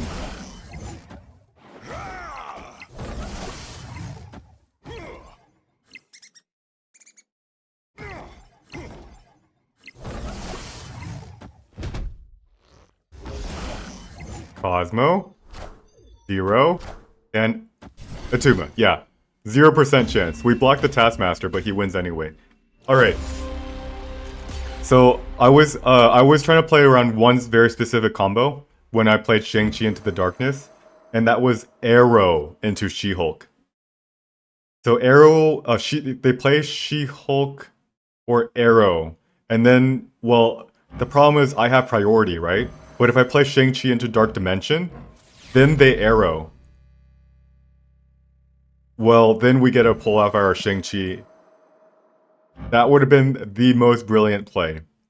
No, as in like Shang-Chi, if I played it into Dark Dimension and then they have an arrow that's like 14 power, they pull the Shang-Chi away from Dark Dimension into the open. But of course, I think that was way too gimmicky. It was much more likely that he plays something like Taskmaster and She-Hulk.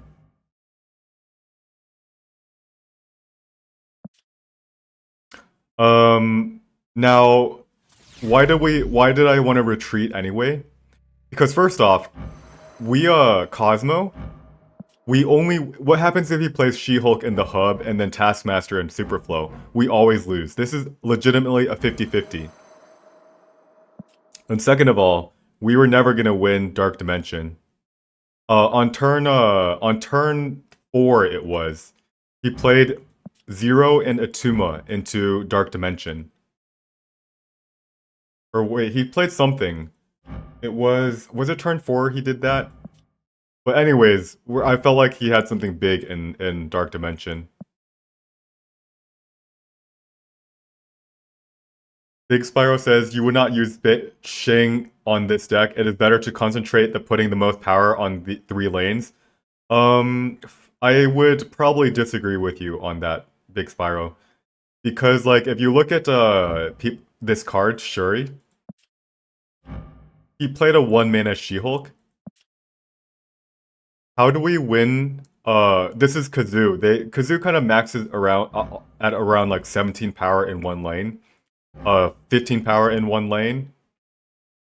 How do we beat a deck if we don't have Shang-Chi and they get to play something like a 20 power She-Hulk and 20 power Taskmaster? Yeah. So I need Shang-Chi against Shuri. I also need Cosmo against like Galactus and Shuri also, and yeah.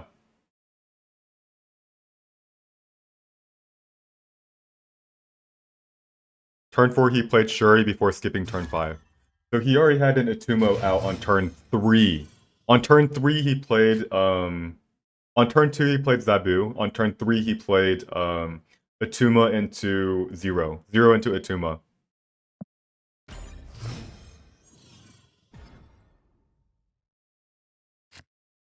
Full power Kazoo, I should say. Full power like pool 3 Kazoo tops out at something like 25 to 30 and 30 power if you do the Drakzoo in one lane.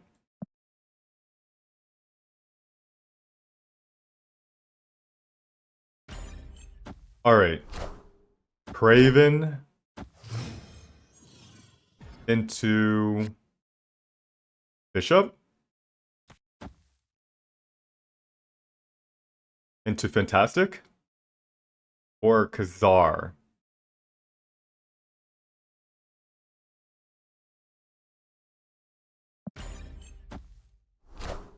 Vulture. Alrighty. And now they're gonna do something like Doctor Strange and Asgard.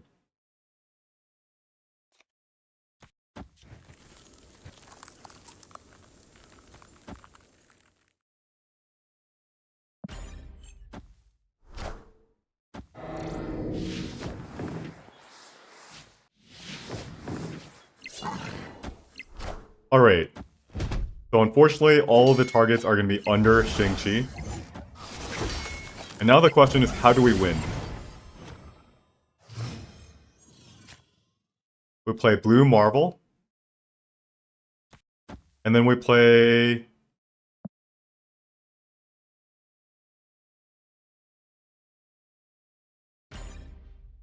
Khazar Squirrel and Girl and Ant-Man on the last turn. But do we win Asgard with this play? So it'll be, Ant-Man will be 4, 5, 6 power. Yes, we do. So he actually has to put more power in Asgard.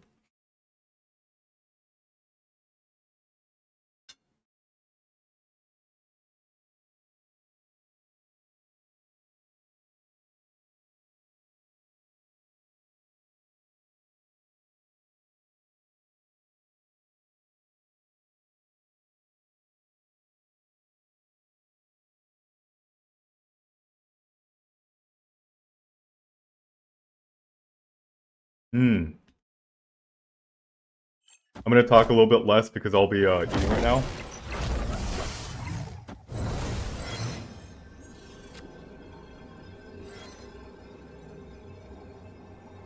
Alright. This is scary.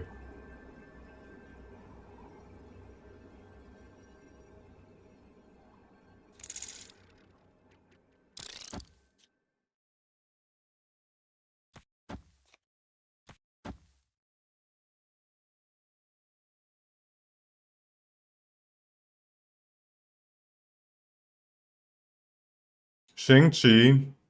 Heimdall. No, never Heimdall in this deck. Shang-Chi for Bishop? No.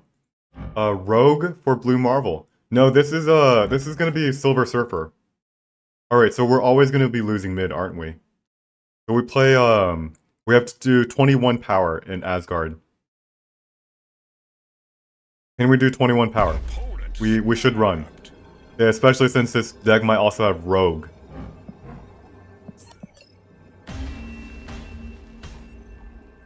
Escaped. Yep. Camero says the two most powerful cards are already 3 drops. Vulture and Doctor Strange. So this is a really cool deck I've seen it like once or twice by now. It's a move deck with a Silver Surfer move deck.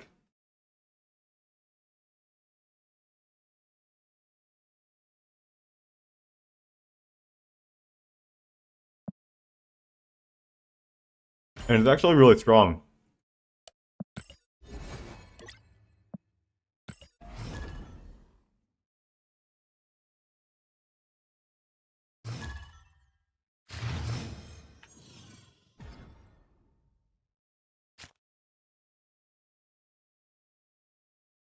Alright. Nice, man.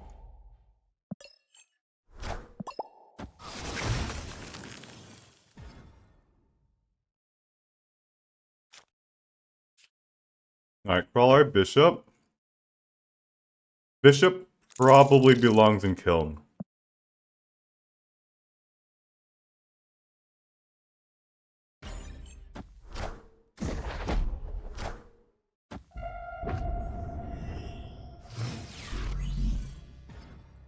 Cypher guys, thanks for the follow. Alright, now this is hard. Bishop belongs both in Kiln and Necrotia.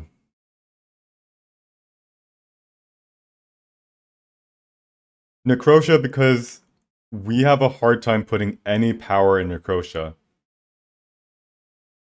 And Kiln because, for obvious reasons, it's gonna be...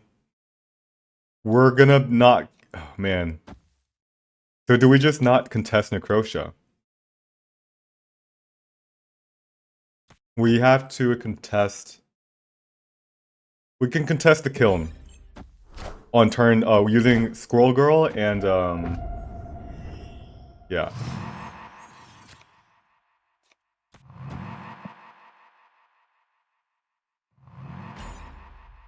Alright, this might be able to win.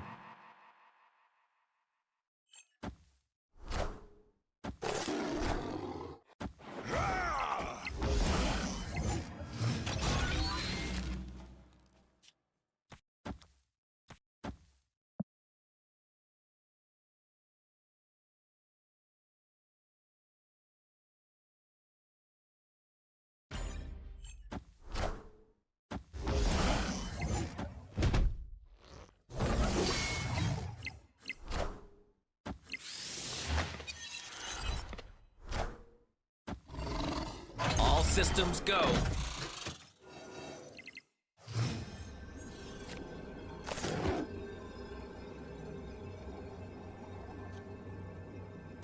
Alright.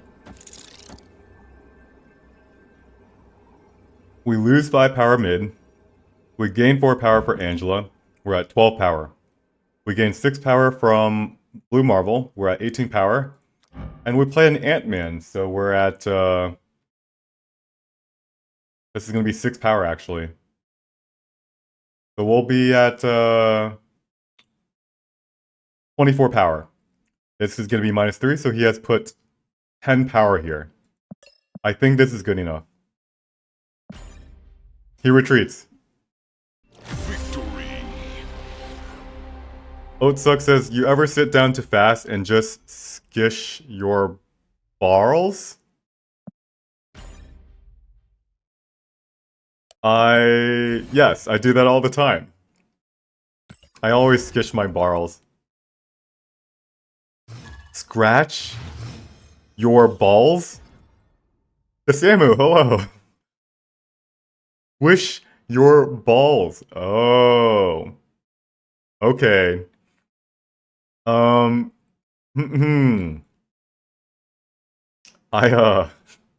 Yeah. Samu, I think, I was curious what your deck had. Your forward... Nah, it's just one game. I think your deck probably beats mine most of the times, because it has, Zabu, you know? Alright, let's focus. Bloom is not a bot, I don't think. I also, I have to talk quieter, because, if it's... my voice has been giving out.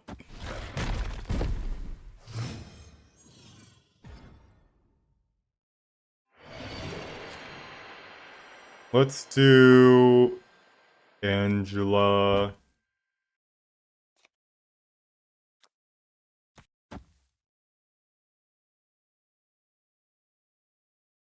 Here. This is Zabu and Eternity Range, probably. Quinjet. Stroke the mic. Brown Paladin, are you able to... Jeez, you're such a troll, Oat sucks. Alright, are you able to snap this deck? Yes. Not very commonly. It's usually when I have my Shang-Chi or Cosmo. Alright. This is definitely a snap spot, though.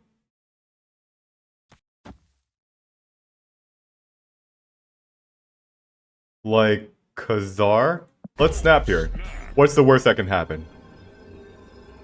He missed his Zabu. Which means that we're gonna draw 3 cards, and we're most likely gonna be able to draw our Shang-Chi. Moon Girl, uh-oh.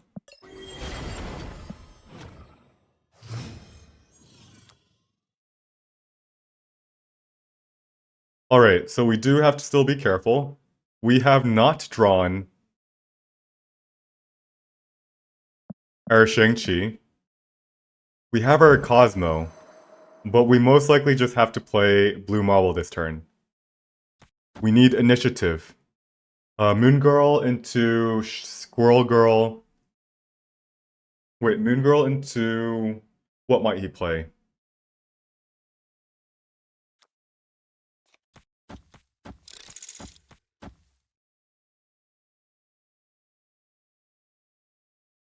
This might actually be better on this turn. What happens if he plays Moon Girl and he passes his turn and he goes for a She-Hulk play? Black Screen Hearthstone, hello! Still love my stream. I'm glad you still love my stream. And you are now one of my longest subscribers. And yeah, thanks. Let's see, I gotta focus. He retreats! He completely missed his combos. He didn't have his Zabu, he didn't have his looks like Darkhawk, he couldn't play Darkhawk very out. But he did have Quintjet, so he could have probably tried to stay in. Yeah.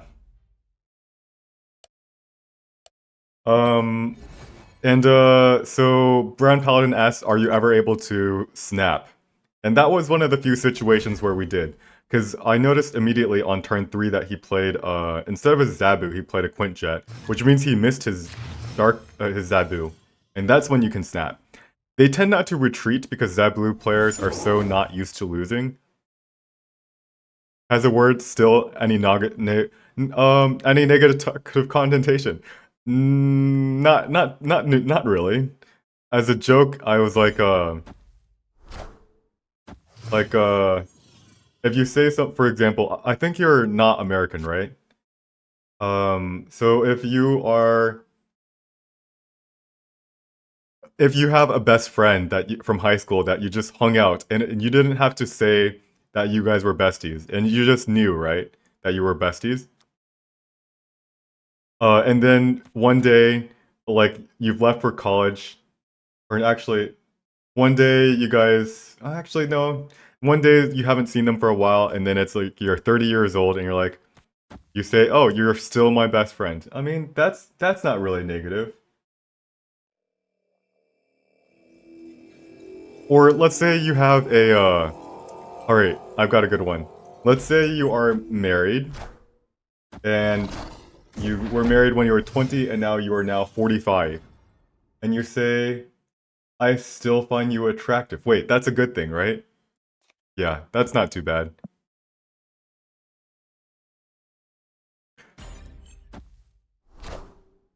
Scorpion.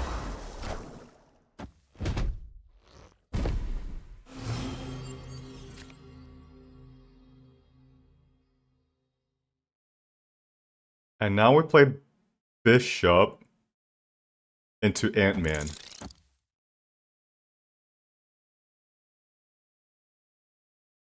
All right, let's figure out what this deck is. Uh, Scorpion, Lizard, Sunspot. Do we snap on this play? This deck doesn't seem super strong. He also didn't play Zabu on turn 3. I'm gonna go ahead and snap. And he retreats. Okay. Victory. Yeah, I still love you is an insult when fighting.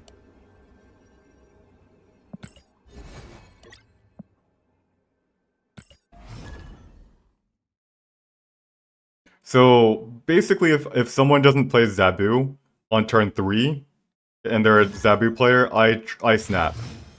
If they are a Mr. Negative deck and I feel like I'm gonna land a Cosmo, I snap.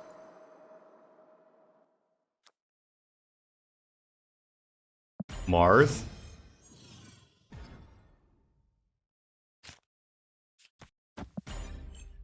Alright.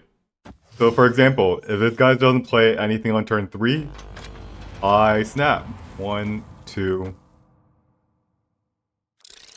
3.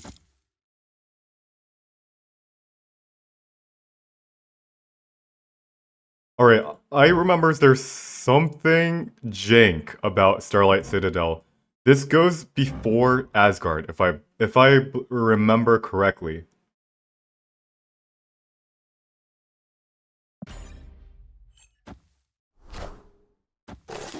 Starlight always happens first, and he drew his Zabu, so we do not...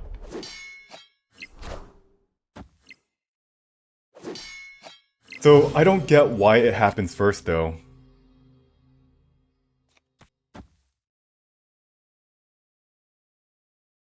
Like, Asgard showed up first.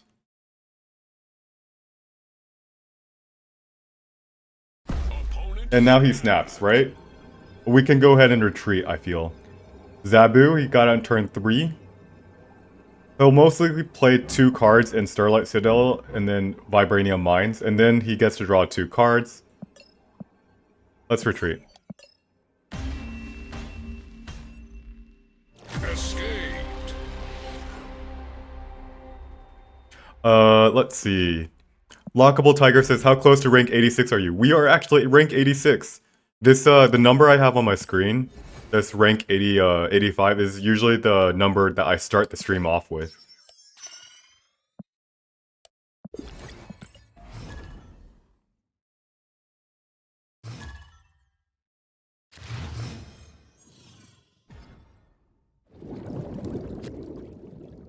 Oh, I just read the Samu's comment. I played Iceman and I hit Zabu. Oh, that sucks. I mean, that's good for me.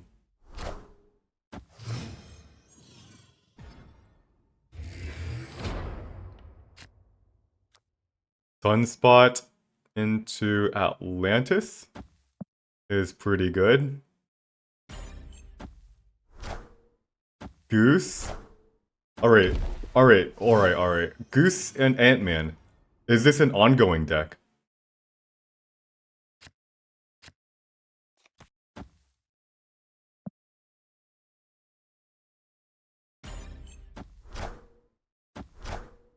Cosmo. Alrighty. We maybe snap here. We may be snap. So he wants to lock down the vault. And we can play Blue Marvel. Alright, I want to snap. I also have a Cosmo to play against Spectrum.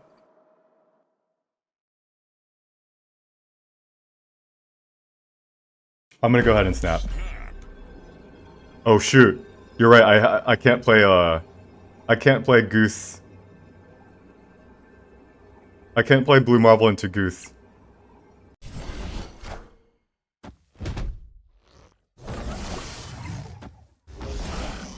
Armor. Mojo.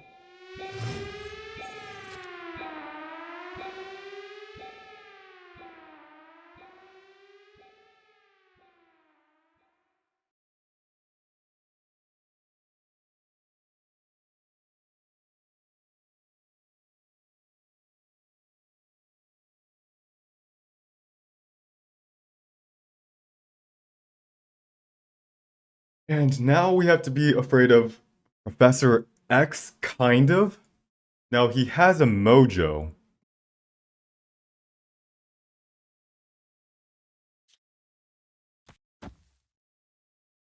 So what we can do is we can play Blue Marvel, can't we? And then we can still add 3 power in the vault. We need initiative. He might move everything into New York.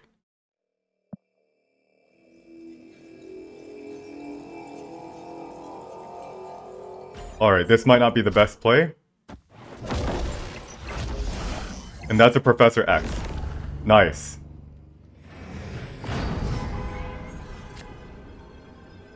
Last but not least, we do one... Or wait, we do 1, 2, 3. And for good measure, we play Iceman for fun.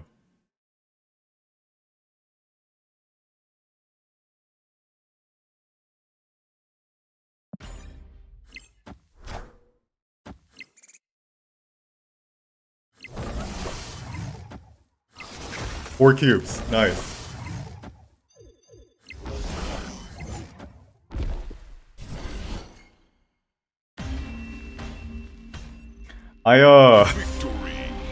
Yeah, I don't know why people still play Professor X. It's a little bit obvious, to say the least.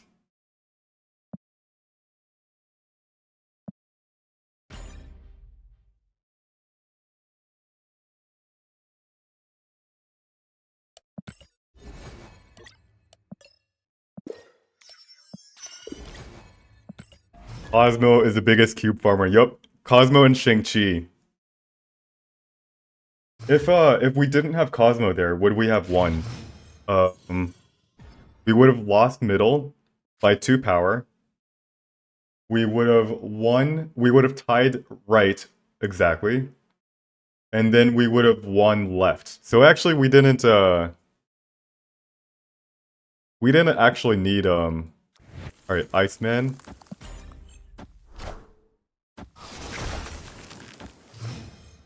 We actually didn't need Cosmo's effect to trigger to win, as crazy as that seems.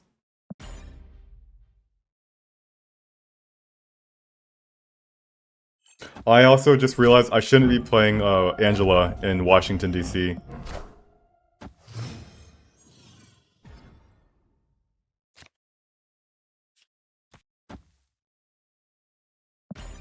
Because Asgard is more likely to be here. But also, when we play Squirrel Girl, we want to play Squirrel Girl on Angela, and then the squirrel would get +4 power here. So that was a mistake.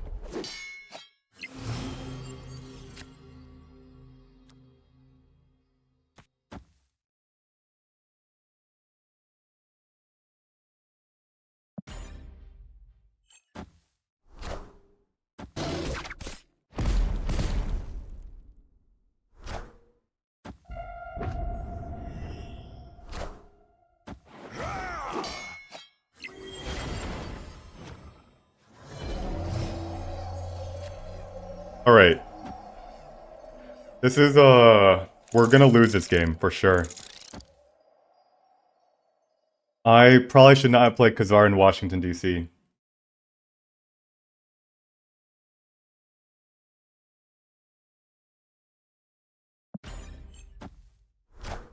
And he plays Double Sword. I thought he would have played Double Sword middle, by the way. Being switch. Double Sword is super small. And we have a rogue.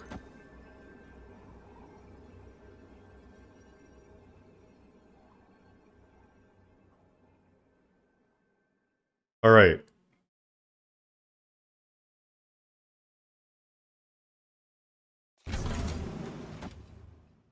Is this good enough to win? Actually, it is. We could do Enchantress. He's going to play Blue Marble here. And if he hits it, I think I want to play Sentinel here. And we'll have 11, 6, 12, 13. Alright, let's try it. Blue Marble, right there, right there. And if we steal one or the either, do we win? Shoot, hold on, I think I did the math wrong. So I think it was 50-50? No, did I play that entirely wrong?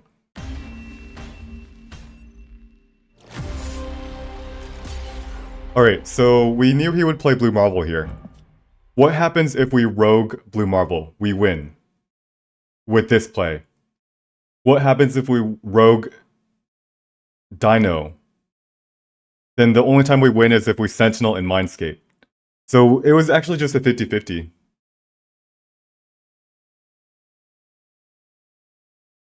If we played Sentinel here, this rogue has to hit Blue Marble. If we play Sentinel here, this rogue has to hit Devil Sword.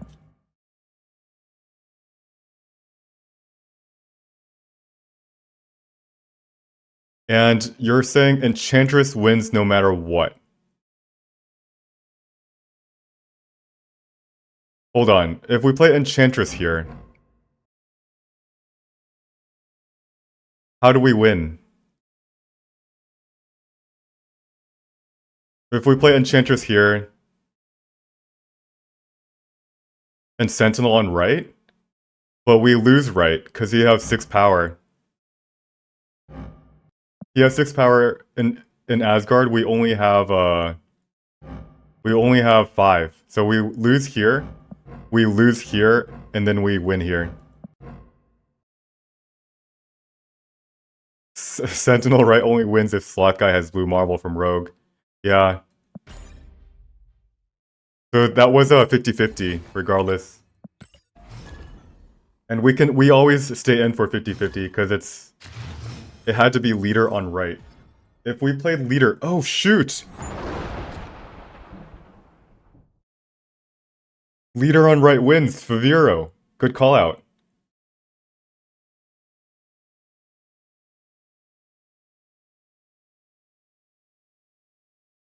No, whoa, no. Leader on right just always loses too. Because we all have 5 power to a 6 power, and we both copy the blue marbles. Which means we are no, it doesn't. Yeah, it doesn't win.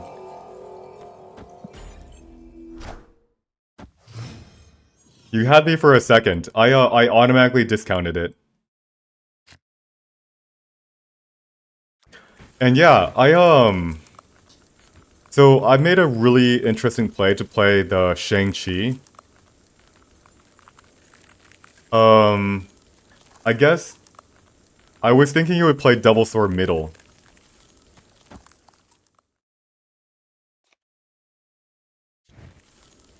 Clearly, I was wrong.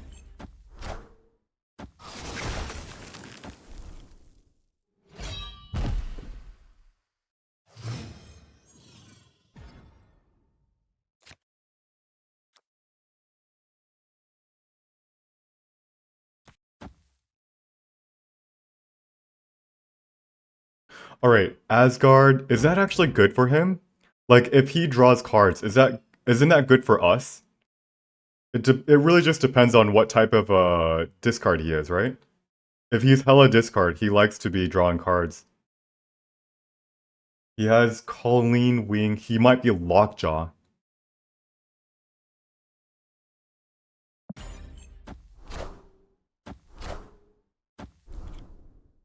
Jubilee? Alright, this might be hella with Jubilee.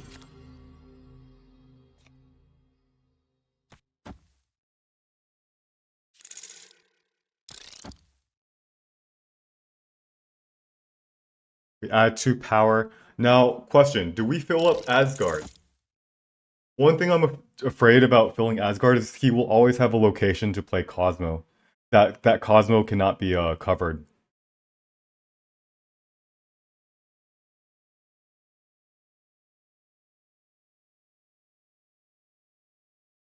But I think that's okay. Ghost Rider into Jubilee into something big, right? Hulk, right.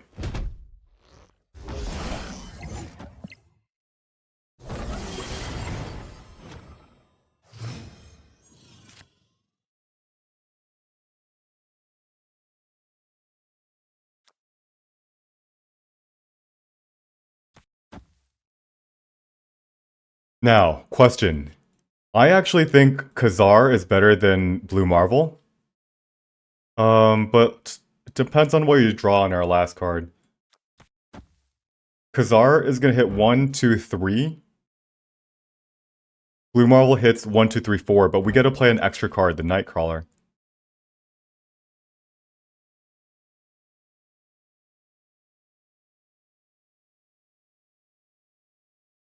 So I'm actually gonna play Khazar into Nightcrawler.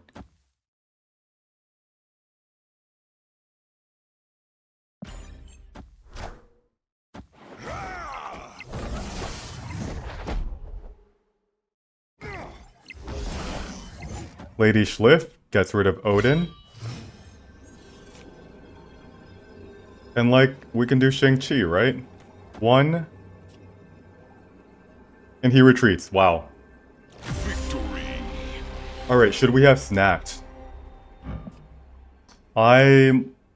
We only made 1 cube there.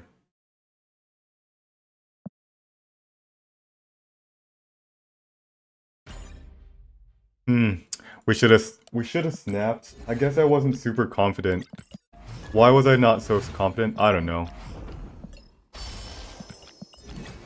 I'm not confident enough these days. What could we have lost to? I couldn't think through what were the threats. There wasn't really any big threats, right? He played Colleen Wing, and he discarded Moon Knight. I have a feeling that the Iceman hit a swarm or something. Alright. Into the darkness.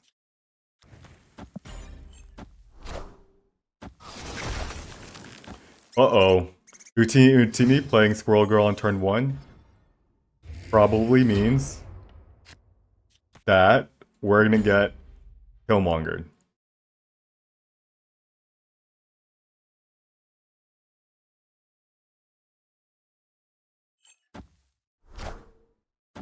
Armor? That is very odd to have armor and Squirrel Girl in one.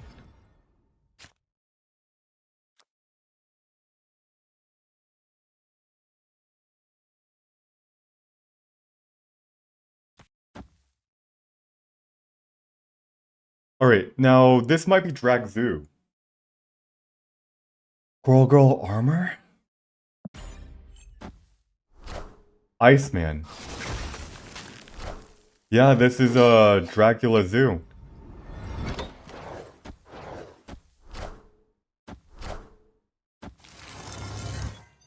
Osmo.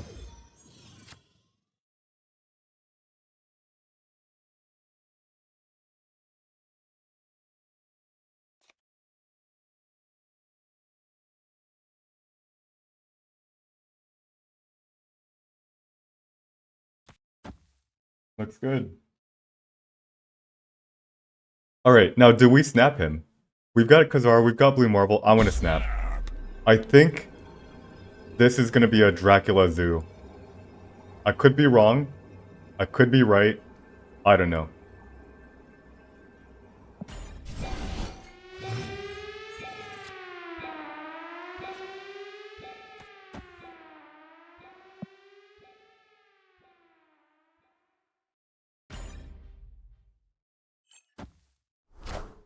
There's a Khazar.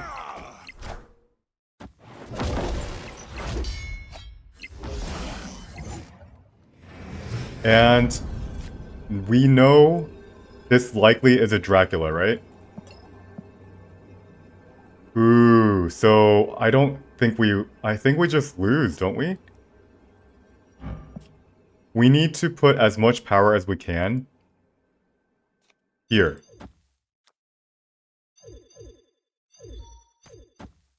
Now, is this enough?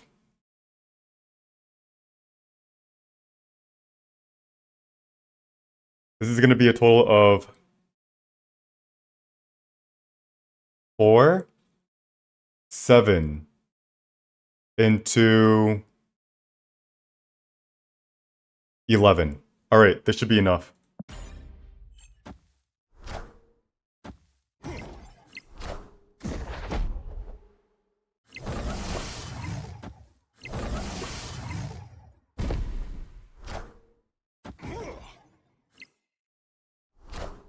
Cosmo and Red Skull. Okay, it wasn't Dracula. Nice. 4. Oh, scary, scary, scary. He played Cosmo on turn 4. I totally thought that was going to be a Dracula. I do think this might be a Dracula deck. No, it has Red Skull and 0.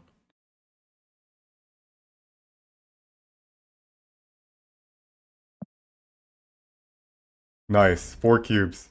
Now we're at 87. This is the highest we've ever been. Can we hit 90 today? If we hit 90, we'll be at 91, and there is a chance that we hit infinite on this run by the end of the season. But it's still going to be close. Oh no. Shuri? That's a good card for him to lose. Although we do have a Shang-Chi.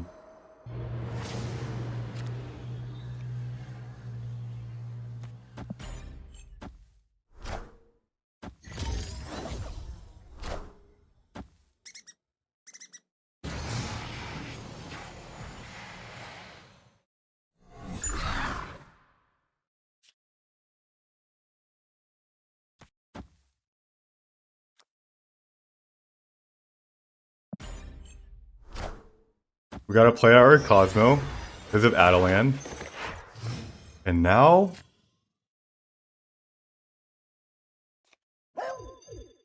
the Khazar?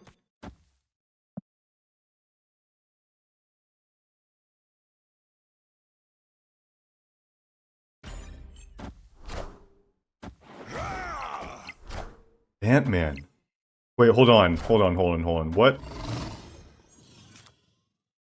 Oh, this was the guy that was all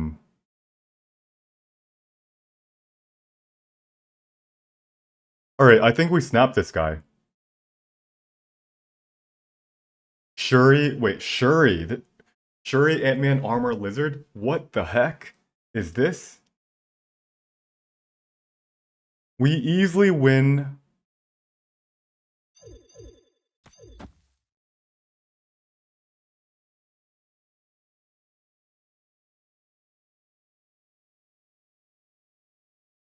I'm gonna go ahead and snap.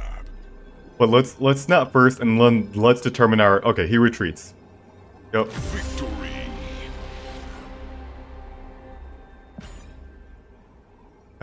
His plays are just way too weak.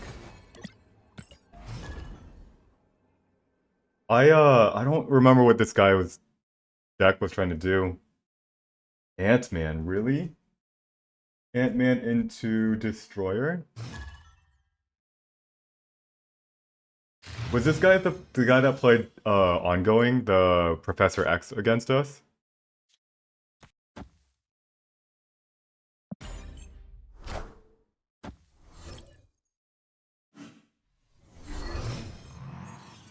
Guy playing Black Cat, like Cerebro 7 or something?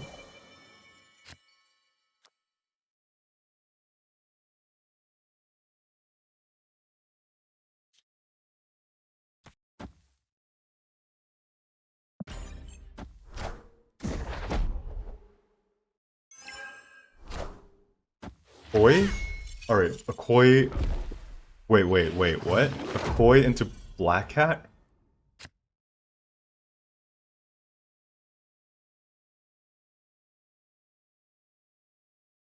Opponent snapped. I might want to retreat here.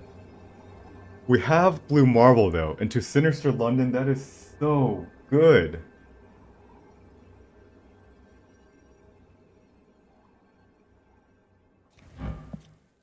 We can play Iceman. Iceman into Ant-Man into Blue Marvel.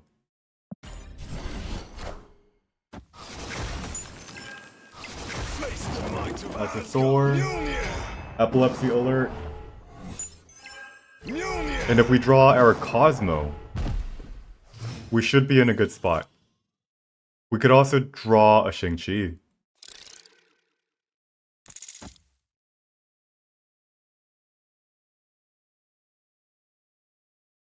Alright, do we need to play Ant-Man this turn? We need to make sure that he has initiative going to the last round. We don't actually need to play Ant-Man this turn. 4 cards.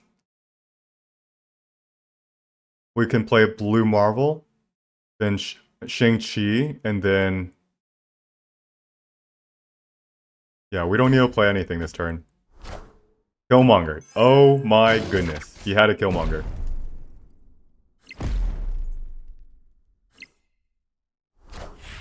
Mjolnir. Mjolnir. To me. Mjolnir. To me. Jesus, can it stop flashing? Mjolnir.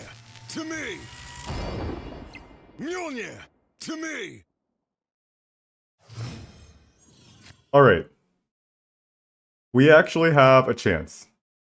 What we can do is play Khazar into Ant-Man. And then we play Shang-Chi. Squirrel Girl into Shang-Chi.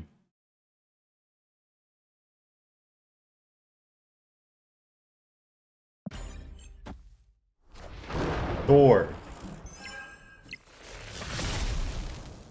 Actually, should I have played Shang-Chi this turn?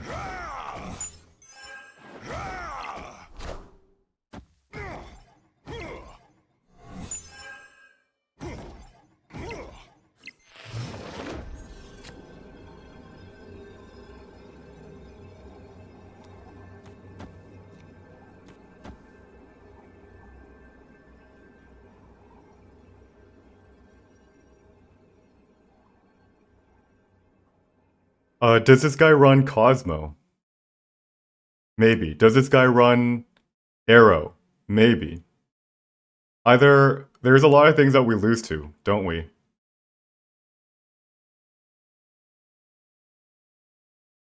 For 2 more cubes, is it worth staying? Oh, man.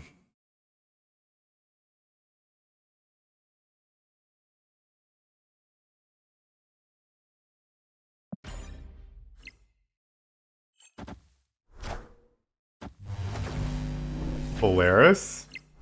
To Mjolnir? Mjolnir, to me!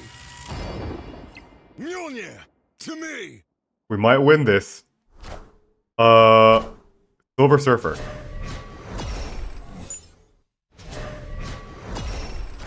Shang-Chi, and then Shang-Chi in the middle? Shang-Chi in the middle? Come on. Where are you? Yes! My boy, Shang-Chi.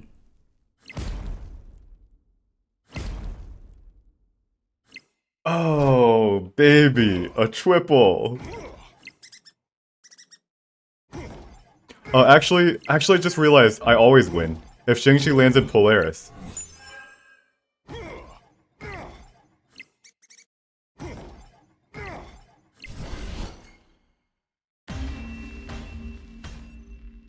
Victory! That's a quadruple kill.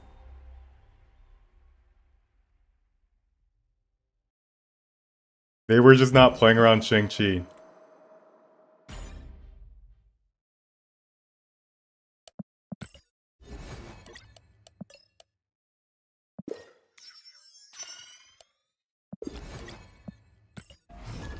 Yeah, I mean, Shang-Chi turns out it's a pretty good card. We would have won 100% of the time. He needed to play something like... Actually, he doesn't win ever. Unless he has Cosmo, he doesn't win. If he plays something like Odin, like, he still loses. Odin's gonna be at 9 power because he's played Akoi. Alright. Nightcrawler. Brown Paladin says, most Zoo decks don't run Shang-Chi, right? I think they do run Shang-Chi. Not all of them, but like enough of them.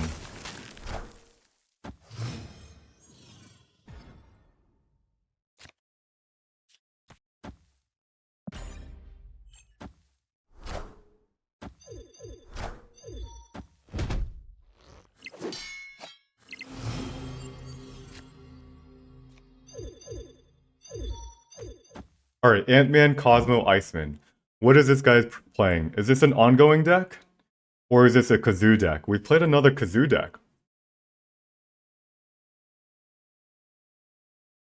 Alright, let's snap. Oh, snap!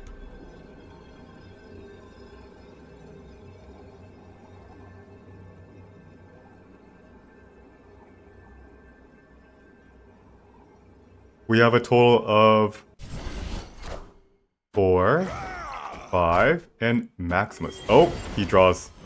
He won. Alright.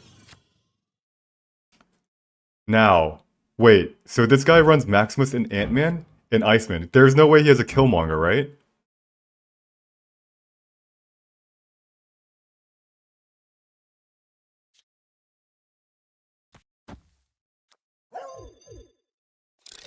Opponent snap! Oh god. Oh, there's no way you run an Killmonger when you have Iceman and Ant-Man, right?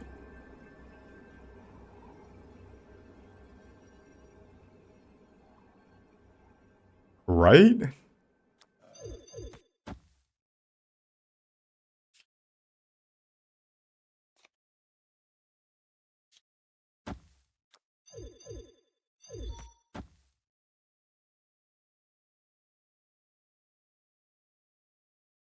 So this Cosmo is very likely going to block a Silver Surfer, I think.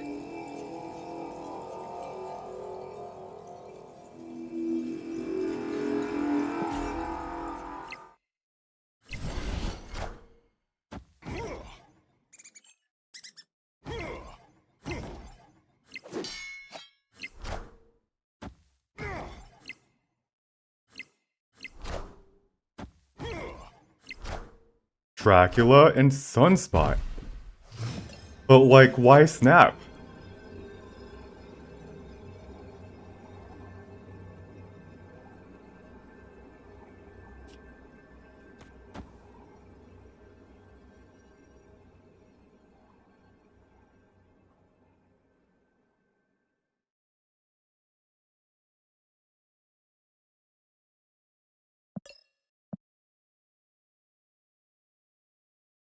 I might be losing 8 cubes here, guys.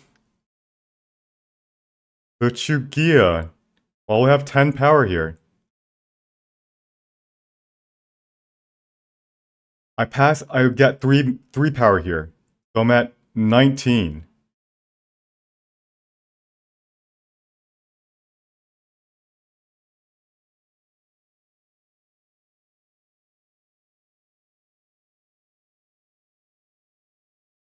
Now what happens if he plays a Blue Marvel and a 1-drop? No, they don't run Blue Marvel. They run Khazar. A Khazar and a 1-drop. We still win Asgard. Because we have 9 power here. I'm so scared.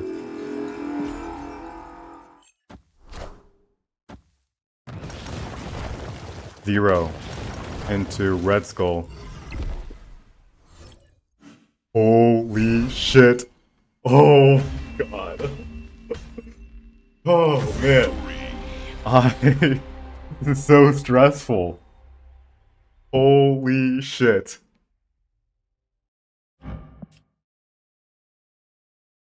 Sunspot. MVP. Holy crap. Whew. Yeah. Cosmo. Making us cubes. I was afraid of Silver Surfer, although I felt like that deck didn't have it, but I was just not sure what I was expecting. Turns out it was a 0 into Red Skull. If he had a 0 into a Tuma, we would have won. A 0 into... If we blocked a 0 and he landed a Bloody Mary, he still loses. Yep.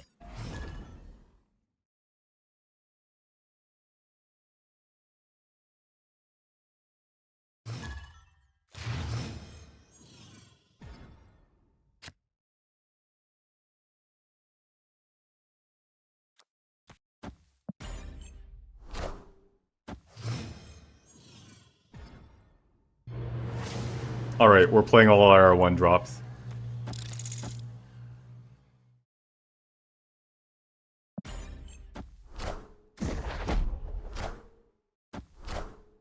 Morbius.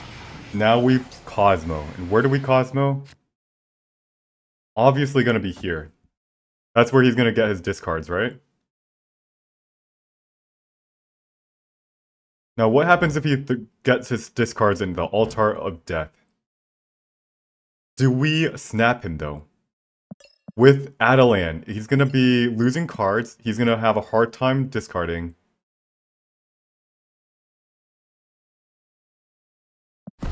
I'm gonna snap him.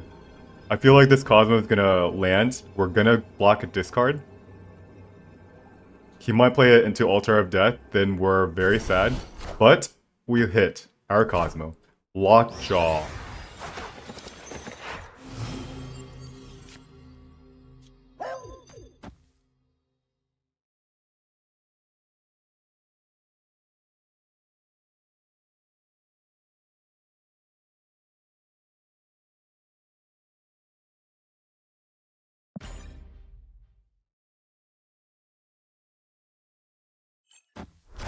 Alright, let's see what happens here.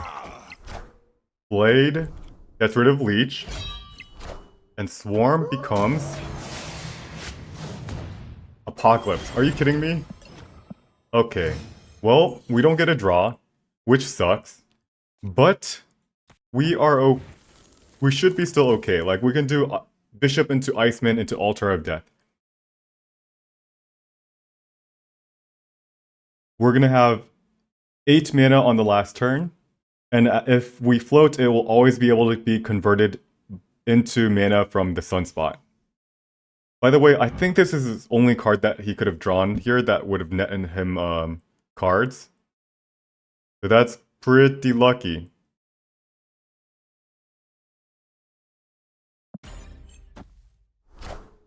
Colleen Wing, discard Swarm.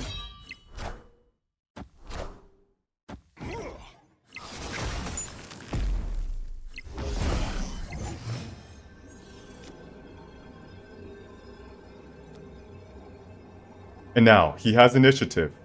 How many discards can he get off?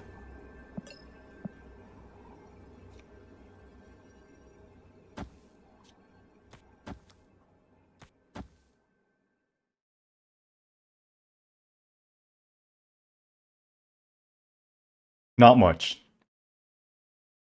Okay, so...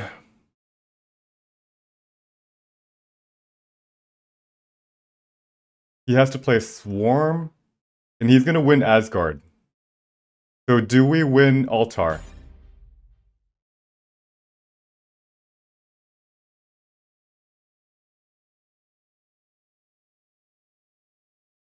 Does he have it? Does he have his Ghost Rider?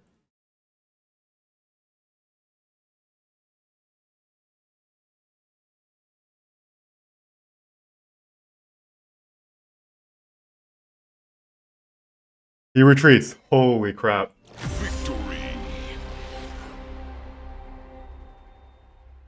Scary. I think we were winning though. I mean, obviously, he didn't have Ghost Rider. Otherwise, he would have stayed. He's only discarded 2 cards. It was a... what was it? It was something with Blade, and it was something... Halloween doesn't really count, right? It discards a Swarm, but he doesn't get it back from Ghost Rider.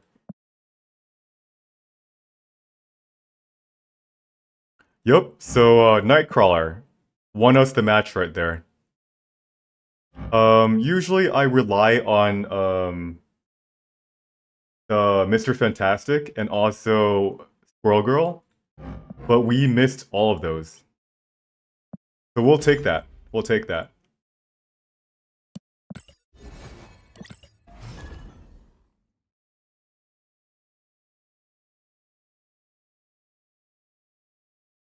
Redundancy is good, but like 3 things to sneak us power, that's good. I think that's good.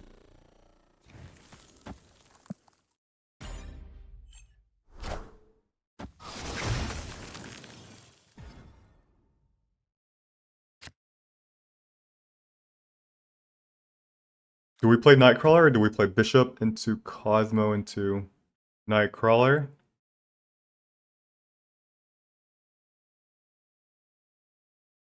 Alright, let's play Nightcrawler first.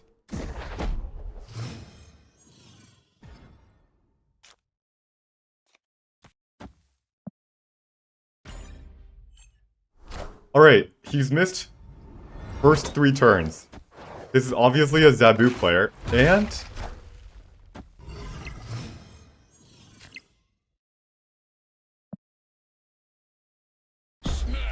and we got a She-Hulk.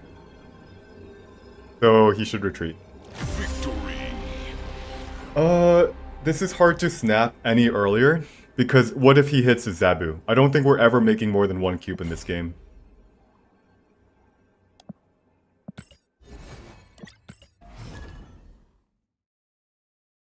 But yeah, we'll take those. 1 cube is 1 cubes. That's what they say, right? A dime, $20, $20. That's a saying. A 20 is a 20. I think that saying gets used when someone is talking about certain activities. 20 is a 20. Alright. Sunspot, Darkness. Let's go.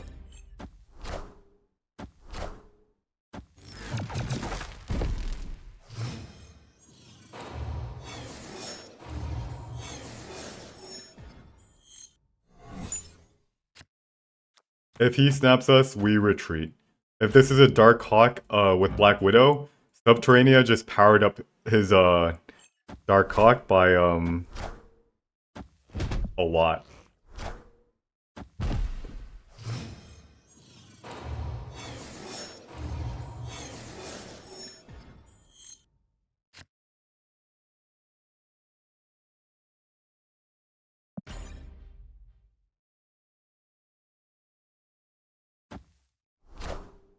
Debris. Alright, so this is a junk. This is a junk variant. Alright. What does that mean though? He's about to fill up our Subterranea, which is kind of scary. We might want to go ahead and proactively fill it up in case he has something like a what's that thing called? A debris? Not debris, a viper. Let's go ahead and play our squirrel girl, fill up the location. And like see what happens.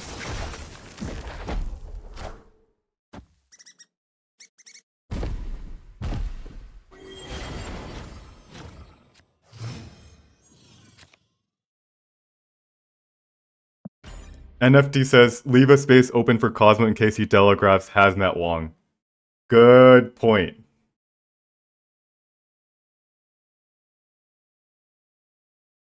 Good point.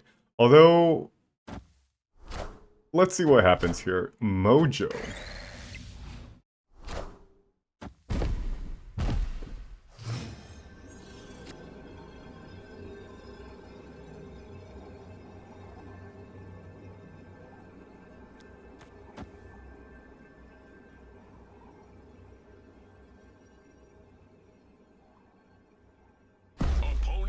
And we're gonna retreat here.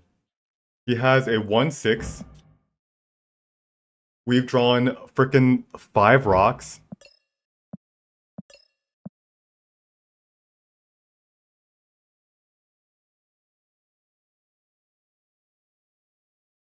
Does this guy play Viper into...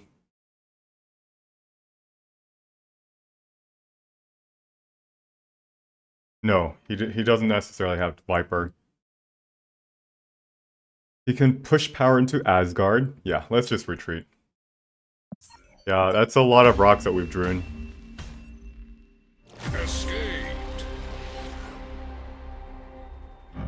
5 out of our 5 rocks are... Oh, no.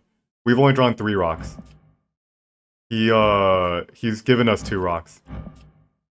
Why did I remove Leech from the deck? The Leech was for the featured location. It's definitely something I can consider putting back.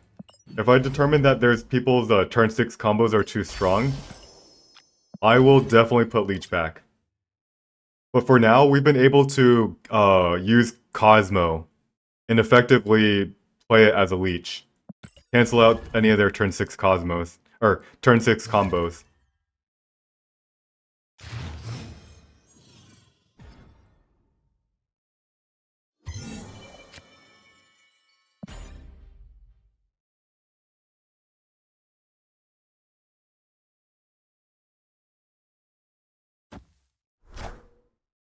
Lou... Oh!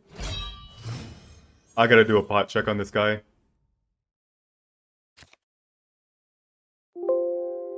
He is not a bot. He is not a bot.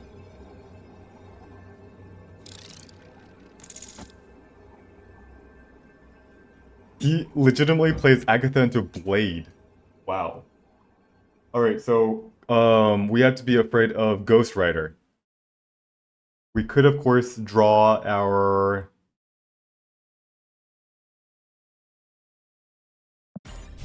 We can draw our, Shang-Chi. That's what I'm gonna rely on. Shuffle 5 rocks. Well, that's not gonna happen, huh?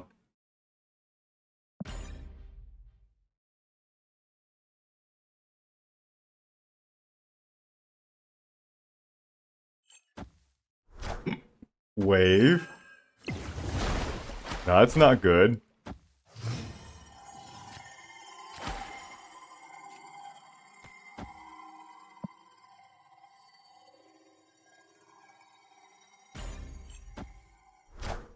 Magneto. Alright, this deck is confusing me. He's got Agatha and Magneto?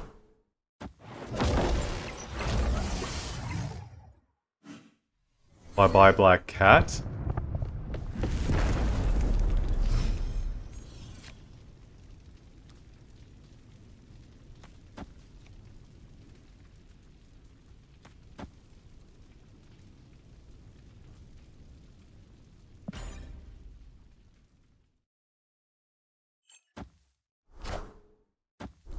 Ella.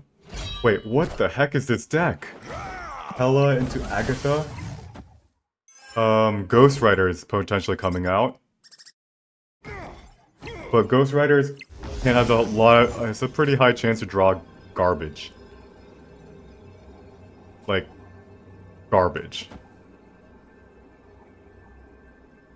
So I think we actually win this by doing something like this.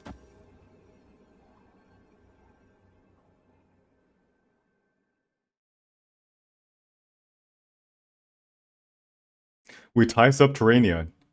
Actually, we win Subterranea. Rocks are actually giving us 2 power. We win Hala. We win Xandar. He likely has rocks in his hand. Maybe multiple. So let's try this out. Leader does not matter here.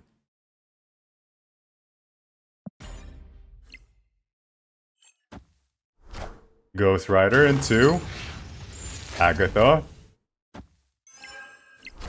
Yeah, GG.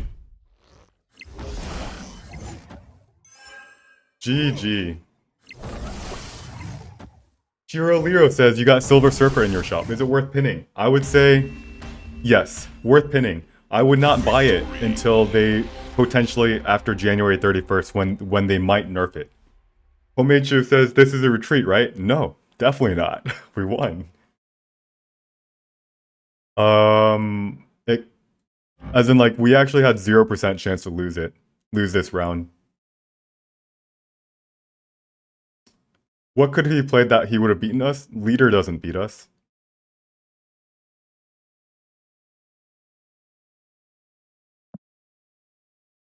Ghost Rider into anything doesn't beat us. Ghost Rider, okay, Ghost Rider into Hela would have beaten us. If he Ghost Ridered into Hela, then we lose.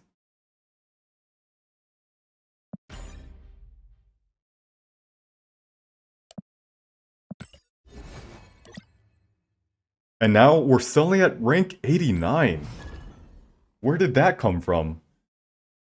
We were rank 85 to start off with. We got 2 ranks, 1 rank in 2 hours. And it's been now 3 more hours and we've gotten 3 more ranks. Alright, let's do this. We can hit 90 today.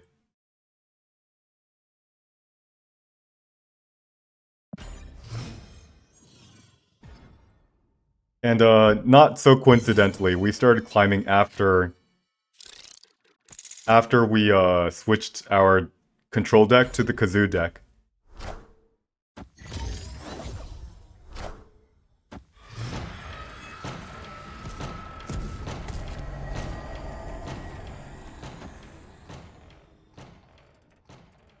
Alright, Vormir's really good for us.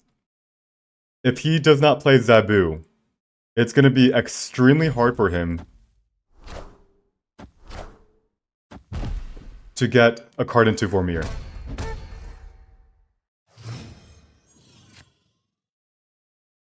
Let's go ahead and play Khazar here, and let's snap him.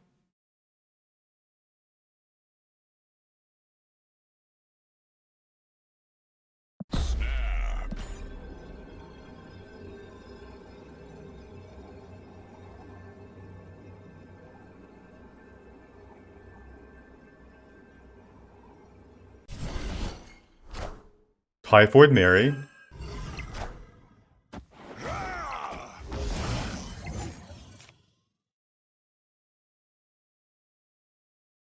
Alright, Typhoid Mary.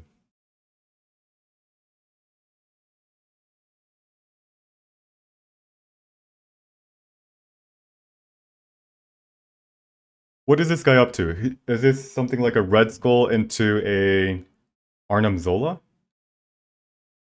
If it's a Red Skull, it's going to be very hard for us to get initiative. So we actually have to play Shang-Chi this turn.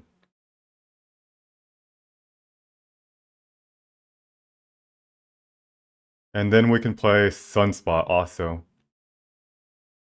There's a very specific reason why he did not play Typhoid Mary in Armor. It's gotta be because he has plans for this Typhoid, right? Maybe send it into,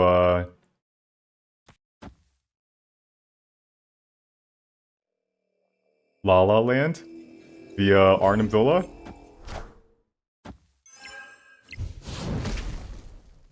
So we're gonna go ahead and just kill it with our Shang-Chi first. And then let's plan what to do after this. Zabu.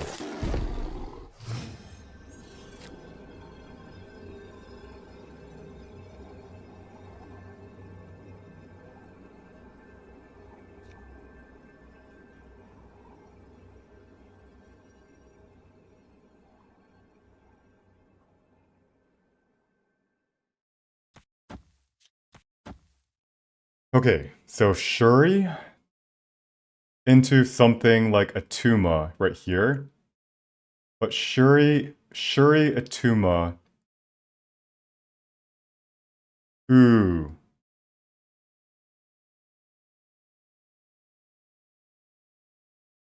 Alright. I'm gonna try this.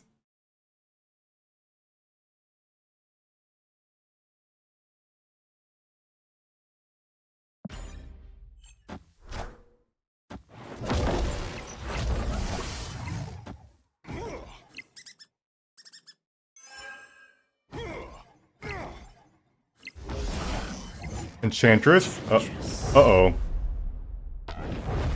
That was a mistake.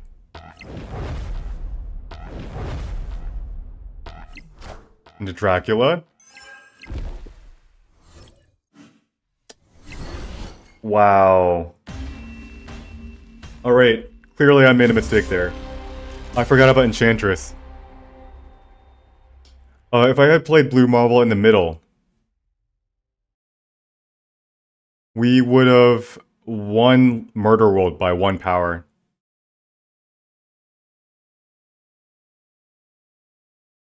Let's see how many cards he had. Just 2?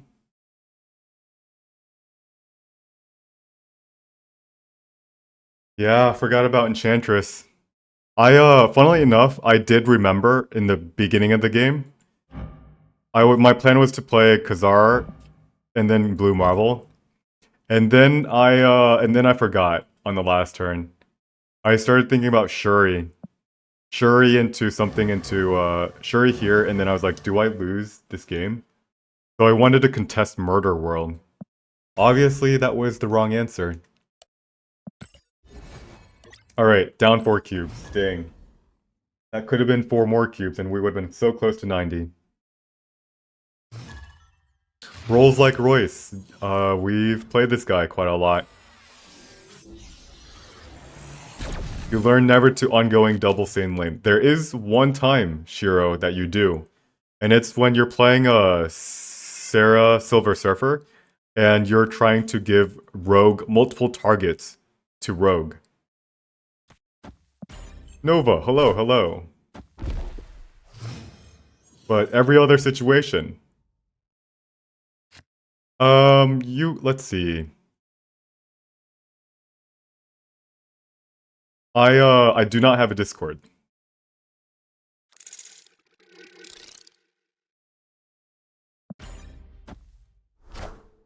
Yellow jacket? Okay.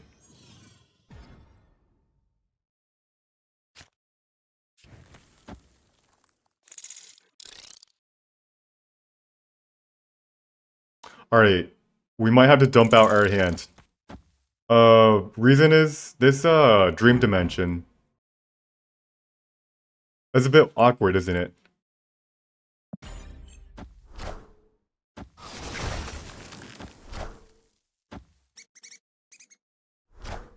Wave. Okay. Okay. Wait.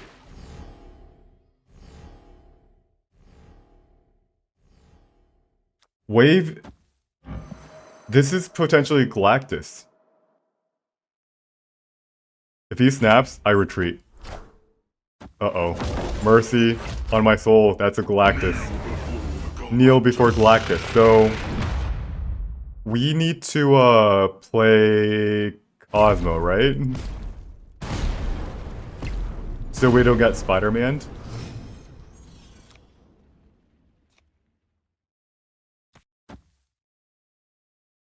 But like at the same time, if we don't play anything, like Spider-Man maybe? Sunspot into Death.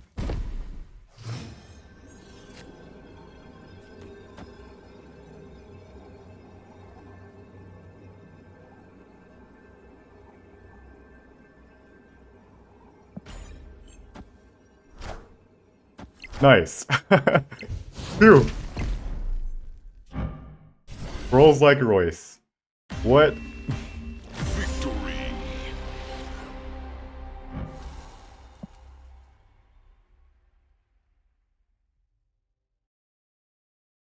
This guy clearly plays a lot of Galactus.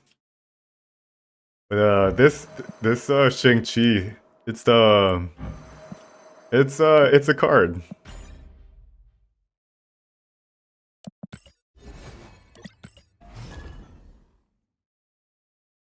This will work against him once, and then he'll start playing around Shang-Chi.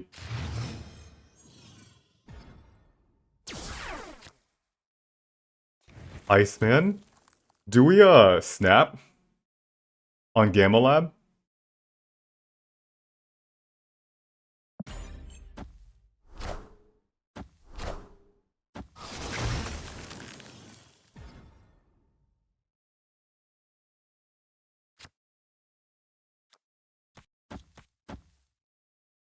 Like, we can fill up this whole entire board. It's going to be very hard for him to get even 3.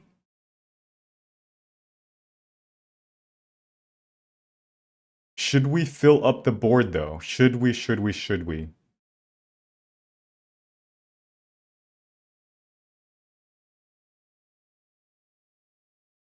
Alright, let's snap.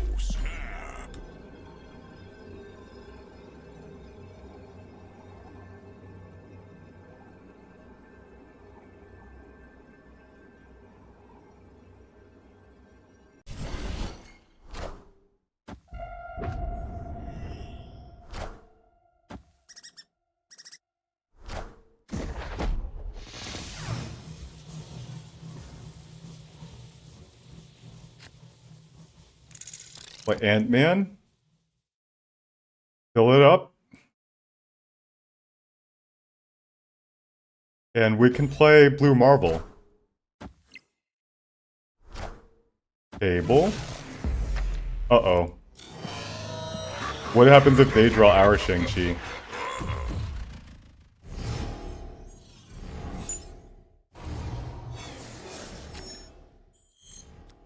Uh-oh.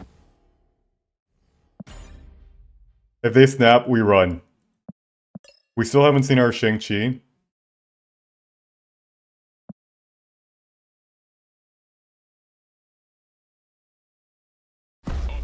When we run. Let's run. Escaped. Damn. Yeah. He got us. He boomed us pretty hard there. If he, doesn't draw our Shang-Chi, he can still win left by playing a, dinosaur. And we can play Blue Marvel. And we'll have 52 power, he'll have 36. He'll have a little bit less than, a little bit less than 52. But I have a feeling that we should retreat.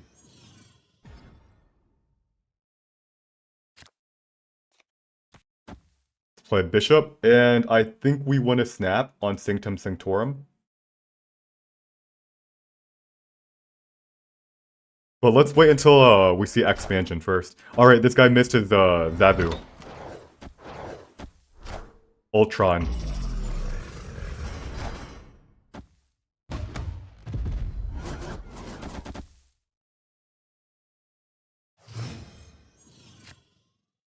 Opponent snapped. Alright.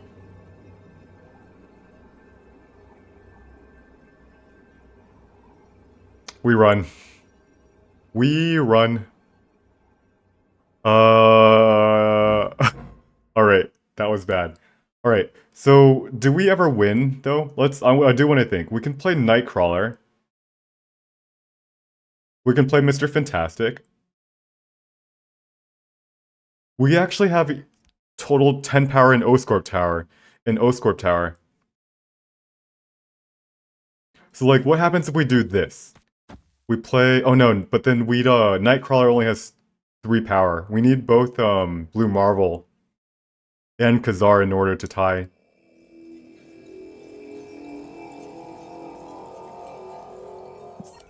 Retreat. Yeah, it's a little bit unlucky, but sometimes that just happens with our expansion. We only lose 1 cube though, so we're glad we didn't snap beforehand. I was like, wait, that's really good for us, and if like he can't play his cards, but then Oscorp Tower switches and now we can't play our cards.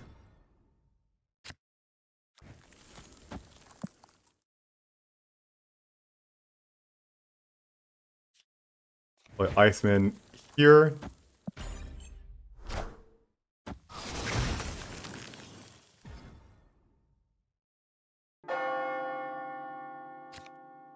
Angela here.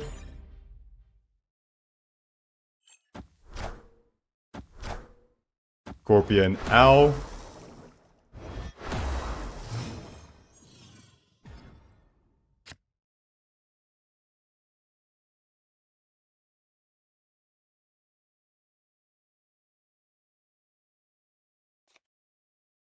Alright, do we play Cosmo into Kamartaj? We don't have initiative. I don't really like it.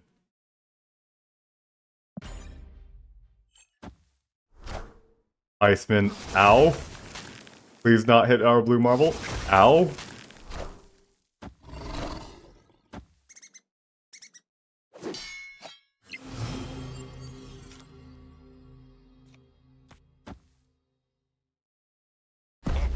And let's go ahead and retreat, right? He's double Scorpion Dust. Our blue marble is a 6-1. And, yeah. He's gonna be drawing cards. And we won't be. He'll always have initiative. Our Cosmo's a 4-1. Let's run like the wind. 88.4. We were 89, but now we're 88.4.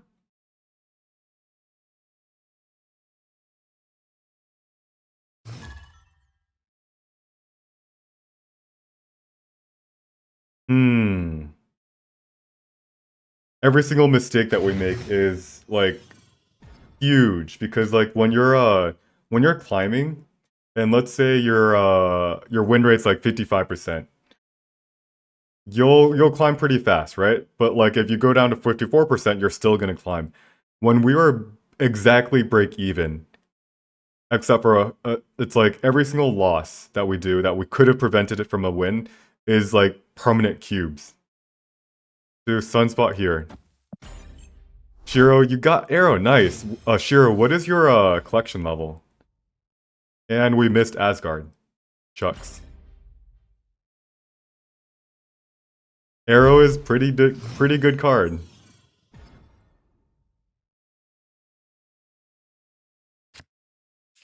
Bishop into Khazar. Let's do this.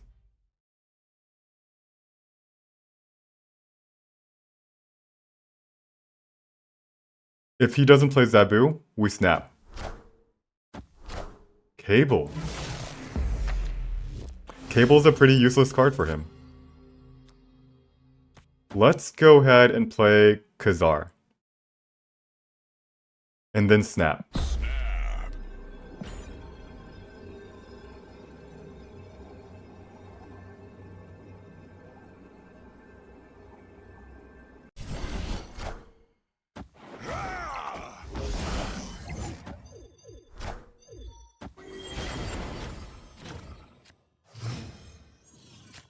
Now,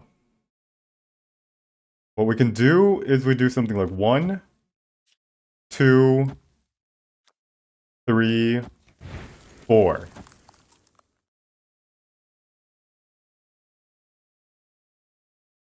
What do you guys think about this play? What I'm looking for is this Nightcrawler being able to get +4 power in Kunlun. Or +2. So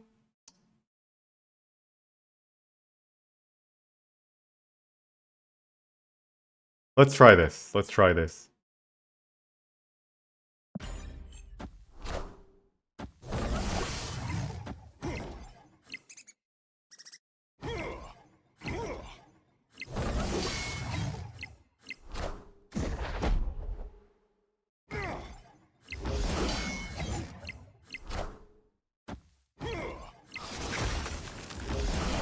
Devil Sword.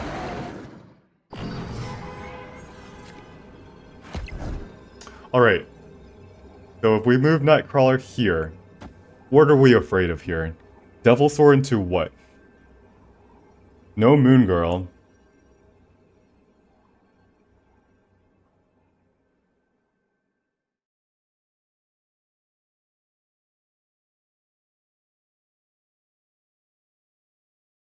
What about something like this? What do we think that he's gonna move Devil Sword? More like this, right? It's unlikely that he's gonna try to contest New York when we're winning 13-0.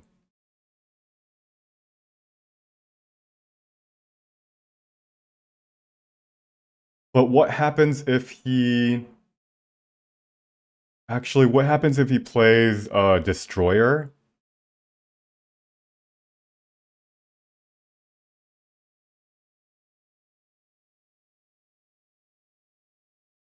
This is going to be 13, going to be 10.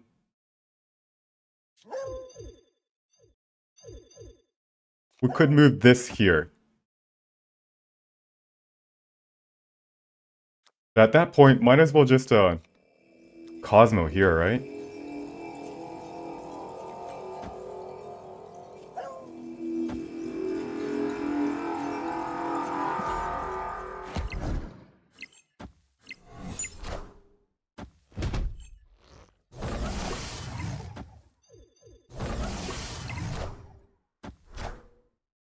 That was his play? Victory. That was his play? I could have passed our turn and we would have won. Alright, thanks for the 4 cubes, Nukebeard. I'm imagining he's probably infinite. He could care less about losing. I do have to do a bot check against this guy. Nukebeard. He's not a bot. Yeah, and I've played this guy before. Like, okay, so Shiro Liro. Location changer. Believe it or not, I like New York. It's like when you're when you're the underdog, you need as many gimmicks as New York as Subterranea in order to win the game.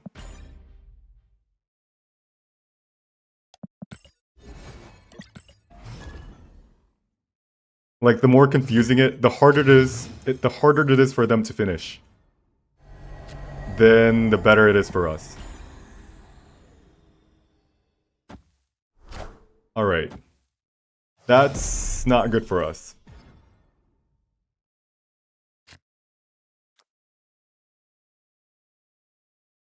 Sunspot into Fantastic into Khazar?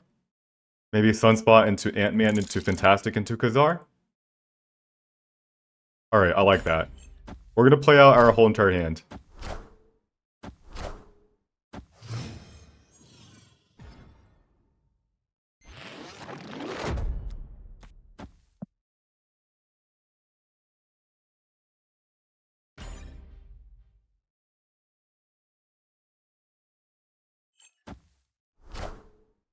Green Goblin? Whoa, he should have played Green Goblin and... Wait, what?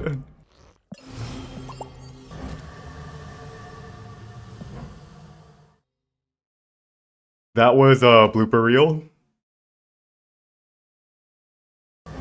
Wait, hold on. Did he just lose his Green Goblin? So now if we play a card in Vormir, we don't actually lose our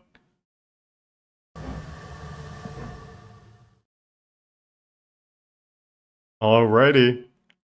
That said, we're not sure we're gonna be winning it just yet. Electro. Like right now he can play what? Galactus? We should have snapped. We should have snapped. Oh man, why didn't we snap here? We lose 1 cube because of this.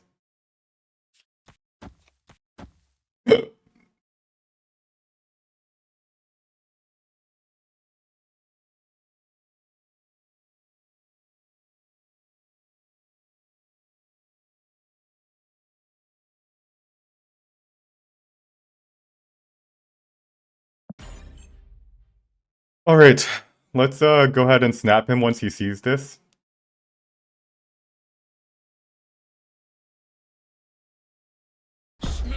And if he doesn't retreat, then what do we lose to?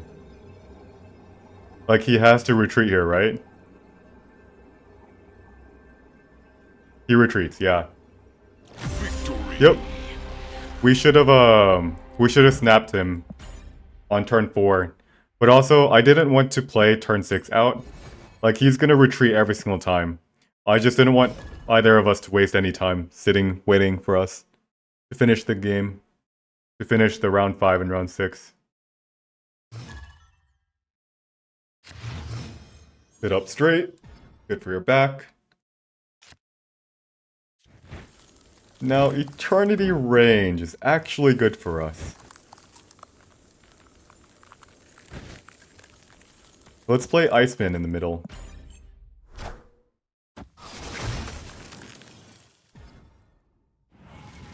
Yes, I might have been able to get 1 cube if I snapped him. Ooh, Daily Bugle. Wait a second. Spider-Man, huh?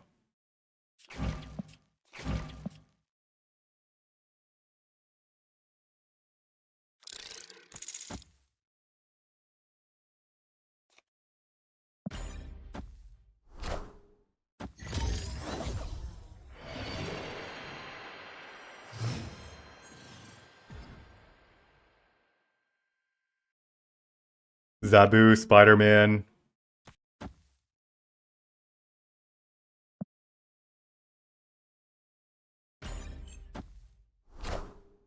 There's a Zabu. And now we have to figure out how we play our Spider-Man.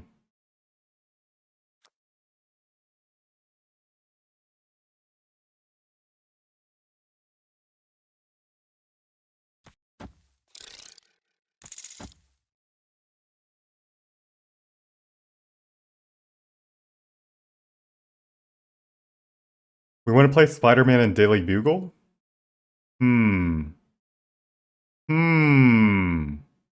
It's going to be very hard to keep initiative going into round 6. Ooh.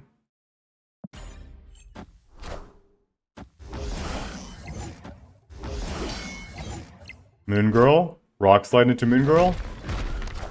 Dark Hawk. Okay.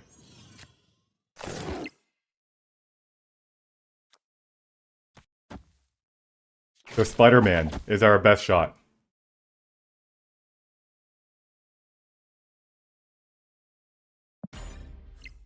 Obviously, he's going to play Spider-Man right here. Yep, there it is. Friendly neighborhood Spider-Man here. Ooh. Friendly neighborhood Spider-Man here. Alright. So. Blue Marble. He's going to think that we will move cards out of Daily Bugle, right?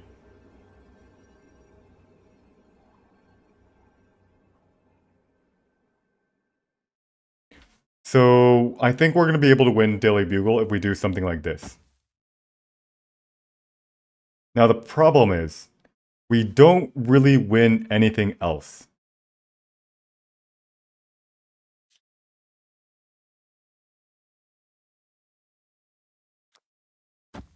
If he moves Darkhawk, he actually cannot move Darkhawk. If he does, no, he can move it and then he can...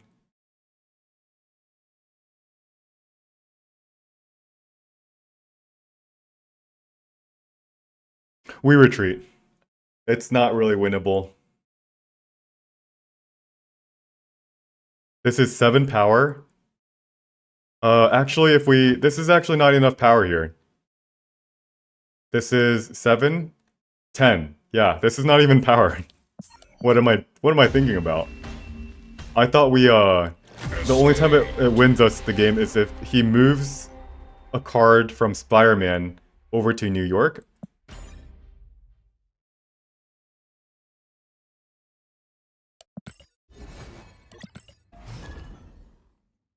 He never snapped, that's why he only got 5.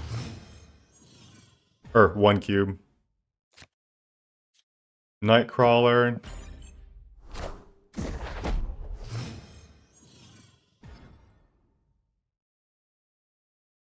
That's like the 3rd New York we've seen today. Angela.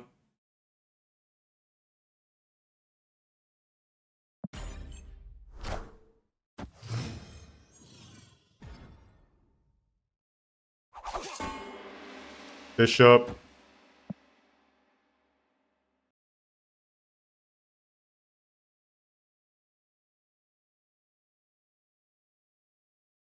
Alright, do we snap? If this is not Zabu, I snap. This is Lockjaw. If we draw... Alright, Lockjaw into what? Snapping a Lockjaw player is kind of scary.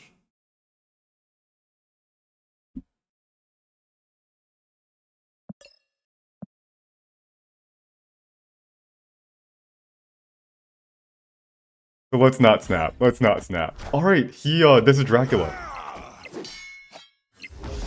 Dracula, yep. Alright, so as long as we draw a Cosmo. Shit. He has 6 cards. Let's see. This is Lockjaw, Dracula. And he's gonna discard a lot. We have Cosmo still in there.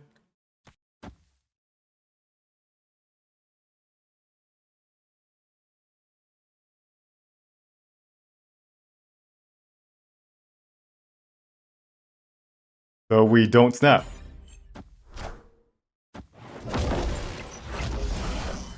Gambit.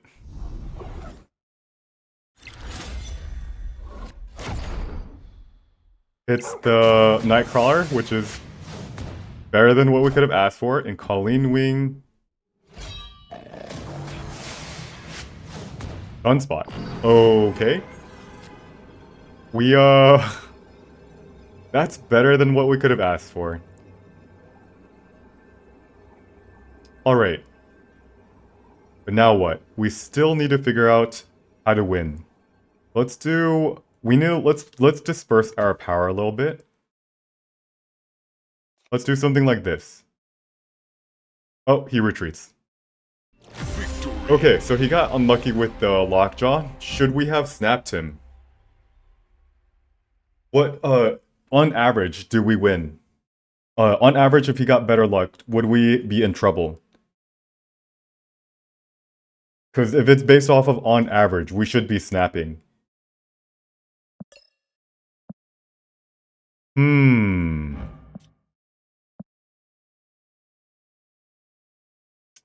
I think we played that fine. Maybe I'm just a little bit too afraid. If we got leeched, for example, we're not looking great. If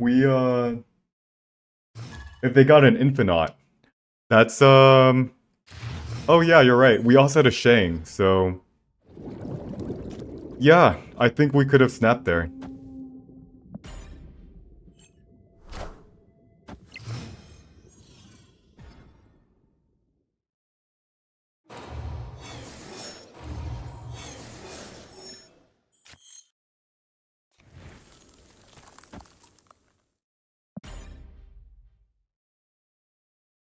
Discard Lockjaw is not as good as Thor Lockjaw. I agree with that. It's not as Discard Lockjaw was like the meta like 2.5 months ago. It's definitely not as reliable as it used to be.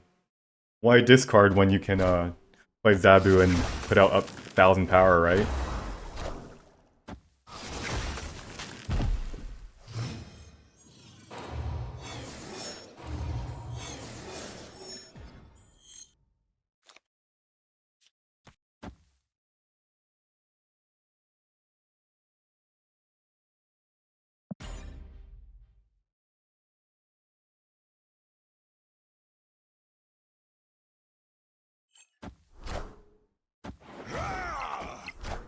Killmonger. Yikes. Alright, so he played that prematurely.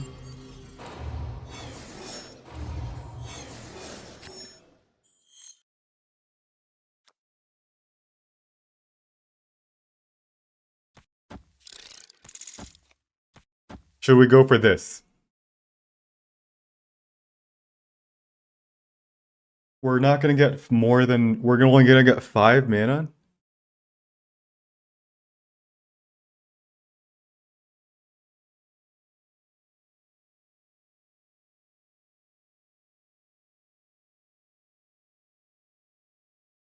Alright. Let's try it. Polaris. And, wait. I know what deck this is, right? This is gonna be Killmonger with Silver Surfer.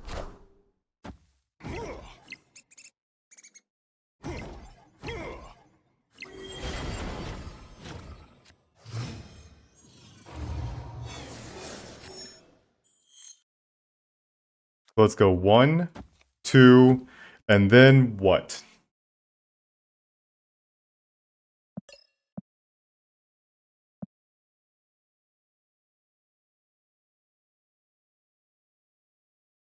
And then Cosmo.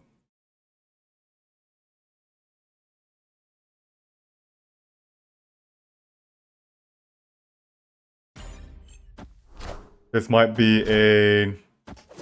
Is this going to be a Sarah? It's a Brood. They're fantastic. And now he has initiative. Wow. That's not good.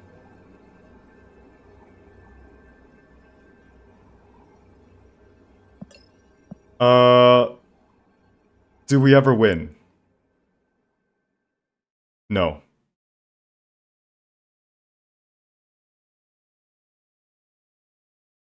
You can always Surfer right now without being able to snipe yeah, with Cosmo. Like if he plays a turn 5 Surfer, I don't ever get a Cosmo in it.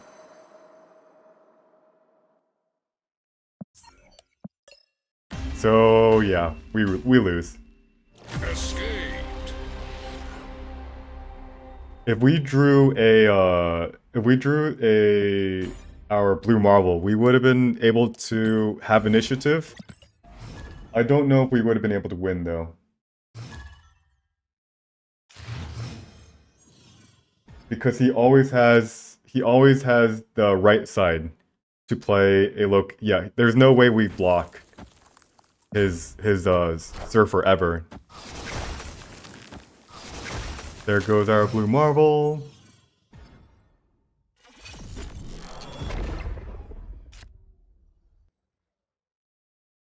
Do we actually have to play Squirrel Girl early because we can't play blue marble on turns with any other 1-drops? Yeah, we have to play our 1-drops. So play out 1-drop here.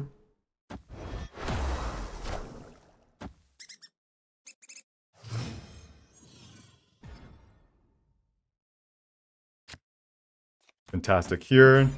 Kazar somewhere else.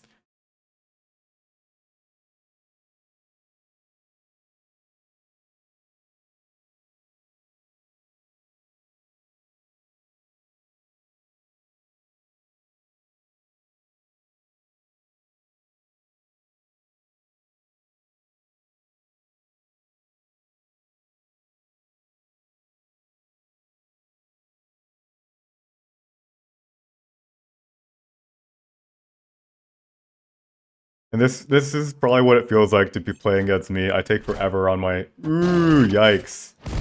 There goes... This is the... Actually, we've been playing against Killmonger quite a couple times recently. But we have to play our Squirrel Girl, though. So let's play... We don't have initiative. But we still have to play our Cosmo, right? Because on turn 5 we're playing Khazar.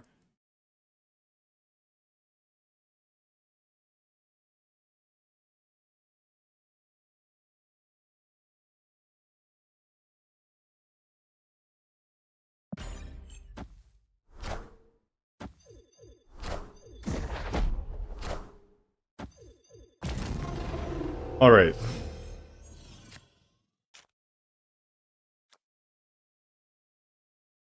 Let's play a Khazar here.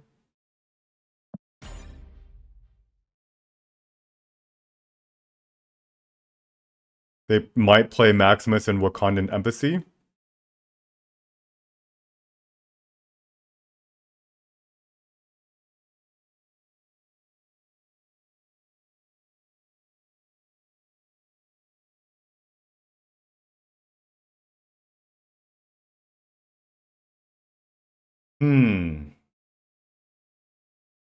If they ever snap us, we stay in here. Do we ever wait to turn 6 and then retreat? Maximus? Is this Maximus? This is fantastic. Alright. Now we have to calculate. Do we ever beat...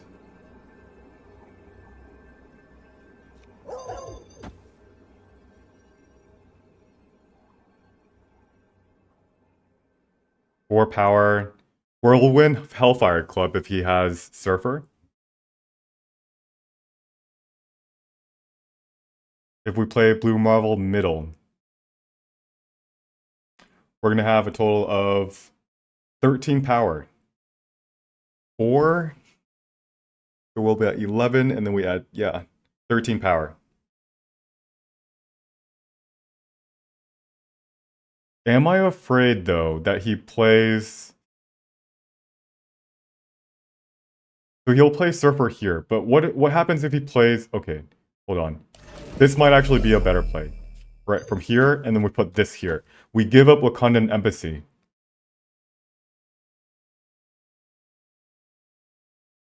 $13... Because he can play something like a Brood? No, but like, what if he plays a Brood? Ooh... Let's try this. He retreats. Wow. Scary. He did. It looks like he didn't have his Surfer in his hand. Scary. All that for 1 cube. But we're almost back at 89, so 6-hour stream.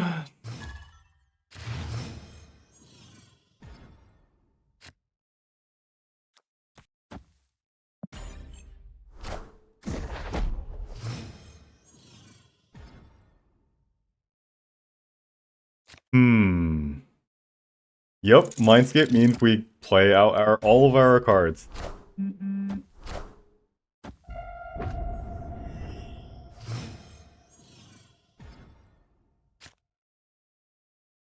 He has initiative, but like with Mindscape, there's no reason to keep any cards. So let's play Cosmo.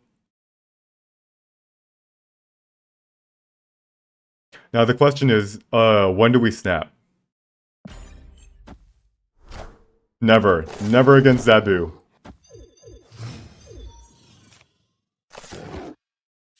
Never, never, never.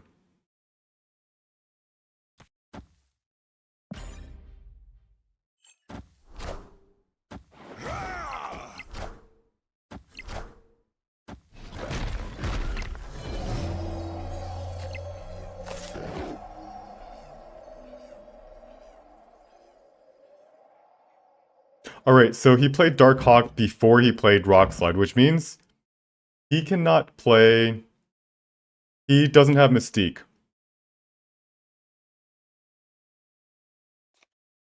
Play Blue Marvel?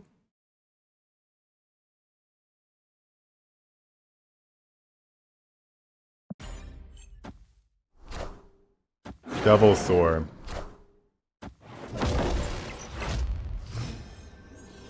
Yep, let's run like the wind.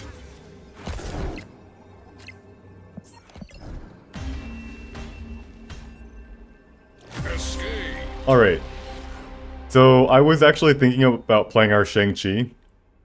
Because the only time we ever win is if he plays Devil Sword and then we play our Shang-Chi. We still don't really win, do we? Because he gets to play, yeah. However, I would have predicted that he played Devil Sword Mindscape.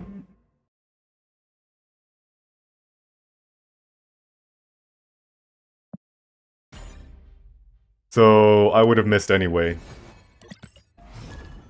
So Zabu equals never. So I think we never snap. We should never ever snap unless it's turn 4.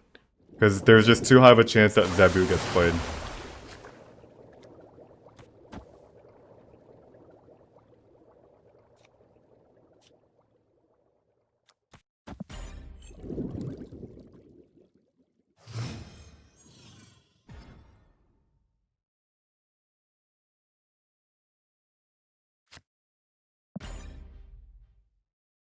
Yeah, Darkhawk is a uphill battle. It's because like it's for 2 mana. They're playing like something like for 4 mana. So the Darkhawk plus Rock Slide combo.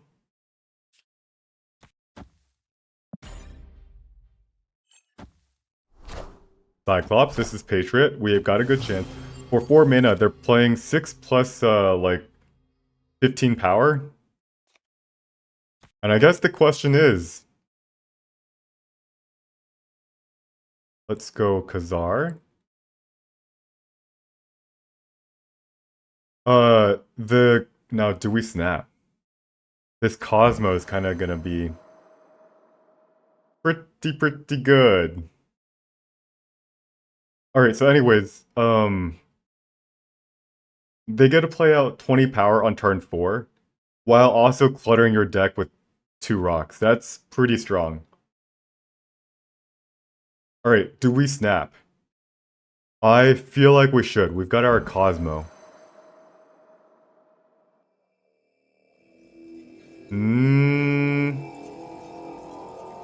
Will we have initiative going into round 6? I hope so. Not sure, actually. Misty Knight and Patriot. And yeah, we didn't win this. So he'll probably have initiative, right? And really the only thing we can do is 1, 2, 3.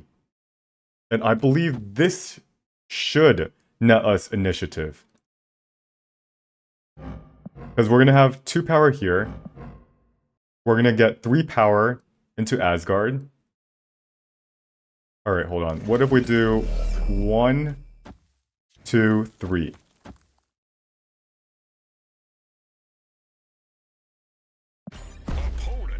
Now he snaps us. Okay.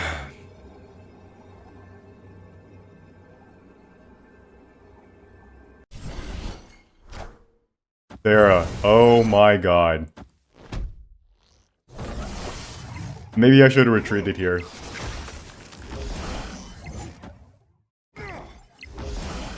Alright, so this is Patriot.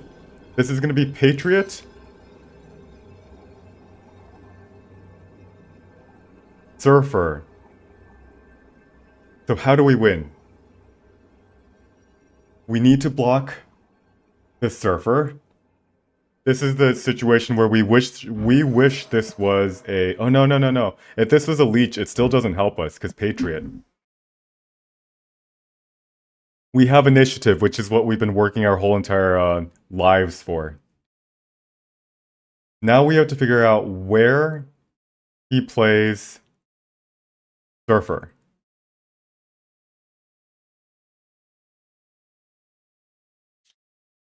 My guess is that he plays it here.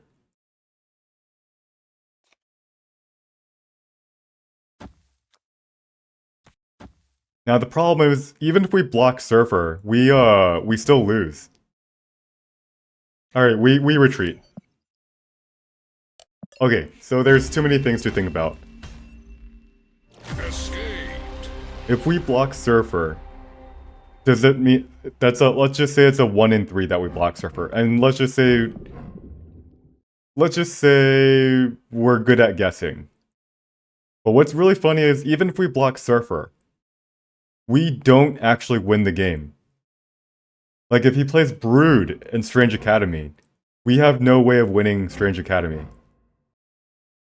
So if he plays Brood here, with Patriot already on the board, and then he goes Maximus here, we lose. And then he plays Surfer here in Lemuria. Cosmo blocks it, and they're like, well, what's the point of blocking Surfer? There's no point. So we should have That's the thing about snapping that I wish. It's like when they snapped us, I only had like 5 seconds to think if we retreat or not.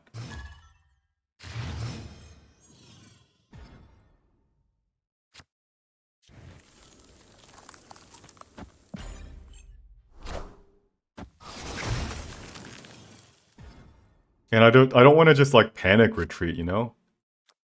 So Angela into Nightcrawler Sunspot?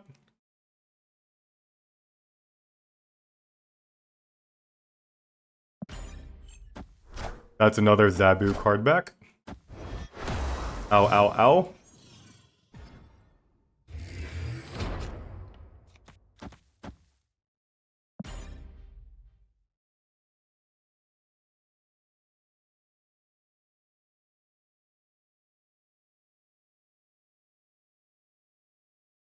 So actually, would Leech have won? Not really, right? He just gets really cheap cost cards that he can play with Patriot.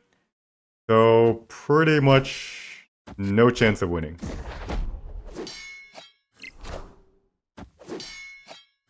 Alright. Somehow.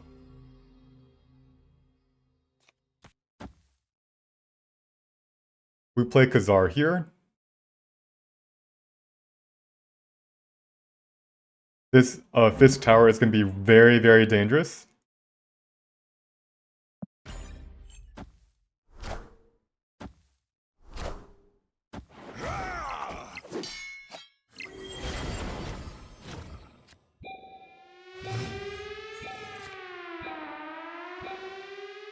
Alright.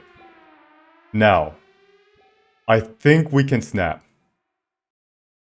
So we can play Cosmo, we can play Squirrel Girl, and we can play Ant-Man.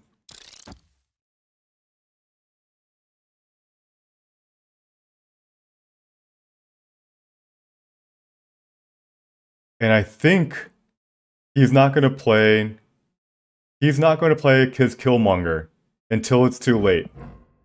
I'm going to go snap. And he retreats instantly. Damn it. Victory. I was hoping that he had a Killmonger. He might also have a, what's that thing called? The 3/5 Polaris.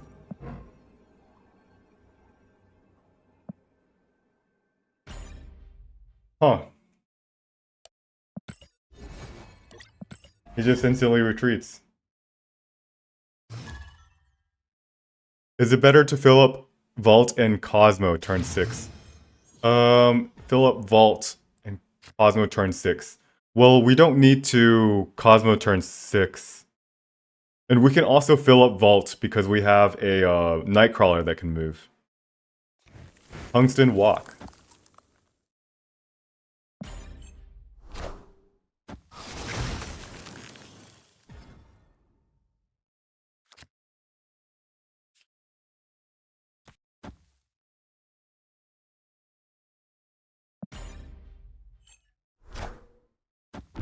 Alright. When do we snap? He missed his turn 3.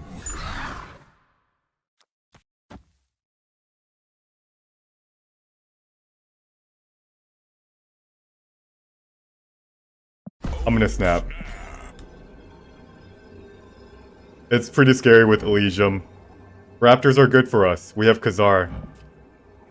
Blue Marvel, also.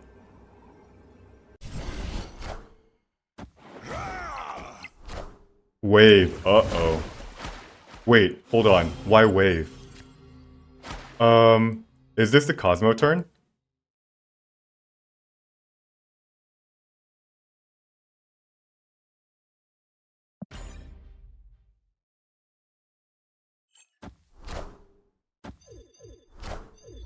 Dr. Octopus?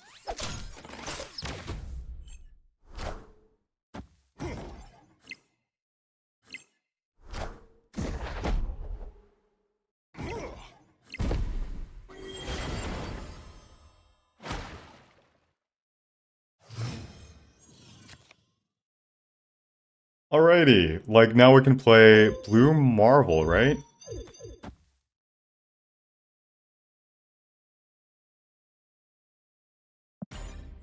Galactus, please no, please no, please no, please no, Galactus!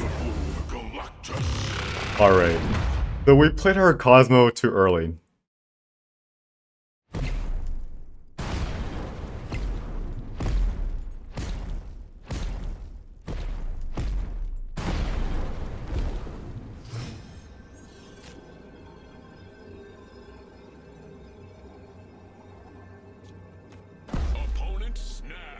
This might actually be a bluff, believe it or not. But I don't want to test it. Alright. But let's talk about this game.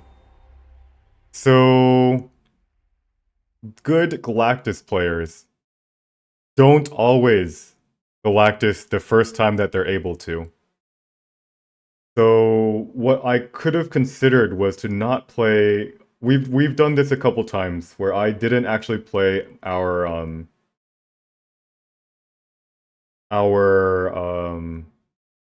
Cosmo until turn 5. If they have the option to play Galactus on turn 4, sometimes they wait till turn 5 anyway. What made it really powerful for him was Elysium gave him that optionality.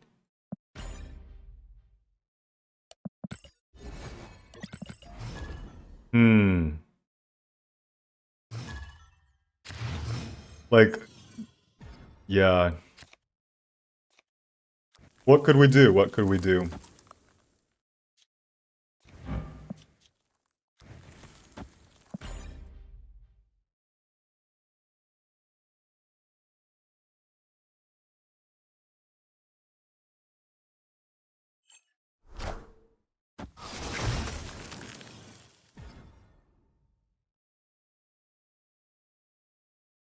Oh, Mirror Dimension?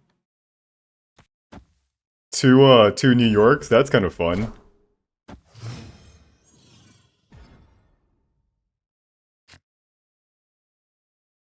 Let's go 1, 2, and pass. If there's 2 kilns, we want to snap.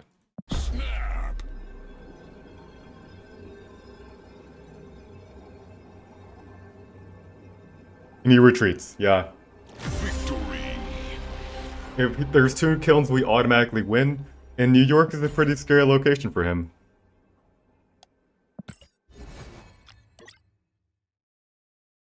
So, Kine, Heart, Heroes of the Storm, Kini? K? I'll just call you K. Let's read your suggestion. Cosmo in Asgard, because Galactus players usually are greedy when they play it, would give us initiative mid with Shang. That is actually true. That is true.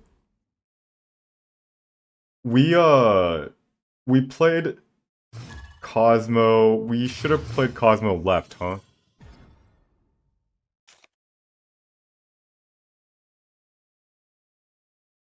First off, we didn't need to play Cosmo.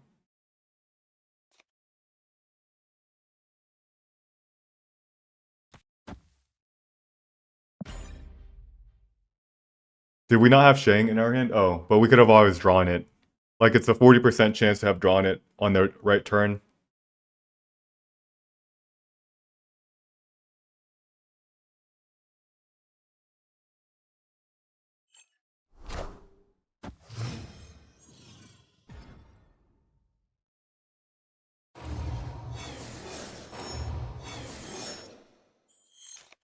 Alright.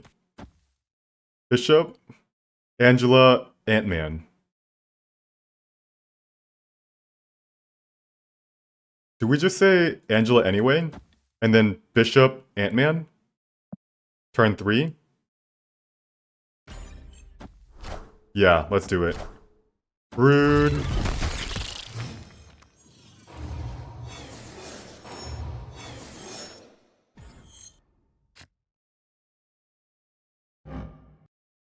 Well, goodbye, Sunspot.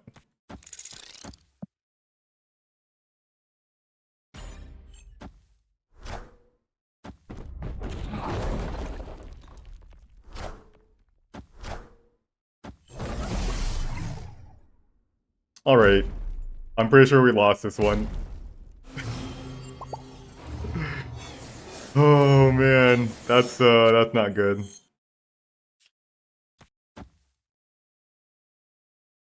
Did we though? Did we actually lose? Yeah, we lost. Well, the rickety bridge, they're gonna surf her. Yeah, let's just retreat. Escaped.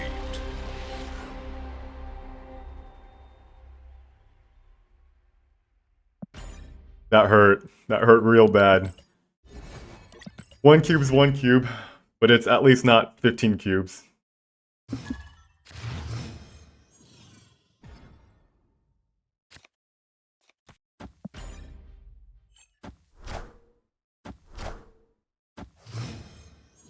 Alright, Misty Knight, we gotta prepare ourselves for Patriot, Ultron, Sarah, and Surfer.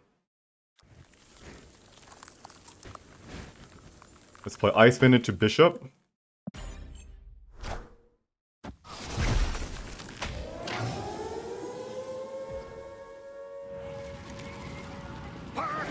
Onslaught. Whoa. Whoa, whoa, whoa, whoa, whoa, whoa, whoa. You guys know what version this is, right? This has to be the...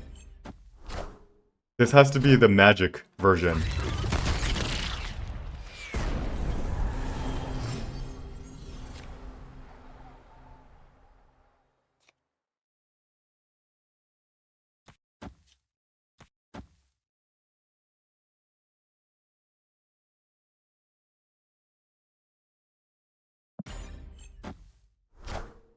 Wasp and Patriot. Alright, so he draws.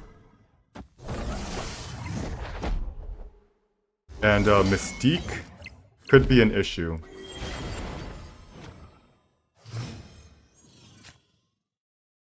Miss Blue Marvel.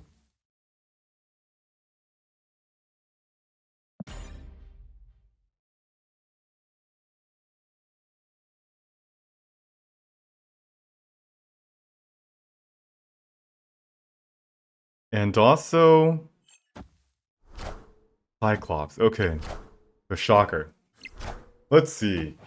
Will he play Onslaught this turn? I don't think so. He could, though. He could.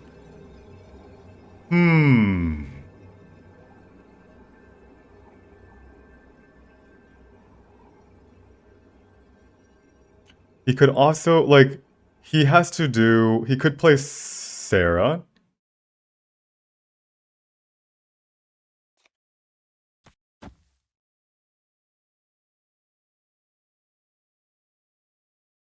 Or he could play Ultron. No, he plays Ultron and he wins Los Diablos base. He plays Onslaught, and this would win him left. It gives him +6. We Onslaught, this only gives us +3. Alright, so this won't win us the game.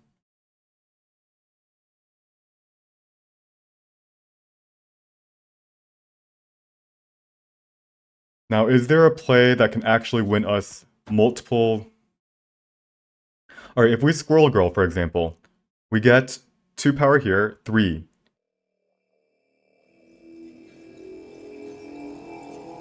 Alright, we're retreating, we're retreating. Let's, I'm gonna calculate. We need to beat 20 power on Asgard. If he plays Onslaught, he has 20 power in Asgard, he has 7 power in Ruins. If we play Squirrel Girl,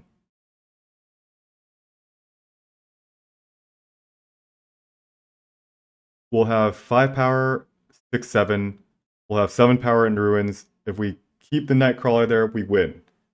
Now, Squirrel Girl is going to add 2 power into Asgard, and then 1 power onto Bishop. Then we pass our turn. So, Sunspot will be at 20. We'll actually be tied in Asgard.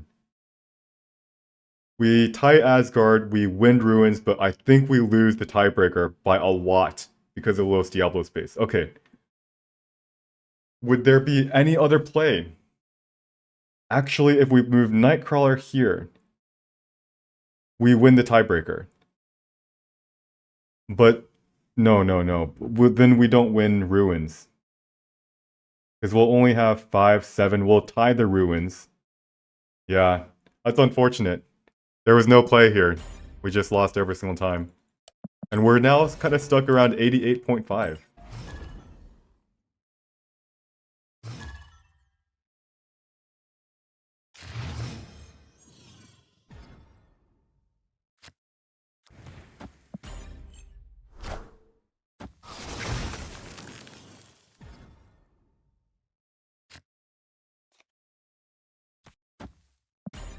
Alright, Hellfire Club sucks for us.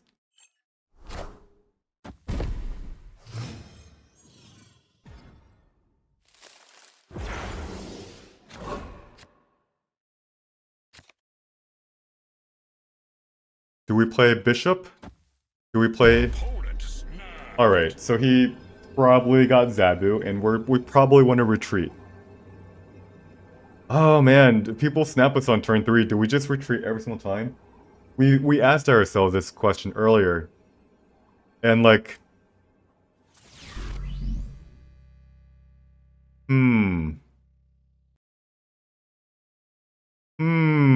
Yeah, it's not great. It's not great.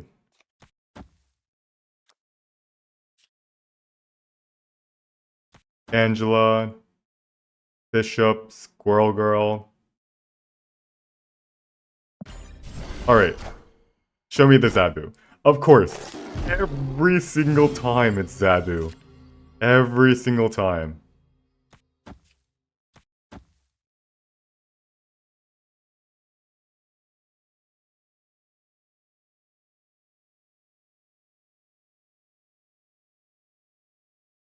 Now, we don't actually have to draw cards, but we have to prevent him from drawing cards. Boxy, I will reply to your question after this message. After this game. Bishop into Squirrel Girl. Rock Slide. We tie. And we don't get a draw, which is a problem.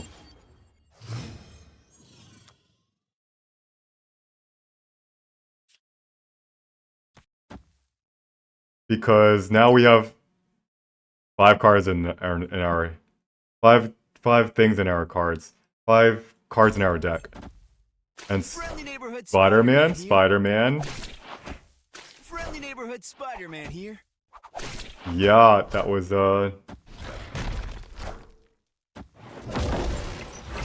Alright. Oh, fun and interactive. Alright, so again, we lose another time. Escaped. Another time, it's like every single time they snap us on turn 3, the right answer has been to retreat. So next, let me just start retreating on turn 3, Zabu. We need to save our cubes. And if people start bluffing us, I mean, then we just accept our losses. We just accept that we get out-bluffed. Most of the times, we're not going to be getting bluffed, though. Alright. Insomniac with the Squirrel Girl.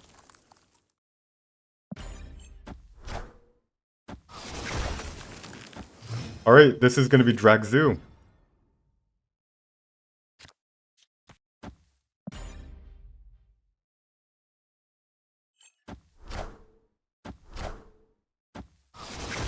Nice. Avoided the bishop.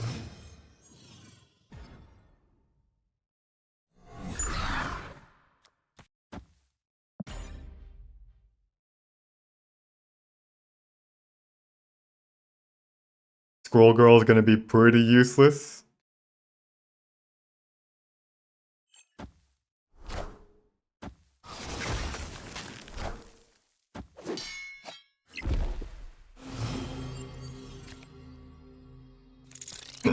Alright, what do I think about this play? We win Asgard, but do we overcommit? No, not really. It allows us to find a Blue Marvel and a Khazar. Is what really what we need. So, how much power is this? It's a lot. It's a lot in Asgard. He retreats. Yep. Victory. Foxy haha says, if I don't use higher, pull 2 cards or higher, pull 3 cards or higher, will you face decks with pull 3, pull 4, pull 5? Yes, I will. That's what makes this challenge so fun and challenging. You're currently at 500 CL. Don't want to level up because you don't want to face pull 3 cards. I will say it's better to... You are already probably facing pull 3 cards, but people with only 1 or 2 pull 3 cards. It's usually a gentle transition. Pull 3 is 495. I actually started facing pull 3 cards when I was like rank... I feel like if I remember right, I was ranked 360 when I first started seeing pull 3 cards. Not very many, but some. Because in my MMR bracket, I think I was playing against people that were like something from like rank 350 to... I was infinite, yes. So it was still manageable. But yeah, I was like halfway through pool 2 when I started seeing pool 3 cards. And at first they were really frustrating because like Doctor Doom was like, what the heck? Doctor Doom compared to like pool 2 cards is just unplayable. As in like overwhelmingly strong. Alright, the raft. Do we snap on the raft? We can play Angela. Let's play Sunspot, Angela.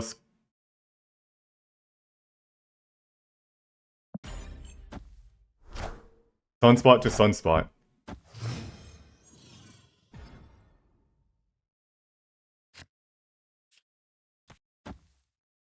Oh, snap.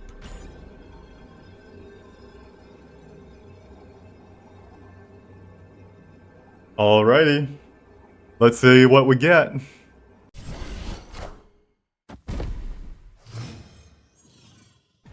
Come on, Nightcrawler. Alright, we'll take that, we'll take that. Ant-Man's one of the better 1-drops for us to use to fill the raft.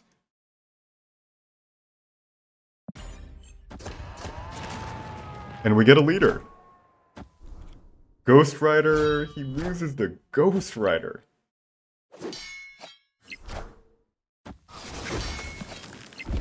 Wait, if his Ghost Rider is his highest... Wait, that makes... that I don't get it.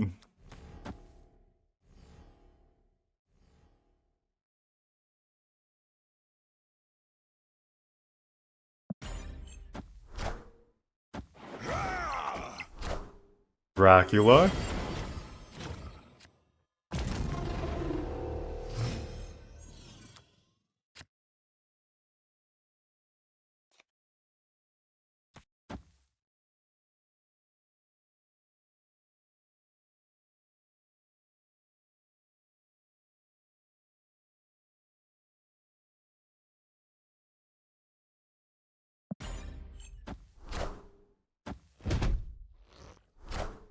Shang-Chi? Really?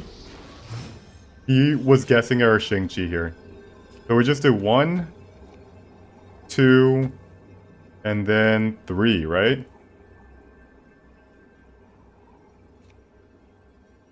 Could also play Whirl Girl. And he retreats. Alright, so, Shang-Chi is definitely pool 2. So we snapped and we got 2 cubes. Can we reach... Oh man, we're still 88.5. We have made 0 ranks in the past 2 hours.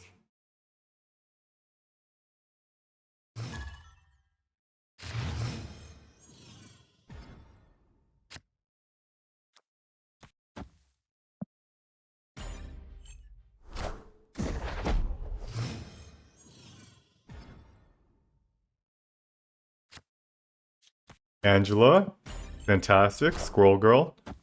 If this guy misses his Zabu, we are snapping him.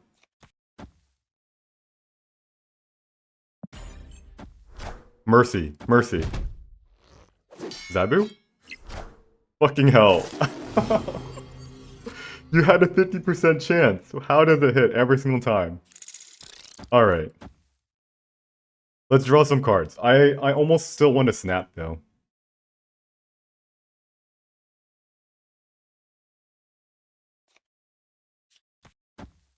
Like, on this turn, he's always gonna play... I'm gonna snap this. I'm gonna snap this Zabu player. I'm gonna be playing Cosmo. This is the turn that they play Rock Slide or Moon Girl in Asgard. Snapping Zabu player.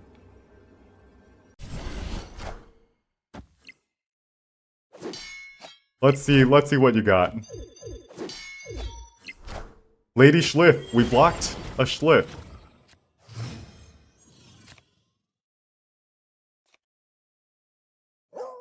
We play Blue Marvel. We play Khazar.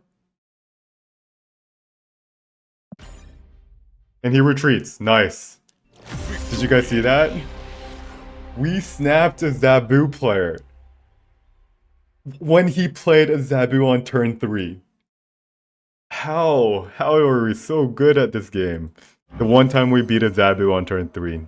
And we'll never forget this moment. And it's all thanks to Mr. Cosmo.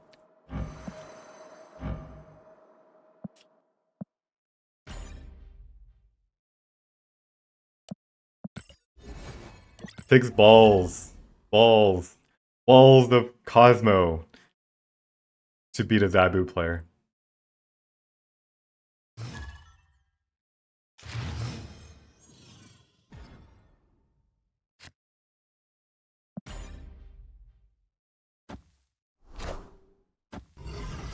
Alright, this is a Quintjet Zabu variant. We, Mindscape, uh-oh.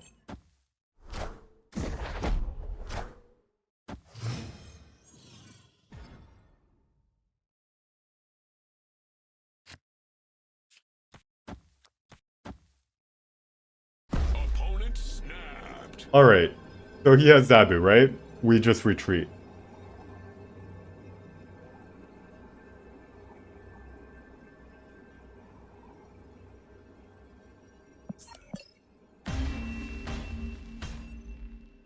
Escaped.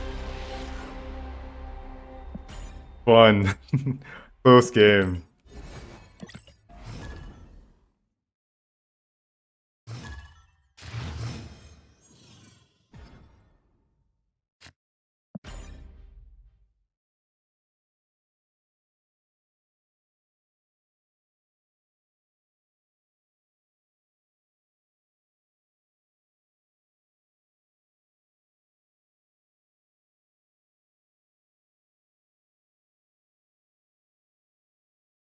Mr. Negative at 486. Was that your first card?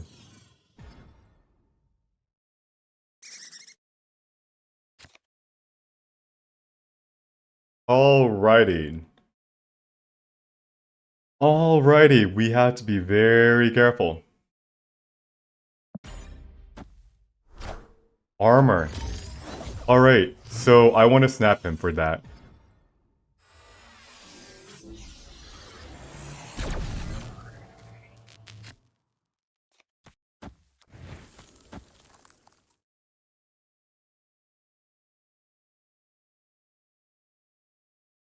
I want to snap him. He's gotten a lot of squirrel girls. He's low on space.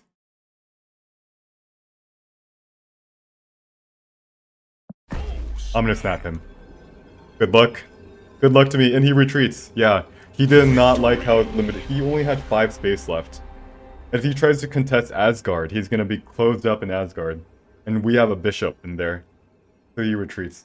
Alright, I gotta go to the bathroom, get some water. I'm gonna be right back. So I'm gonna give you guys a little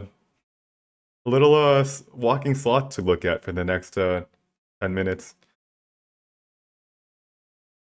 See you guys.